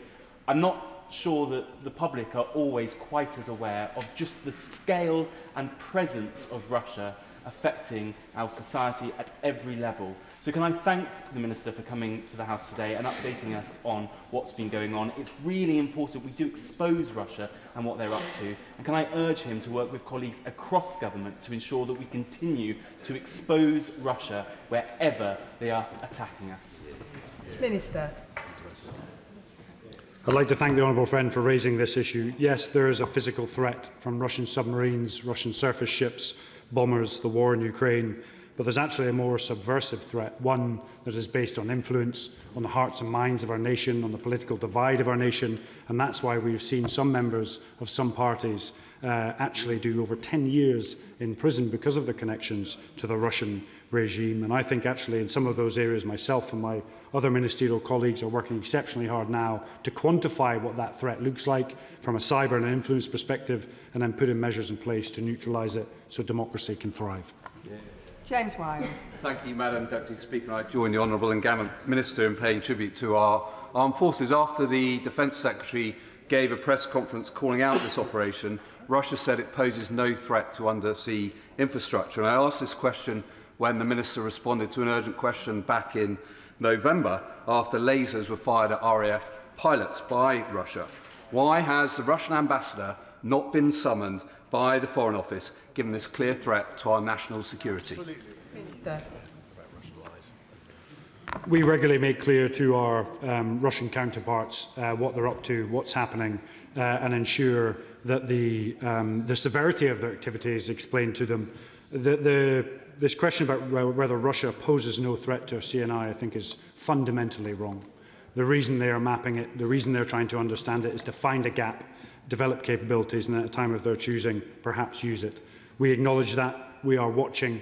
We have very clear indicators and warnings, and I have complete assurance in our armed forces' ability to deter it. Charlie Dewhurst. Thank you, Madam Deputy Speaker. Now, the Minister may be aware that the RAF's investment into the P-8 submarine hunting programme was taken back in 2015, a time when Russian activity in the North Atlantic was much less, the threat to the UK much lower. Now, I welcome the £100 million announced just now, but that is less than 1/3 of the cost of one of those aircraft. So can I ask him what assessment he's made of the P-8 submarine hunting capability in light of the increased Russian activity, and will he assure the House that he will go further if the RAF needs him to? Minister. So I'd like to, it's a fantastic question and point. The Nimrod capability was taken out of service many years ago. The P-8 programme is a huge success. Many other allies and partners use those same aircraft. When you combine that with some of the best frigates and the best Navy personnel, and with a subsurface capability, that multi-domain spectrum of finding submarines and tracking them is second to none. There's £100 million investment gone into the P-8 programme. And of course, we will ensure that that money is spent wisely on maintenance and other gaps if required, and we will spend more indeed if there are issues with the P-8 programme in the future. It is the front line of our deterrence and indicator network. Luke Meyer. Madam Deputy Speaker, this incident highlights the need to move at pace to scale up our hybrid naval capabilities, and so will the Minister commit to do so, drawing on the strengths of North East industry? Minister. Madam Deputy Speaker, a navy without a navy has destroyed or rendered irrelevant one of the biggest fleets in the world, which is the Black Sea Fleet. The lessons that we can learn from the hybrid activity in Ukraine are some of the most important for our island nation, and we're going to ensure they're inculcated and integrated into our major capability platforms to ensure in future we have a high-low mix of hardware with very sophisticated software combined into some of those very fantastic high-end systems such as the Type 26 frigate. Graham Ledbetter. Thank you, Madam Deputy Speaker. First of all, can I pay tribute to the dedication and bravery of our armed forces, and in particular in this instance to the many members of armed forces in this operation who are based at RAF Lossiemouth in the Poseidon fleet, and also those in the Typhoons who provide quick reaction alerts from Lossiemouth. They are on the front line in the defensive operations and protecting the integrity of our defence against Russia. The point that was made by the Honourable Member for Caithness and Sutherland about the threat of Russian vessels in the North Atlantic growing is really important. And there is an advantage to basing more vessels in the north of these isles, and there are plenty of ports around Scotland that could accommodate that. Will the Minister give that serious consideration? We have a multitude of indicators and warnings that highlight when threats come into our areas of interest. When they do, we make sure we mobilise capability to meet and deter that threat. What I would like to say is I think it is realising on all parties the absolute centrality of Scotland within our defensive network, its geographical position, but also the access and insight it gives us to the High North, which is critical to our defence. Phil Brickell. Thank you, Madam Deputy Speaker, and can I thank my gallant friend for his statement today. Building on the remarks of my honourable friend, the Member for Widnes, can I commend the Minister on his statement but encourage him to do all he can to continue to raise awareness of the subversive actions of Russia, whether that's in the grey zone or hybrid activities. And does he agree with me that the success of our armed forces in the North Atlantic recently rebuffs recent remarks that the Leader of the Opposition has continued to fail to apologise for when she said that our armed forces were simply hanging around? In fact, what we have seen is, whether it's at sea, in the air or at land, that our armed forces are working day in, day out to keep the homeland safe, and we should be proud of all that they do. Minister. So we have seen billions in pounds of cyber attacks in the UK. We've seen a 30% increase in Russian surface and subsurface capability in the High North. We've seen tactics and training cross-pollinated between Russia and Ukraine and now Iran across 10 different countries, with low and slow-flying drones and high-end ballistic missiles mixed into a very effective strike programme. And then we have seen on the other side the capabilities from Ukraine now deploying into the Middle East to defend against those very same tactics. And I think it is clear to everyone to see that there are countries working together to undermine the West, not just in the physical domain, in the cyber domain, in the influence domain, and the quicker we push against this, the very better. Vicky Slade. Madam Deputy Speaker, it's clear that under the current leadership, the US is no longer a reliable ally, threatening European colleagues, Commonwealth nations, and undermining the very purpose of NATO. So as we face increasing threats from Russia, we are reliant on them for our nuclear deterrent, our kit and technology. So will the Minister share his plans to increase the priority for British and European partners' equipment so that we can have some independence from them and also boost our domestic market? Minister.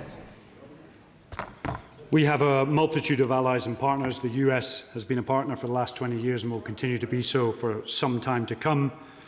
We share a whole plethora of different capabilities and have done for the last 20 years. We also do the same with our European allies, and as you will know, the Luna House Agreement with Norway has resulted in the frigate deal, our Trinity House deal with the Germans, and of course our capability cooperation with Poland has resulted in millions of pounds of investment, but also thousands of skilled jobs from Scotland to Cornwall to Ireland to Wales.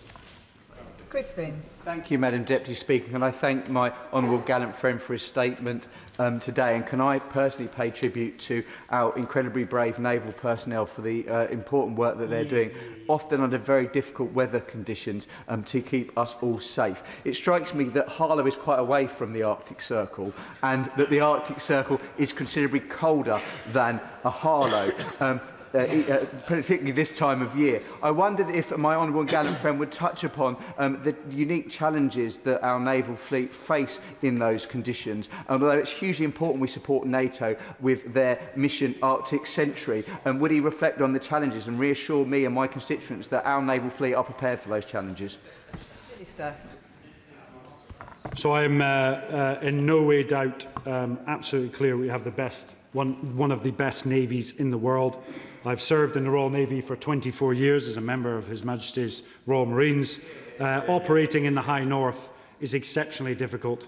I've only done a little bit of it in my time on the Carrier Strike Group as the Chief of Staff, but when you're in Sea State 9 on a pointy frigate, yes, you need to have some mettle to continue doing your job when it happens day in, day out for weeks on end. What I can say is the Royal Navy persevere. They do a fantastic job, and when you combine that with our P8s in the sky and, of course, the silent service underneath the waves, I have no doubt that our nation is very well protected. Ben Opsijecti, and then I'll be calling Steve Darling. Ben Opsijecti. Madam Deputy Speaker, the Minister may recall that back in November, when we discussed the Yantar, I asked him about the circumstances under which the Fleet Contingency Group would be given the green light to conduct a maritime interdiction operation, and he responded and said that it would need to meet the international law. I was very pleased on the 25th of March when the Prime Minister put out his statement saying that the Royal Marines and Special Forces would be given the opportunity to interdict Russian Shadow Fleet vessels, but subsequently we haven't seen any of that take place. The Minister mentioned that criteria would need to be met. Now, there are 544 sanctioned Russian Shadow Fleet vessels. Can he confirm whether all of by virtue of just being sanctioned, meets the criteria for being interdicted, or are there vessels within that list of 544 that are in scope and simply they haven't transited yet through our waters? Minister.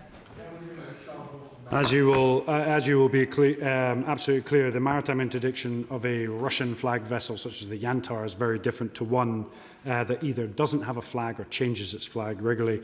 The criteria must be met to enable those boardings. The MOD is absolutely ready to go, but unfortunately I'm not going to go through the detail here because it may allow some of those vessels to put in place the mitigations that would reduce our ability to board them. Steve Darling. Thank you, Madam Deputy Speaker. With the Russian Navy now escorting Shadow Fleet vessels down through the English Channel, could a mitigation or a blocker for actually interdicting on one of these vessels be a naval vessel with them? And was it an error of judgment by the government to put them on notice that we were now about to start these interdictions? Minister. So we'd already supported a US boarding of a sanctioned vessel and, of course, multiple other allies as well. Russian naval escorts do escort some of these vessels. When they do, that's also putting a considerable strain on the Russian fleet, which is relatively limited when you combine it with its subsurface capability, which is having an effect. What I can say is the MOD is absolutely ready to board any ship that meets the parameters and will do so if it happens. Danny Kruger. Madam Deputy Speaker, can I join the Minister in paying tribute to our... Are you Sammy Wilson? It was Danny Kruger, I believe. Thank you, Madam Deputy Speaker. I wanted to pay tribute to the Royal Navy and echo the point made by the Minister in respect of our brave personnel. And I agree with him that we have the best Navy in the world. I just wish it were larger. Can I question the Minister? I'm unclear from what he's been saying whether we've had more than a narrative of what happened over the last month and of our capabilities in respect of these events. What has actually changed in terms of the government's planning with respect to defending our undersea infrastructure from Russia, in terms of either disposition of our forces or procurement, perhaps? And secondly, can I ask him, he mentions the resilience of our undersea infrastructure. Can you tell the House a little about what plans we have to cope with an attack on undersea cables and how quickly we could recover from them? Minister. First of all, it's a delight to see your party sat here in a defence subject, which is a first. And I'd also just like to remind him of the capability that we've seen as this Russian operations take place. The UK has deployed assets to map and track it and then expose it which in fact is one of the best deterrents, because no longer could Russia or indeed Putin claim that an operation or sabotage that took place was not them, which was the whole purpose of that operation, which has been fantastically conducted by the best Royal Navy in the world. And remember, it's not just the ship or indeed the aircraft. There's a whole plethora of individuals. In fact, 500 people sat behind this operation conducting it, and it was successfully prosecuted. Claire Young. Madam Deputy Speaker, I'd like to return to the issue of UK maritime services facilitating the export of Russian energy, which I raised in this chamber 3 months ago. Does the Minister not see the irony that at a time when we're all grappling with how we fund our own defence, that the government is still letting UK PLC bankroll Putin's war machine, a war machine that is mapping our infrastructure, and what action does the government plan to take to stop it?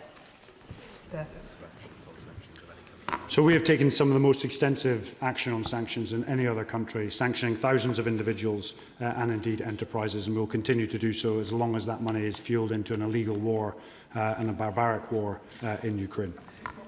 Sammy Wilson.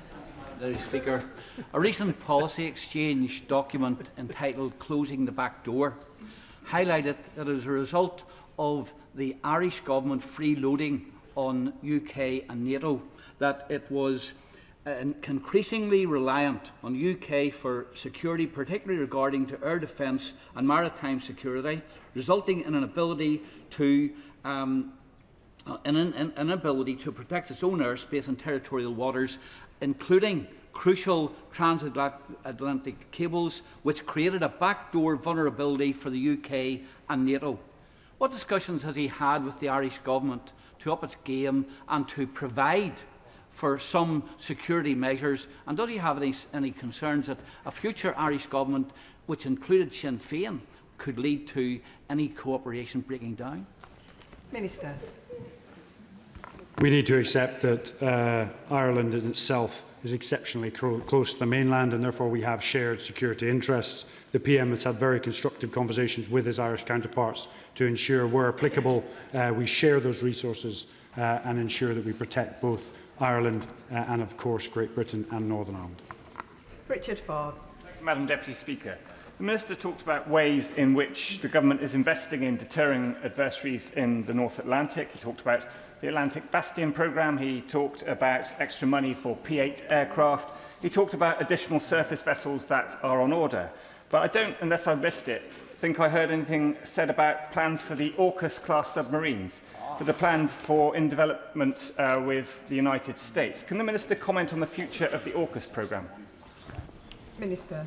The AUKUS programme is not in question. It continues at full strength and is a fantastic trilateral partnership between us, Australians and the Americans. Jim Allister. Thank you. Given Northern Ireland's geographical position, it increasingly occupies a geosecurity location of some significance, particularly in regard to the transatlantic undersea cables. I'm therefore disappointed that there are still only 5 Royal Navy personnel based in Northern Ireland. Could I ask the Minister, last month there was a memorandum of understanding between the United Kingdom and the Republic of Ireland to provide sea and naval cover for the entire British Isles, particularly important to the Republic given their cyber economy reliant upon those cables. It is reported in some press that that has been provided free of charge to the Republic of Ireland. Is that correct? Surely not. Minister. It's not lost on me the essential role of Northern Ireland in both our transatlantic relationship, but also in the security of our great isle, and the essential role it played indeed in World War II. I write back to you with the detail of numbers within Northern Ireland, if I can, if it's within the operational parameter. But what I would say is that any discussions taking place with another country on a diplomatic space usually have bilateral benefits. Jim Shannon. Thank you. Madam Deputy Speaker, can I thank the Honourable and Gallant Minister for his statement today, and no one in this House or outside of this House doubts the commitment of the Honourable Gentleman. The Select Committee had come about, I think it might have been about 6 weeks ago, to the House, and I'd asked a question to the Chair of the Select Committee, the very issue that my honourable member friend for East Antrim referred to. The Minister is aware that the Royal Navy and the Royal Air Force protect not only the United Kingdom of Great Britain and Northern Ireland but also the Republic, and that pipelines and undersea cables go from the United Kingdom to the Republic of Ireland to the Atlantic Ocean. So can the Minister confirm that the activities of Russian submarines have not been active in the soft underbelly of the Republic of Ireland and the back door to the United Kingdom of Great Britain and Northern Ireland? Thank you. Minister. Madam Deputy Speaker, I'm not going to go into the specific detailed geographical movement of submarines. What I can say is that there are interdependencies between us and, of course, Northern Ireland, Ireland and a multitude of other European nations that where cables go under the sea. We are working with our allies and partners and will continue to do so to ensure they are absolutely protected. And indeed, if any threat appears, that it is mapped, tracked and deterred. And that concludes the statement. Point of order, Ben Oxygen. Madam Deputy Speaker, I seek your guidance with regards to some missing written parliamentary questions that I am trying to track down that the Education Minister there might be able to help me with. I've been waiting over 4 months for a reply to written parliamentary questions 96357, 96475 and 96477 on SCND reform, as well as a Freedom of Information Act request, which is also now several weeks overdue as well. And I seek your guidance if you could encourage the Department for Education to reply to their correspondence in a timely fashion. I thank the honourable member for giving notice of his point of order. Freedom of information requests are not a matter for the Chair, but it is important that members receive timely answers to their parliamentary questions. The honourable member's point will no doubt be drawn to the attention of the Leader of the House, who will be able to pursue this matter. Motion number 1 on business of the House today. Minister to move. Not moved. Motion not moved. I'll give the front benches a few moments to swap over.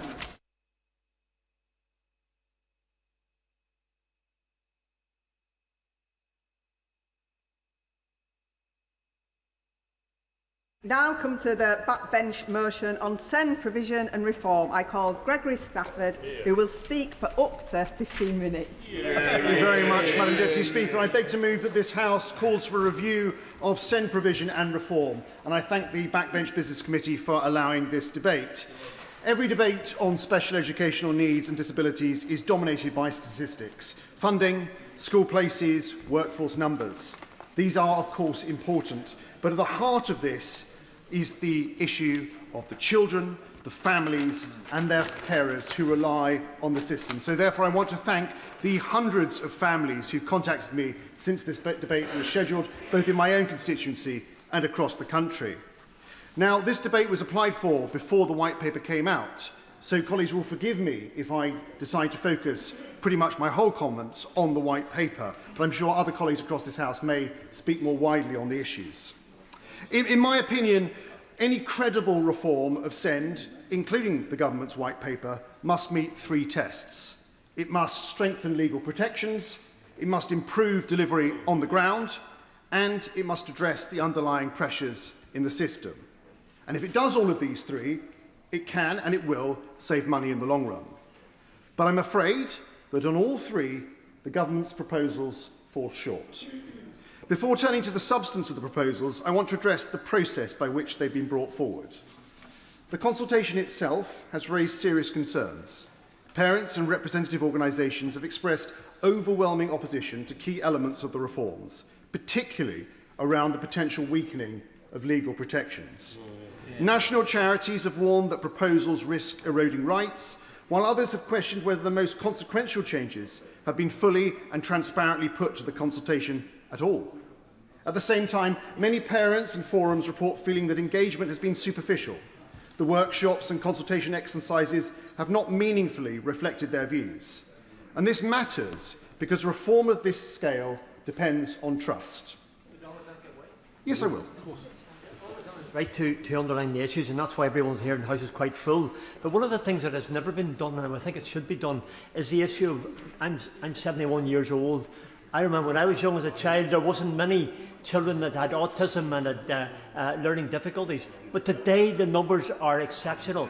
Does the honourable gentleman agree it's time to source out the reason why there are so many children with special needs, necessities and qualities that they don't have and they didn't have back in the 60s and the 70s when I was a boy? Well, I think the honourable gentleman raises a very good point, a very interesting point, and I think if you're going to try to solve, if that's the right word, the issue around special education needs, and more importantly, put in place the systems to support children with special education needs, you do need to have an understanding of the reasons for it. But instead, I have to say to the honourable gentleman, I think in the government's proposals, there is a feeling from families who are already exhausted by the system becoming disengaged from the very process that it's supposed to improve it. Now, across Farnham, Borden, Hazelmere, Liphook and the surrounding villages, SEND is the single most important and most prominent issue in my casework inbox. Parents, schools and carers feel consistently let down by a system that is too slow, too complex and too often unresponsive. Now, as Vice Chairman of the APPG on SEND and through my work on the Health and Social Care Select Committee, I see these challenges not just locally but reflected across the country. I will give way, yes. I thank the honourable member giving way. He's obviously making very persuasive arguments and points. In my constituency of Birmingham Perry-Barr, like many other constituencies, the issue of SEND and support for SEND is an ever-increasing problem. It's not just the support, but the quality of support. And what we are now seeing, parents having to lose their jobs because travel for SEND children to and from school is being prevented. Does the honourable member agree that this consultation should focus on the need as opposed to the financial aspect? As I said in my opening remarks, my view is that if you get this system right, and I don't assuage any unfair or untoward motive from the government, I do think they come from this from a point of trying to improve the system. But if you improve it properly, then I think it will save money. And I think the danger with the way the government has approached this is they're looking to save money and they're thinking about how they can solve the system. And I think that is the danger. I think that is the danger. So moving on to those three tests that I talked about at the start. The first test is whether the government's proposals strengthen legal protections. Now, education, health and care plans introduced in 2014, I accept, are not perfect. But they provide something essential: clarity, structure and, crucially, legal enforceability. Can I make a little bit more progress? The central question is whether individual support plans will carry those same enforceable rights. At present, the government has not provided that assurance, and I look to the Minister to do so. In fact, external assessments suggest that these changes will significantly weaken legal protections. Now, that creates a clear risk, replacing a system that is legally enforceable, albeit slow, with one that may be simpler in theory, but weaker in law. And we know that enforceability matters. Across the country, over 9 in 10 tribunal appeals are upheld in a minute against the local authority. And while, let's be frank, that covers no local authority in any kind of glory, it is evidence that the legal framework works when families are able to challenge decisions. Remove that safeguard and families lose their ultimate protection. I give way to number 9. For giving way, and I thank him for bringing this really important debate to the Chamber, and I recognise his passion for supporting young people of SEND. I do disagree with him on his views when it comes to the government white paper. I'm not saying it because I'm sitting on this side of the bench, I'm saying it as a former teacher who worked with a system that did work, that was very similar to the system that's being put forward. I've just put to him the point about legal enforcement and EHCPs. I would question that, because actually what you found is that even when children did get their EHCPs, the schools just weren't able to provide what the EHCP demanded. So whether it was a legal requirement or not, those schools just weren't able to provide it. I'll just ask them to reflect on that. Deputy Speaker, given the amount of time, I'm probably not going to take too many more interventions. On the honourable gentleman's point, I think it's a strange argument to have that because a child has been legally given an EHCP which requires the school to provide a certain level of support, that because, for whatever reason, whether that through the school, through the local authority, or whatever reason, that cannot be supported, we should therefore water down its legal rights. So when the current system works, and it does work in places, it is transformational. One parent in my constituency wrote, and I quote, We are incredibly relieved. I have received the final copy of my EHCP and the school is now implementing it. It has been a long road, end quote. That relief exists, exists because there is a system that ultimately guarantees support. Replacing that certainty with ambiguity is not reform, it's regression. Now, the second test is whether the proposals improve delivery on the ground. The model set out in the White Paper relies heavily on early intervention through the NHS and through local schools, but that depends on capacity that currently simply does not exist. For example, in Hampshire and Isle of Wight ICB, CAM's waiting time stands at around about 28.5 weeks for an assessment, rising to 52 weeks for treatment, far beyond the NHS standard of 18 weeks. Without clinical capacity, the central delivery mechanism of these reforms cannot function as intended. Schools are already being asked to fill that gap. In discussions with head teachers and SENCOs across my constituency, including at South Farnham School, Highfield South Farnham, St Polycarp, St Mary's, Bagshotley Infants and others, a consistent picture emerges. Rising demand, limited special support and growing pressure on the staff to manage needs that should sit elsewhere in the system. One school put it plainly, and I quote, "CAMs sometimes ask us to manage pupils ourselves because they do not have the capacity," end quote.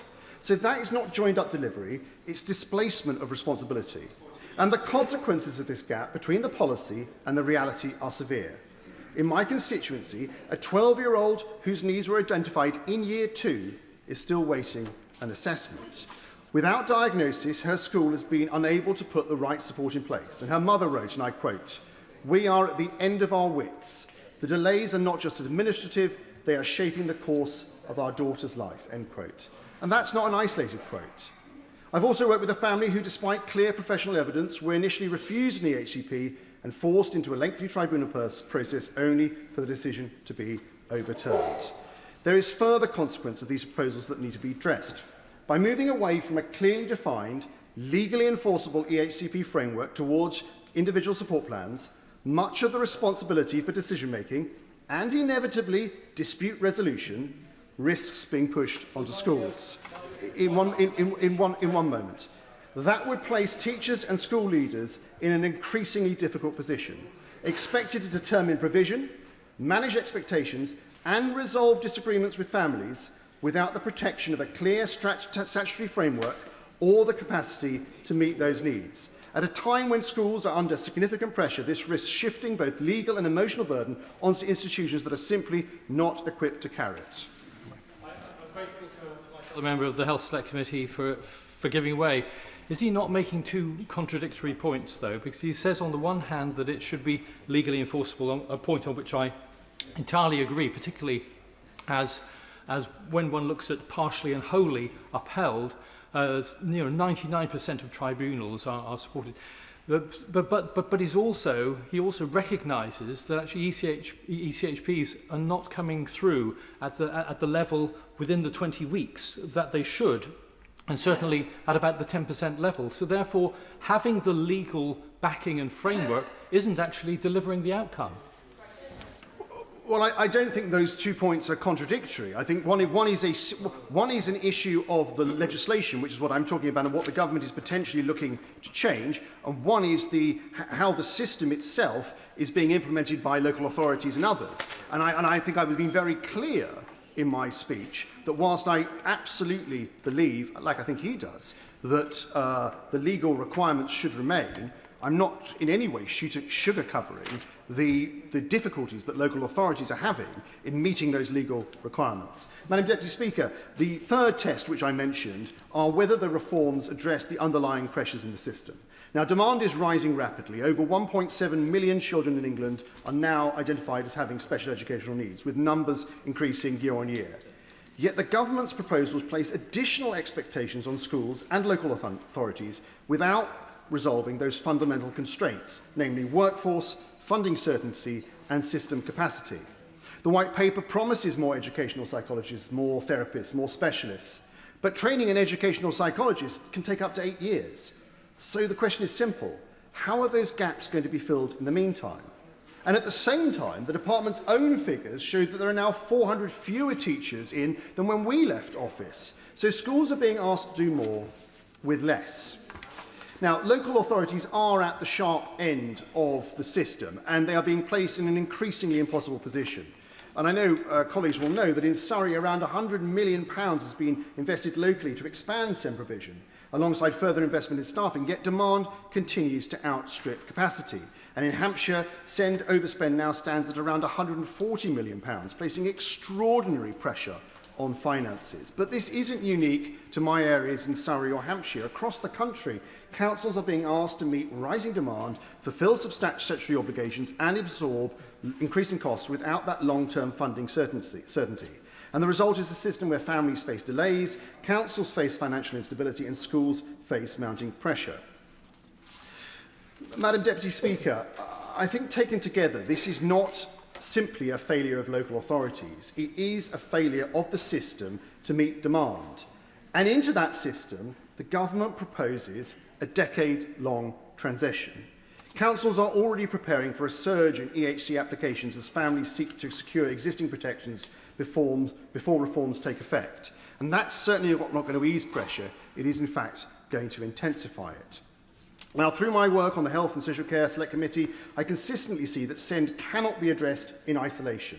The number of children with SEND is rising by about 5% each year, and meeting that need requires genuine coordination between education and health. And yet SEND was almost entirely absent from the NHS 10-year plan. And when I submitted written questions on conditions such as autism, ADHD and dyslexia, the responses revealed that data is not collected individually, but grouped into very broad categories, which is really not joined-up government, it's fragmentation. That needs to change.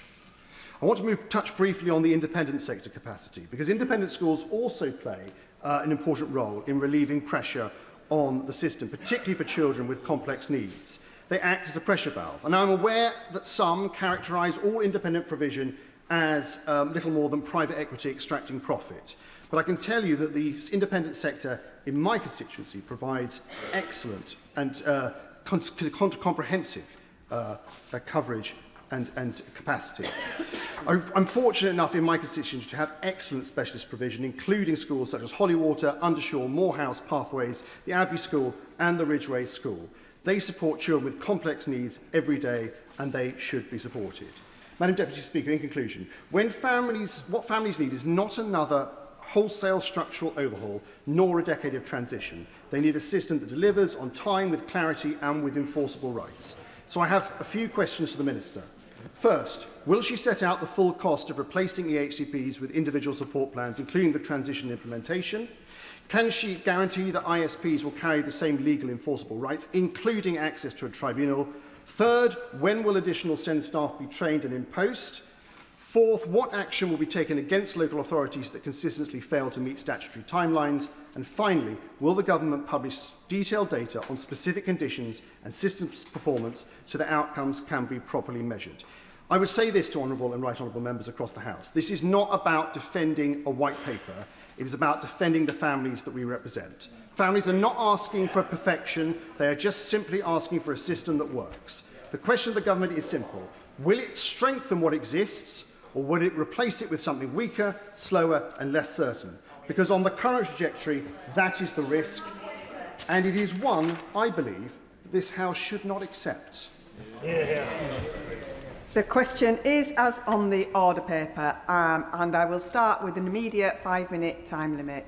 Chair of the Select Committee, Helen Hayes. Madam Deputy Speaker, can I congratulate the Honourable Member for Farnham and Borden on securing this important debate and thank the Backbench Business Committee for allocating the time for it. The support for children with special educational needs and disabilities is an area in which my committee has taken an intense interest. It is the single biggest challenge in our education system with far-reaching consequences.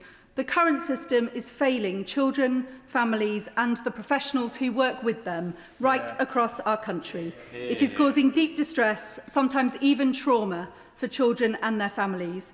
The implications of the failing system for local authority finances are profound, and many professionals are put in the invidious position of being unable to deliver the education and support that children and young people require because of impossible constraints on resources and ever-increasing need. The outcomes for children with SEND are unacceptably poor, and I'm afraid, Madam Deputy Speaker, I simply don't recognise the description of the Honourable Gentleman for Farnham and Borden that this is a system that is broadly working, a system that relies on parents having to battle every step of the way and having to go to tribunal to seek redress is an exclusionary and inequitable system, and we need to be absolutely clear that it is failing and that the reform that is necessary to get it to work is comprehensive and far-reaching. It is vital that the failures in the current system are addressed. Vital on its own terms, because no child should feel that there is no place for them in our education system, that their needs are not understood, or even worse, as we heard from some of our witnesses, that they are the problem. No parent should have to battle at every single stage of their child's education to get the support they need. But this is also vital if we want to improve outcomes in our education system and if we want to unleash the talent and creativity of every single young person for the benefit of our society and our economy. I thank my honourable friend for giving way. What I hear about is a real concern from parents about exclusions, as she's mentioned, and they're really concerned to understand how accountability will work in a future system, particularly around that risk that exclusions can have for a future where children are concerned about trauma as a result of their exclusions. I'd be grateful for her thoughts on that. I thank my honourable friend for her intervention. And accountability is one of the areas that we highlighted in our committee report last year, which I'll come on to speak about in a moment. We published our inquiry report last year, Solving the Send Crisis. Our report was based on 900 pieces of written evidence, 7 oral evidence sessions and visits to Ontario in Canada and to schools and colleges implementing innovative good practice in England.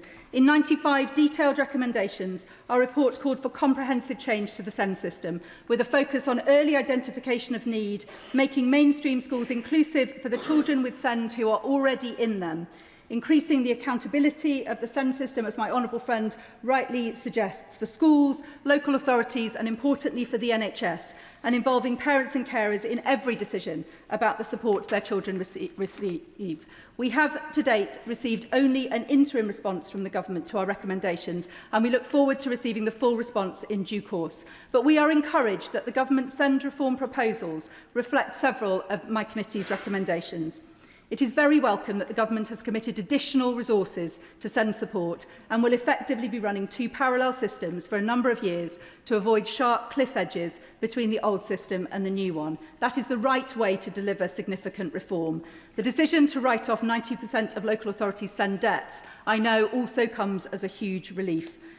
It is the right approach to prioritise early identification of need, to be seeking to make mainstream schools fully inclusive for the children who are already in them, and to be expanding the availability of provision in the state sector for children who need a place at a specialist school. Will she give way? Goodbye. Thank you for giving way. One of my constituents, Olivia, is battling for her son to stay in mainstream education alongside her son's twin, who is an anchor to them. And so would my honourable friend agree with me that we must ensure that ISP is there quickly to avoid some of that distress in the process when parents battle to keep their children in mainstream settings? I thank my honourable friend for that intervention. He speaks very well on behalf of his constituent, whose situation is replicated right across the country, and it gives urgency to the need to reform our SEND system. It is the right approach to be increasing the expertise of teaching staff and to be making specialist expertise available to schools whenever they need it. The long waiting times for diagnosis and specialist support, such as speech and language therapy, is one of the most appalling aspects of the current system. Childhood is so short, and children shouldn't be seeing years of their education pass them by without the support they need to get the most out of it. My committee is undertaking our own scrutiny of the government's proposals tomorrow, when we will hear directly in an oral evidence session from witnesses with a wide range of different perspectives and expertise, and we will write formally to the government in due course with our reflections following this evidence session. But as I speak with parents and the organisations that represent them, there are some areas of anxiety about the government proposals that I hope the Minister will speak to today. The proposals involve over time a scaling back of EHCP assessments and EHCPs, replacing some EHCPs with individual support plans. Parents and carers who I've spoken to are understandably concerned about replacing a statutory plan with an ISP which won't be on a statutory footing. The concern is about how accountability will be guaranteed if there are problems with the ISP, if their child's needs are not correctly identified, if the ISP that is drafted is not fit for purpose, or if it is not being implemented properly. On that point. I'm afraid I won't give way because of the time. Parents and carers of children with SEND have often been let down so much by so many different parts of the system that they simply don't trust that anything will work as it should. Their children have rights on paper which are so often not upheld in practice. In such a context, accountability matters. Rebuilding the broken trust and confidence of parents and carers in the SEND system will be absolutely critical to the success of the government's reforms, and it's why my committee recommended no changes to current rights and entitlements, so that a new system can be built while parents still have the same access to redress to fall back on. So I hope the Minister can speak to the ways in which her reforms are designed to ensure that trust and confidence is rebuilt, and especially that parents and carers know exactly what will happen if things go wrong. There are also concerns about the proposed reassessment of EHCPs in Year 6. The transition from primary to secondary is one of the most high-risk times in a child's education, and we hear time and again from parents who say that starting at secondary school was when their child's education started to unravel. If only they'd been able to transport what they had at primary into secondary, things might have gone better. Madam Deputy Speaker, I am grateful to the Minister for the considered and thoughtful approach that she has taken to SEND reform and for the extensive listening she's undertaken with parents, carers and professionals. The current consultation on draft proposals is also an important part of the process, and I hope that if it is necessary to make adjustments to proposals in light of the feedback from the consultation, the Government will be willing to do so. It is so important that these reforms are absolutely right. Greg Smith. Thank you, Madam Deputy Speaker. I've been contacted by a huge number of constituents raising concerns about delays to EHCPs, a lack of specialist placements and the struggle to secure the support their children need. Like so many in this House, SEND issues dominate my surgeries and casework, and it is heartbreaking to see the delays and the pain and anguish brought to those children and families as they wait for what they deserve. An education that works for them and their specific needs. And what troubles me even more is not just those cases that have been brought to me, but how many more there must be who have not come forward. One of the most troubling aspects of this SEND crisis is that too many children simply do not have a suitable place at all. Children left in settings that cannot meet their needs, or in some cases out of education altogether. But this issue does not begin with placements, it begins much earlier in the system. In Buckinghamshire Council have advised that there is a shortage of occupational therapists to carry out assessments and delays of up to 56 weeks just to issue an EHCP. That is over a year where a child may be stuck in the wrong setting, a year of lost progress and a year of growing pressure on families. I thank my honourable friend for giving way. Would he agree with me that as well as the harm to the children who do not receive timely support for their special needs, if they're in the wrong setting, there's also harm to the teachers who are not qualified to support those children in their setting, their normal mainstream setting. So the quicker we can do the assessments and get the right support will not only help the children but also the educationalists that are providing the education. Well, gentleman, for that intervention, I do agree with him. And of course, it is the whole system that suffers in the circumstance that he describes, the teaching staff who do their absolute very best, and also every other child that is in those classes. He makes a very fair point. So before we even get to the question of school places, the system is already falling behind. But in Buckinghamshire, nearby SEND schools are already oversubscribed, and mainstream schools, despite the best efforts of those heroic teaching staff, cannot always meet complex needs. And this is where we in Buckinghamshire have been most let down by this government. Back in 2024, May 24, the Department for Education wrote to Buckinghamshire Council committing to a brand new 152-place SEND school for Buckinghamshire. That wasn't a political pledge or a general election campaign promise. It was officially announced by the Department for Education. This Labour government have formally scrapped it. What was a £20 million spend downgraded to £8 million over 3 years for Buckinghamshire. That is not good enough. That school would not have solved all of our problems, but it would have gone a very long way. And I urge the government, even at this late hour, to think again and deliver this school for my constituents, children and families in Buckinghamshire who would benefit so much from it. Now, turning to the government's proposed SEND reforms. Many parents have contacted me on this, and I'm concerned, as my honourable friend for Farnham and Borden has outlined, that the government are not even close to getting this right. One constituent wrote to me, and I quote, "I am concerned that the direction of SEND reform risks children and young people having to fit into whatever provision is available or else missing out on education entirely. I am really worried that these new proposals will leave parents having to battle directly with schools to get help for their child." And that is an important point. We need a system that works for the needs of each and every child, not a system that works for a faceless bureaucracy. My constituent continues, and again I quote, "My 2 children both have an autism diagnosis, but are significantly different in their support needs. A one-size-fits-all type provision will not be suitable for even these 2 siblings. I would love them to be able to manage at a mainstream school, but the solution is not for schools to become more SEN-friendly. The solution is a complete overhaul and reform of the schooling system. It is antiquated and not fit for purpose." And I would urge the Minister, I was lucky enough to go to an event in Portcullis House with parents and teachers of SEND families this afternoon, chaired by Rory Bremner. The evidence given by those parents and those teachers was quite frightening. Many who fear that under this white paper brought to be, their children will be excluded altogether. I urge her to get a readout from that meeting. Now, this leads on to wider concerns about the loss of individualised, and as my honourable friend put it in his own excellent speech, legally enforceable support.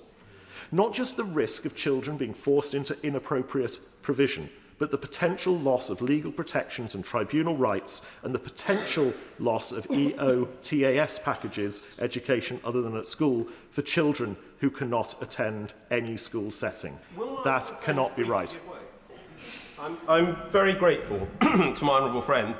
And previously, when I spoke in the Select Committee debate on this in this chamber, I highlighted that too many parents feel the system is done to them rather than working with them.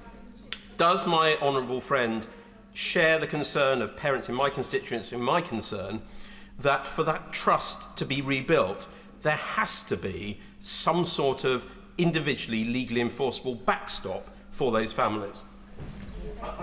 My right honourable friend, he hits the nail precisely on the head. And it is in the interest of those families that motivated me to speak in this debate this afternoon. I entirely endorse the point he makes. In the last few moments I've got, I'd like to briefly raise another specific case that I would be grateful for the Minister's reflections upon in her summing up.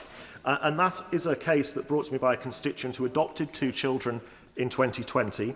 Both children experienced significantly early trauma and later received diagnoses indicating multiple and complex needs, not least fetal alcohol spectrum disorder, which can involve more than 400 co-occurring difficulties affecting physical health, cognition, executive functioning and behaviour. And delays in intervention have had real and significant consequences. As adoptive parents, my constituents are aware of research estimating that adoption generates significant long-term and social economic value. I doubt anyone would disagree with that.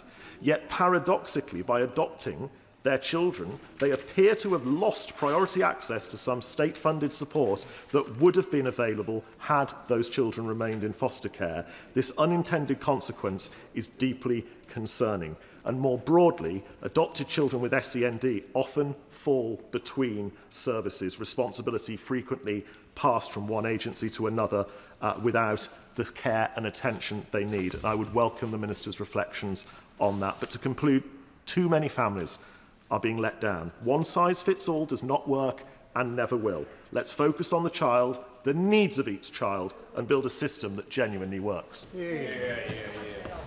Thank you, Madam Deputy Speaker. And I congratulate the member for Farnham and Borden on securing this really important debate. Children in West Lancashire have felt previously let down by the SEND system. People lost faith in the very system that is meant to be supporting the children in our communities who need it most. And that's the inheritance that this government took over from the last. I know how important getting this right is to the Secretary of State. And the work this government has done in the past few years has not gone unnoticed by my constituents. But it is so important that we get these changes right, Madam Deputy Speaker. Because the people who write to my inbox or visit my surgeries are simply desperate for a system which treats SEND pupils with dignity and truly recognises them as individuals filled with all sorts of potential. There's much good in the government's plans. The vast increase in specialist places and the training and upskilling that will give our teachers more tools to help SEND students will make a real difference to the lives of children, but also to their families. SEND parents are no different to any other parents, Madam Deputy Speaker. Every day they fight to give their children the best start in life they possibly can. And it's so important that this government supports them to do this, without them having to endlessly fight layers of bureaucracy and constantly pushing back against a computer says no culture, which requires individuals to fit cookie-cutter templates to get bespoke assistance. We must ensure that with these changes, we are giving parents respite and not just inadvertently moving the fight from one place to another. I will briefly. The honourable member for giving way and must congratulate her having been a great health minister. I'm sorry that she stood aside. But in relation to the point that she's making, she is aware that, of course, there is a party which is, of course, present at this evening where the policy is, and a lot of in the media are suggesting that they will make the next government, but their policy in this area is that this is a crisis of over-diagnosis. I mean, does she not share my concern that there is an issue where this debate is simply not being properly held by the people who actually want to damage the system most? The honourable member for his intervention and his kind words. And I would agree that we can't simply say there's an over-diagnosis. It's been referred to previously that there weren't as many people with SEND before. The reality is we don't know that, because for many, many, many years, diagnoses of SEND simply went unnoticed. People weren't diagnosed and they were simply written off as naughty or backward. And it is so important that we recognise how important these children are and how much support that they need. But parents, dozens of parents in West Lancashire have contacted me to request that I come here today to protect the rights that they have under current legislation, to enforceable provision based on a child's particular needs. We all know the deficiencies that exist with the current EHCP system, but we must make sure that we listen to SEND parents. And I know that this government is committed to ensuring that these changes make life easier for SEND children and their families, not harder. I've met twice with a constituent of mine who has a son with severe and complex special needs. He's non-verbal and has sensory challenges. Even when her son was offered a place at a special school, the local authority did not accept the place, despite it being cheaper than the local authority provision. They ignored recommendations and assessments, and my constituent's son was out of education for 7 months. My constituent had to use the rights that exist in current legislation to fight for the most basic right for her son to have an education. And the issue was only resolved because of his legal right to legal enforceability and the tribunal power to name a school. Had this not been the case, her son may still not be in education. My constituent agrees with the government that the system we inherited isn't working, and she's not asking us here today to scrap these reforms. But we must make sure that the changes we are making to an unfair system are supporting SEND children and their families as much as we possibly can. Last year, Reform took control of Lancashire County Council, the authority that makes decisions about SEND provision for my constituency. And despite claiming they would tackle the issue, it's plainly obvious that they've demonstrated no interest in it. Their national party doesn't either, as has already been pointed out. Not a single one of them is present for this debate this evening. Where are they? Reform-led Lancashire County Council has failed to provide tailored support for children in my constituency, failed to support families in my constituency who are fighting tooth and nail for the same opportunities for their children that the rest of us rightly expect as standard. And it would be an abdication of my duty in representing my constituents if I didn't seek to give parents every tool in the box to defend the rights of their children to a decent education in the face of a local authority whose leadership turns its gaze and plugs its ears. I'm proud that this government is tackling this issue in a constructive way. Parents have waited for these changes for far too long. And as part of my right honourable friend's commitment to giving every child the best start in life possible, I would be grateful if the Minister could give a clear reassurance today that the legal right to an EHCP or similar for those who need it will remain, and that the ability of families to enforce provision will not be weakened under reforms. Speaking limit is now 3 minutes. It's highly unlikely that most people will get in. Andrew George. Thank you, Madam Deputy Speaker. In fact, I had made a number of interventions in place of my speech, but I wanted to respond to the honourable member for West Lancashire, because she was making a very strong case in relation to the need to make sure that these reforms are forced through. The issues which were raised by the honourable member bringing this debate today, the three tests which he introduced to this debate, I think sort of set the template on which I really hope that the Minister responds in due course. The issues which I know that in my constituency and across Cornwall, and it's good to see members from Cornwall here this evening, are causing the greatest concern are in relation to the large number of tribunals which are raised in order for parents to ensure that their children get the decent education that they desperately deserve. I mean, the fact that yes, I will give way to the honourable member. Thank you for giving way. Let me tell him that in London too, there is the same concern as my colleague from West Lancashire put out, that we have to change the system, but too often it has been parents having to go to tribunal in order to be able to be heard. So any reform must support parents to continue to be heard as part of the educational system of supporting these children. Does he agree?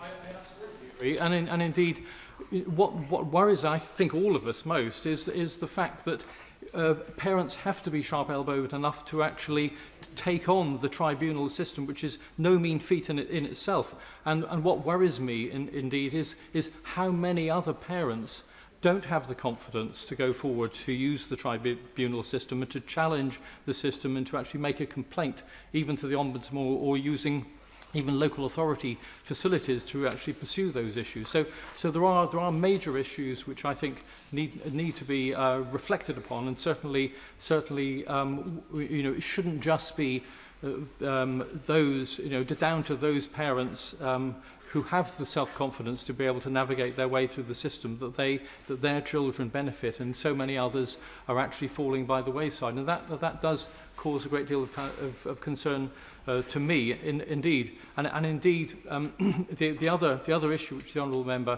in his opening remarks identified is that of the very low numbers that are actually meeting the 20-week ECHP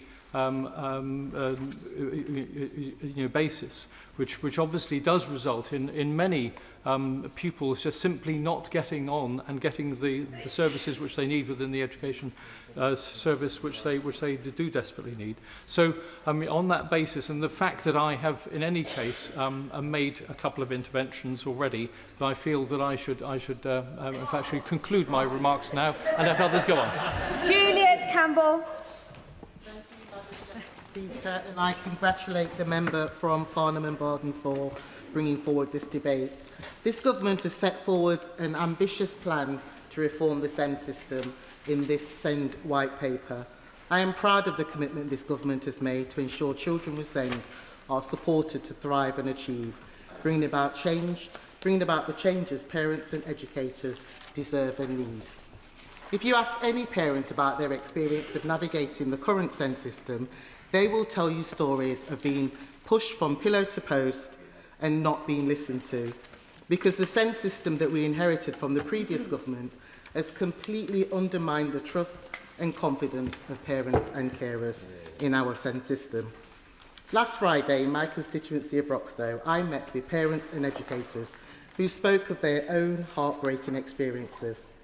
They told me of their families being traumatised and their children often excluded from education altogether.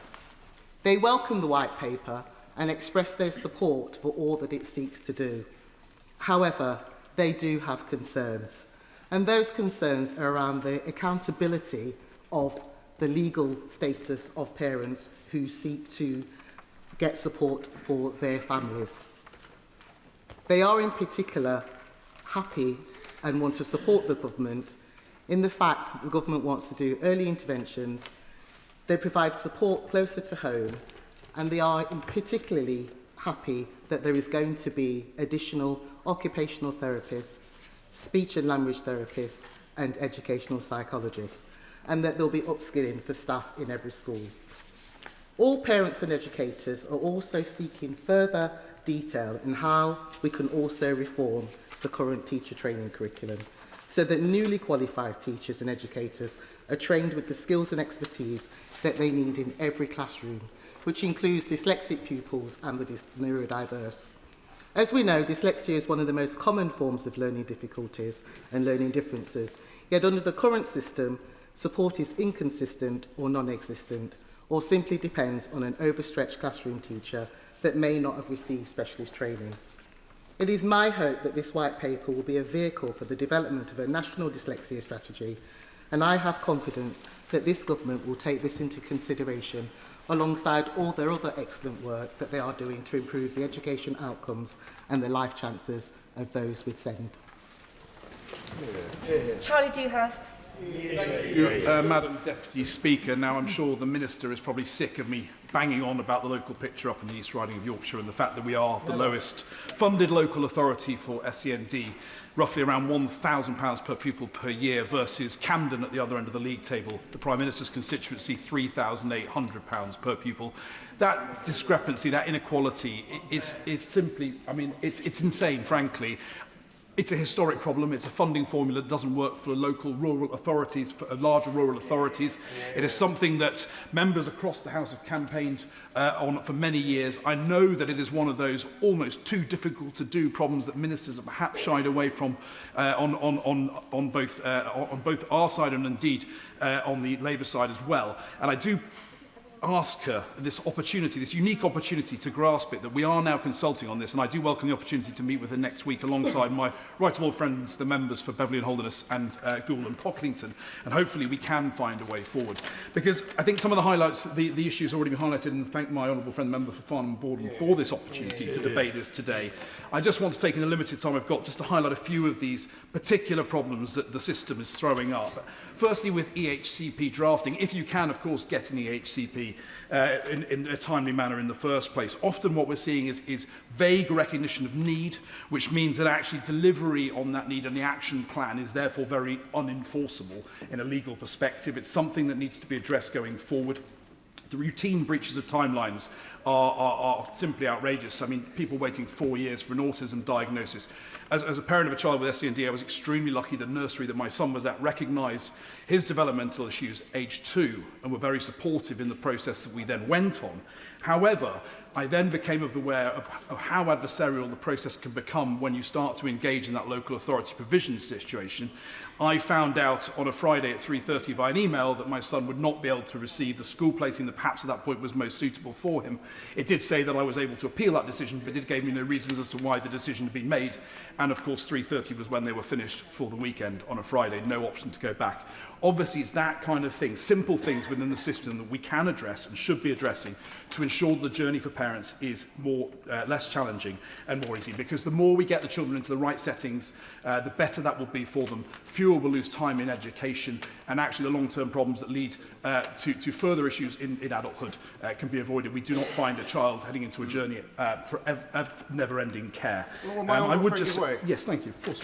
I mean, I entirely support the point he's making, and I think the idea that anyone on this side is wholly endorsing the current system, let's be frank, would be false in doing so. But the concerns that I have, and I think he's expressing, is that the current proposals under the white paper means that if, unfortunately, he has to go through to a tribunal system, currently that tribunal can allocate a specific provision that the parents and child can go.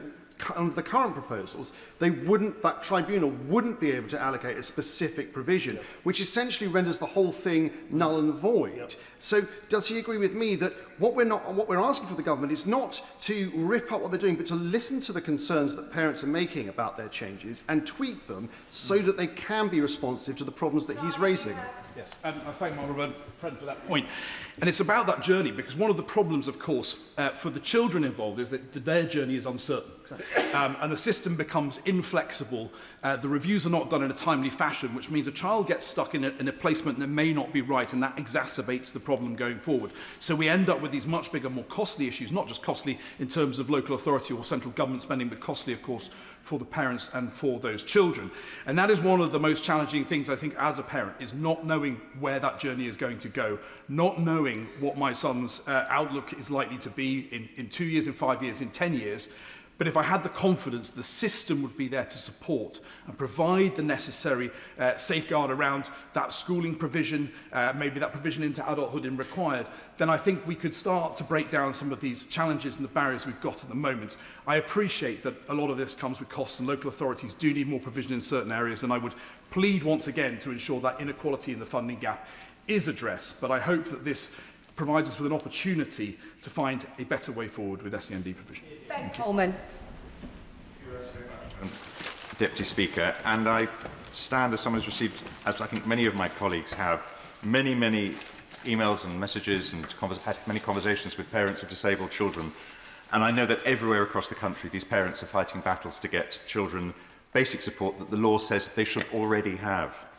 And this is the damaged system, profoundly damaged system, that this government is determined to change, and I welcome that hugely. And in my view, the Schools White Paper represents the most important attempt to improve life for disabled children and young people and their families since the introduction of EHCPs in 2014, and before that, since the last Labour government's Aiming High for Disabled Children programme in 2007. And I should perhaps declare an interest here. I campaigned with Contact of Family and MENCAP and the Council for Disabled Children to build the political case for disabled children in the mid-2000s that led to Aiming High and secured nearly £1 billion in new funding, plus new rights for disabled children and people and their families. On that point, will my honourable friend give way? Yes, happily.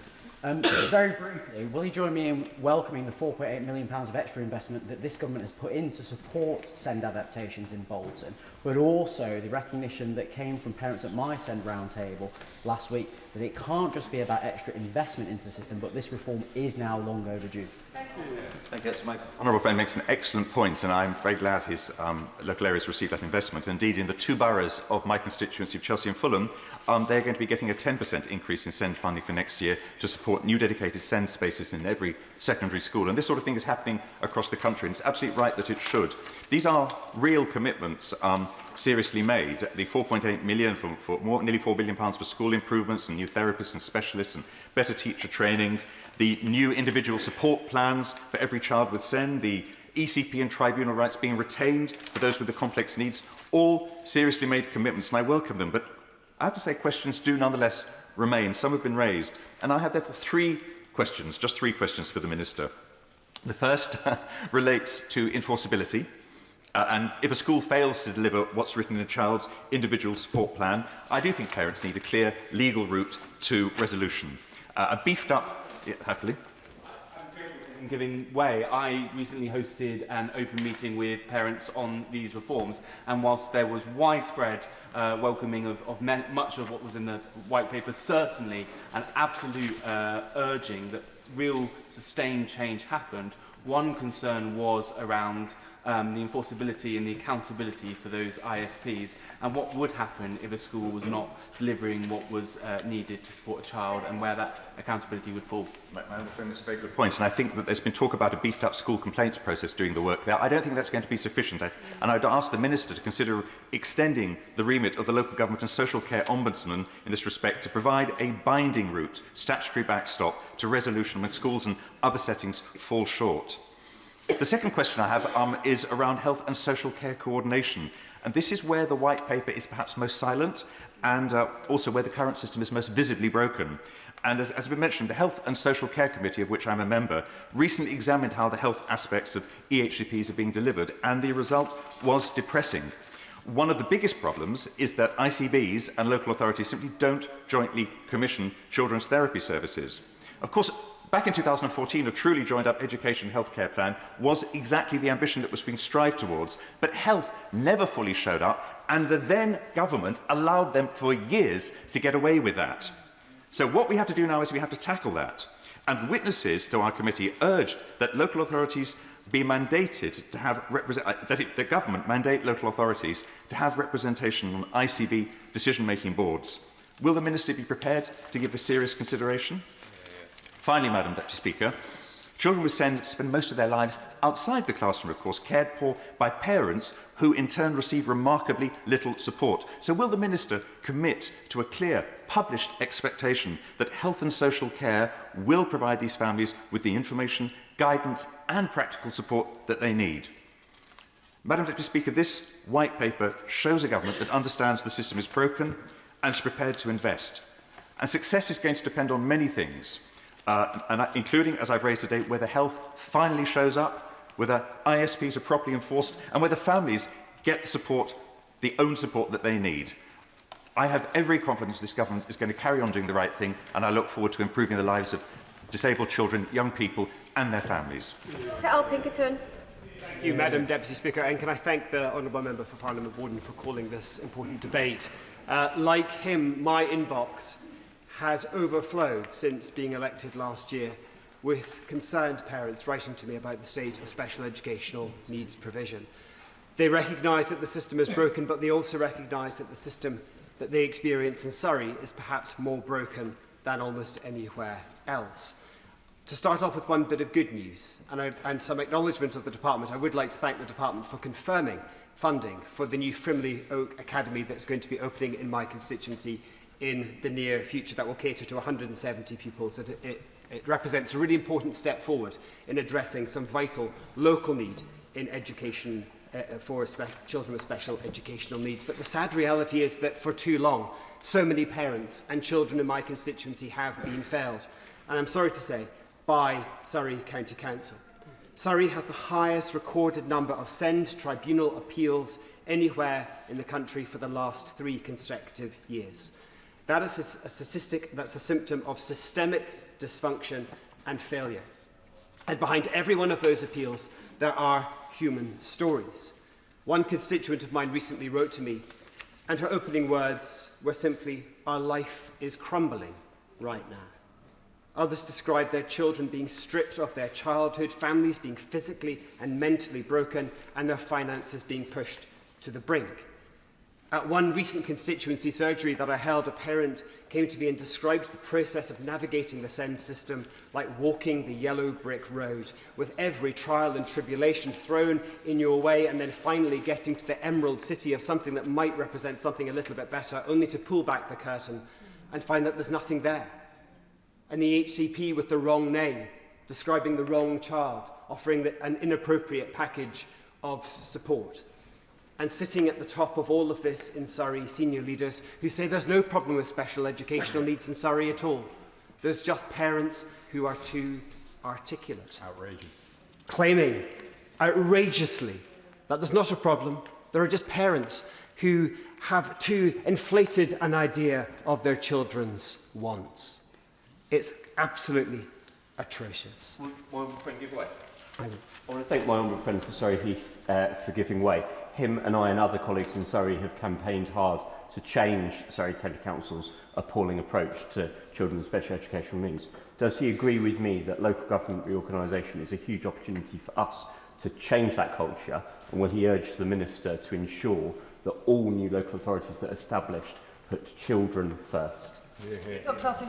I'm very grateful to my honourable friend's intervention, and I agree there is an opportunity here with local government reorganisation to try and get some of these processes right, but I also recognise there are enormous risks, again, particularly in Surrey, where this new unitary authority is likely to start its life with £4 billion worth of debt and a £150 million per year annual shortfall in terms of its operational budget. This could be a council that is in special economic measures, Section 114, from the moment of its creation.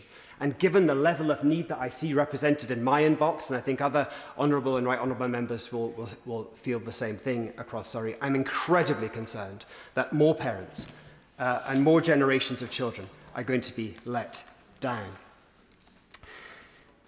So whilst I congratulate the Minister and the Government for what I think is the correct intention of travel with their plans, I'm also incredibly concerned that perhaps there aren't the necessary financial foundations in place to ensure that children are properly looked after. Because ultimately this debate comes down to one simple question, and that is, will these SEND reforms that the Government is proposing deliver meaningful change, or simply repackage a system that continues to fail families? Judging by the state of my inbox, we cannot allow any more families to be failed. Smith. I would like to thank the member for Farnham and Borden for securing this debate. As the motion states, it is vital that Parliament continues to hold a spotlight on the SEND system as the Government works to bring about the necessary reforms. And necessary is the right word, as the system this Labour government inherited is not working for families, for children, for local authorities, our health service or our teaching professionals. The last government left the system close to breaking point, and it is this Labour government who are rebuilding a system that works. In Lancashire, the government has increased the high needs block allocation to £223 million in 26-27, which will be a 56% increase compared to the allocation they had in 2018-19. They've also committed an extra £19 million towards capital investment last year, with £23 million coming in this year, an uplift of an extra £4 million to support the capital costs. And like councils across the country, they are benefiting from 90% of their SEND deficit being written off. However, my constituents in Hyndburn are still facing a lengthy wait for an EHC to be finalised. Lancashire County Council have only issued 17.3% of their plans within the 20-week requirement. So I'm interested in the Minister's plans to improve the accountability for local authorities. I am losing count of the number of families I've had in tears in my surgeries due to the failures of our county council, currently led by Reform, in making sure that we meet the needs of our children when they need it, provide the certainty for parents of how they get the education that they all deserve. But whilst parents and carers are desperate for a system that works with them and not against them, as we've heard in a number of members' contributions this evening, how we do the reform is as important as the reform itself. And that is why I called for the government to ensure that they put the voices and views of parents, carers and young people at the heart of their reforms. And it is undoubtedly evident that they strengthen the plans, and that helps shape the government's approach positively through the time that the government took to try and get this right. Many of my constituents found this engagement refreshing and helpful, and I was delighted specifically to also welcome the Schools Minister to Haslingden Academy, where we had a great morning with young people and the head teacher there. Now, I'm delighted that the government's ambitious roadmap for change recognises that the reforms can't be piecemeal. It addresses the system as a whole. We don't have time to outline the many facets and focuses that the white paper outlines. But I believe that this white paper starts to provide a roadmap for how we can deliver the change for every child, wherever they live, in order to end the postcode lottery that they currently exist in. A more consistent, earlier, clearer and fairer system is within reach. We need to be ambitious for our children, delivering expert SEND provision in every mainstream school, where no child is left behind. Thank you, Madam Deputy Speaker. When addressing this subject, I think of the 16 years of surgeries I've had, where parents have come in to explain their profound dissatisfaction with the way that the evaluation of their child's needs has been conducted. And one of the most powerful examples was a constituent who came to me and said that their son has complex SEND needs, including autism, ADHD, sensory processing disorder, demand avoidance, SEMH, and severe anxiety and school trauma. They went on to tell me that for the last 8 years, there had been a series of failings in terms of dealing with their situation: inadequate and inaccurate EHCPs, school placements and support failures, and then went on to tell me the enormous impact it had on their family. Now, I honestly believe that everyone in this place wants to get to the right improvements to this broken system.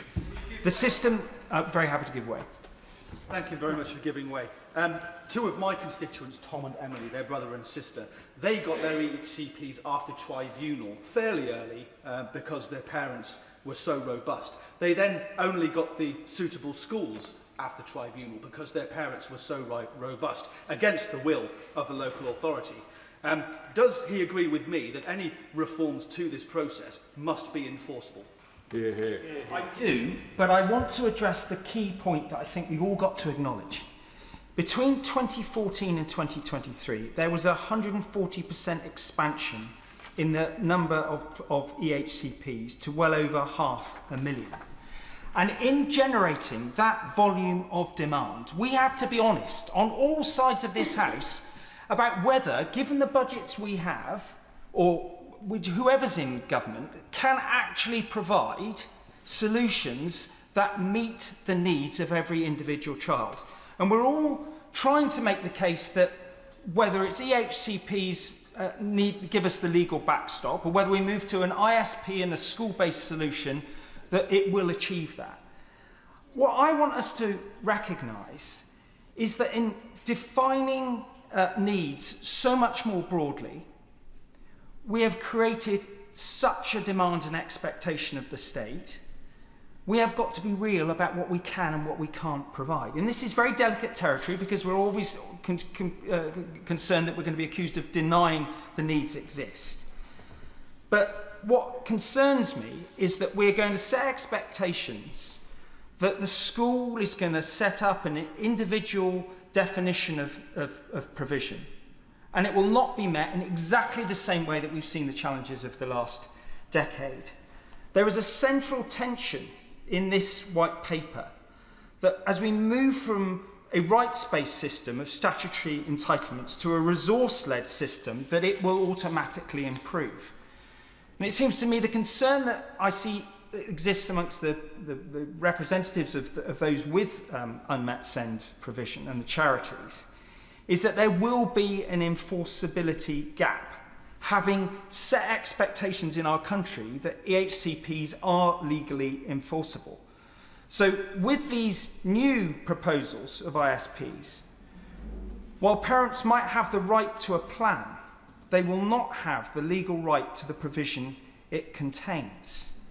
And if we standardise things over individual needs, and we move to a situation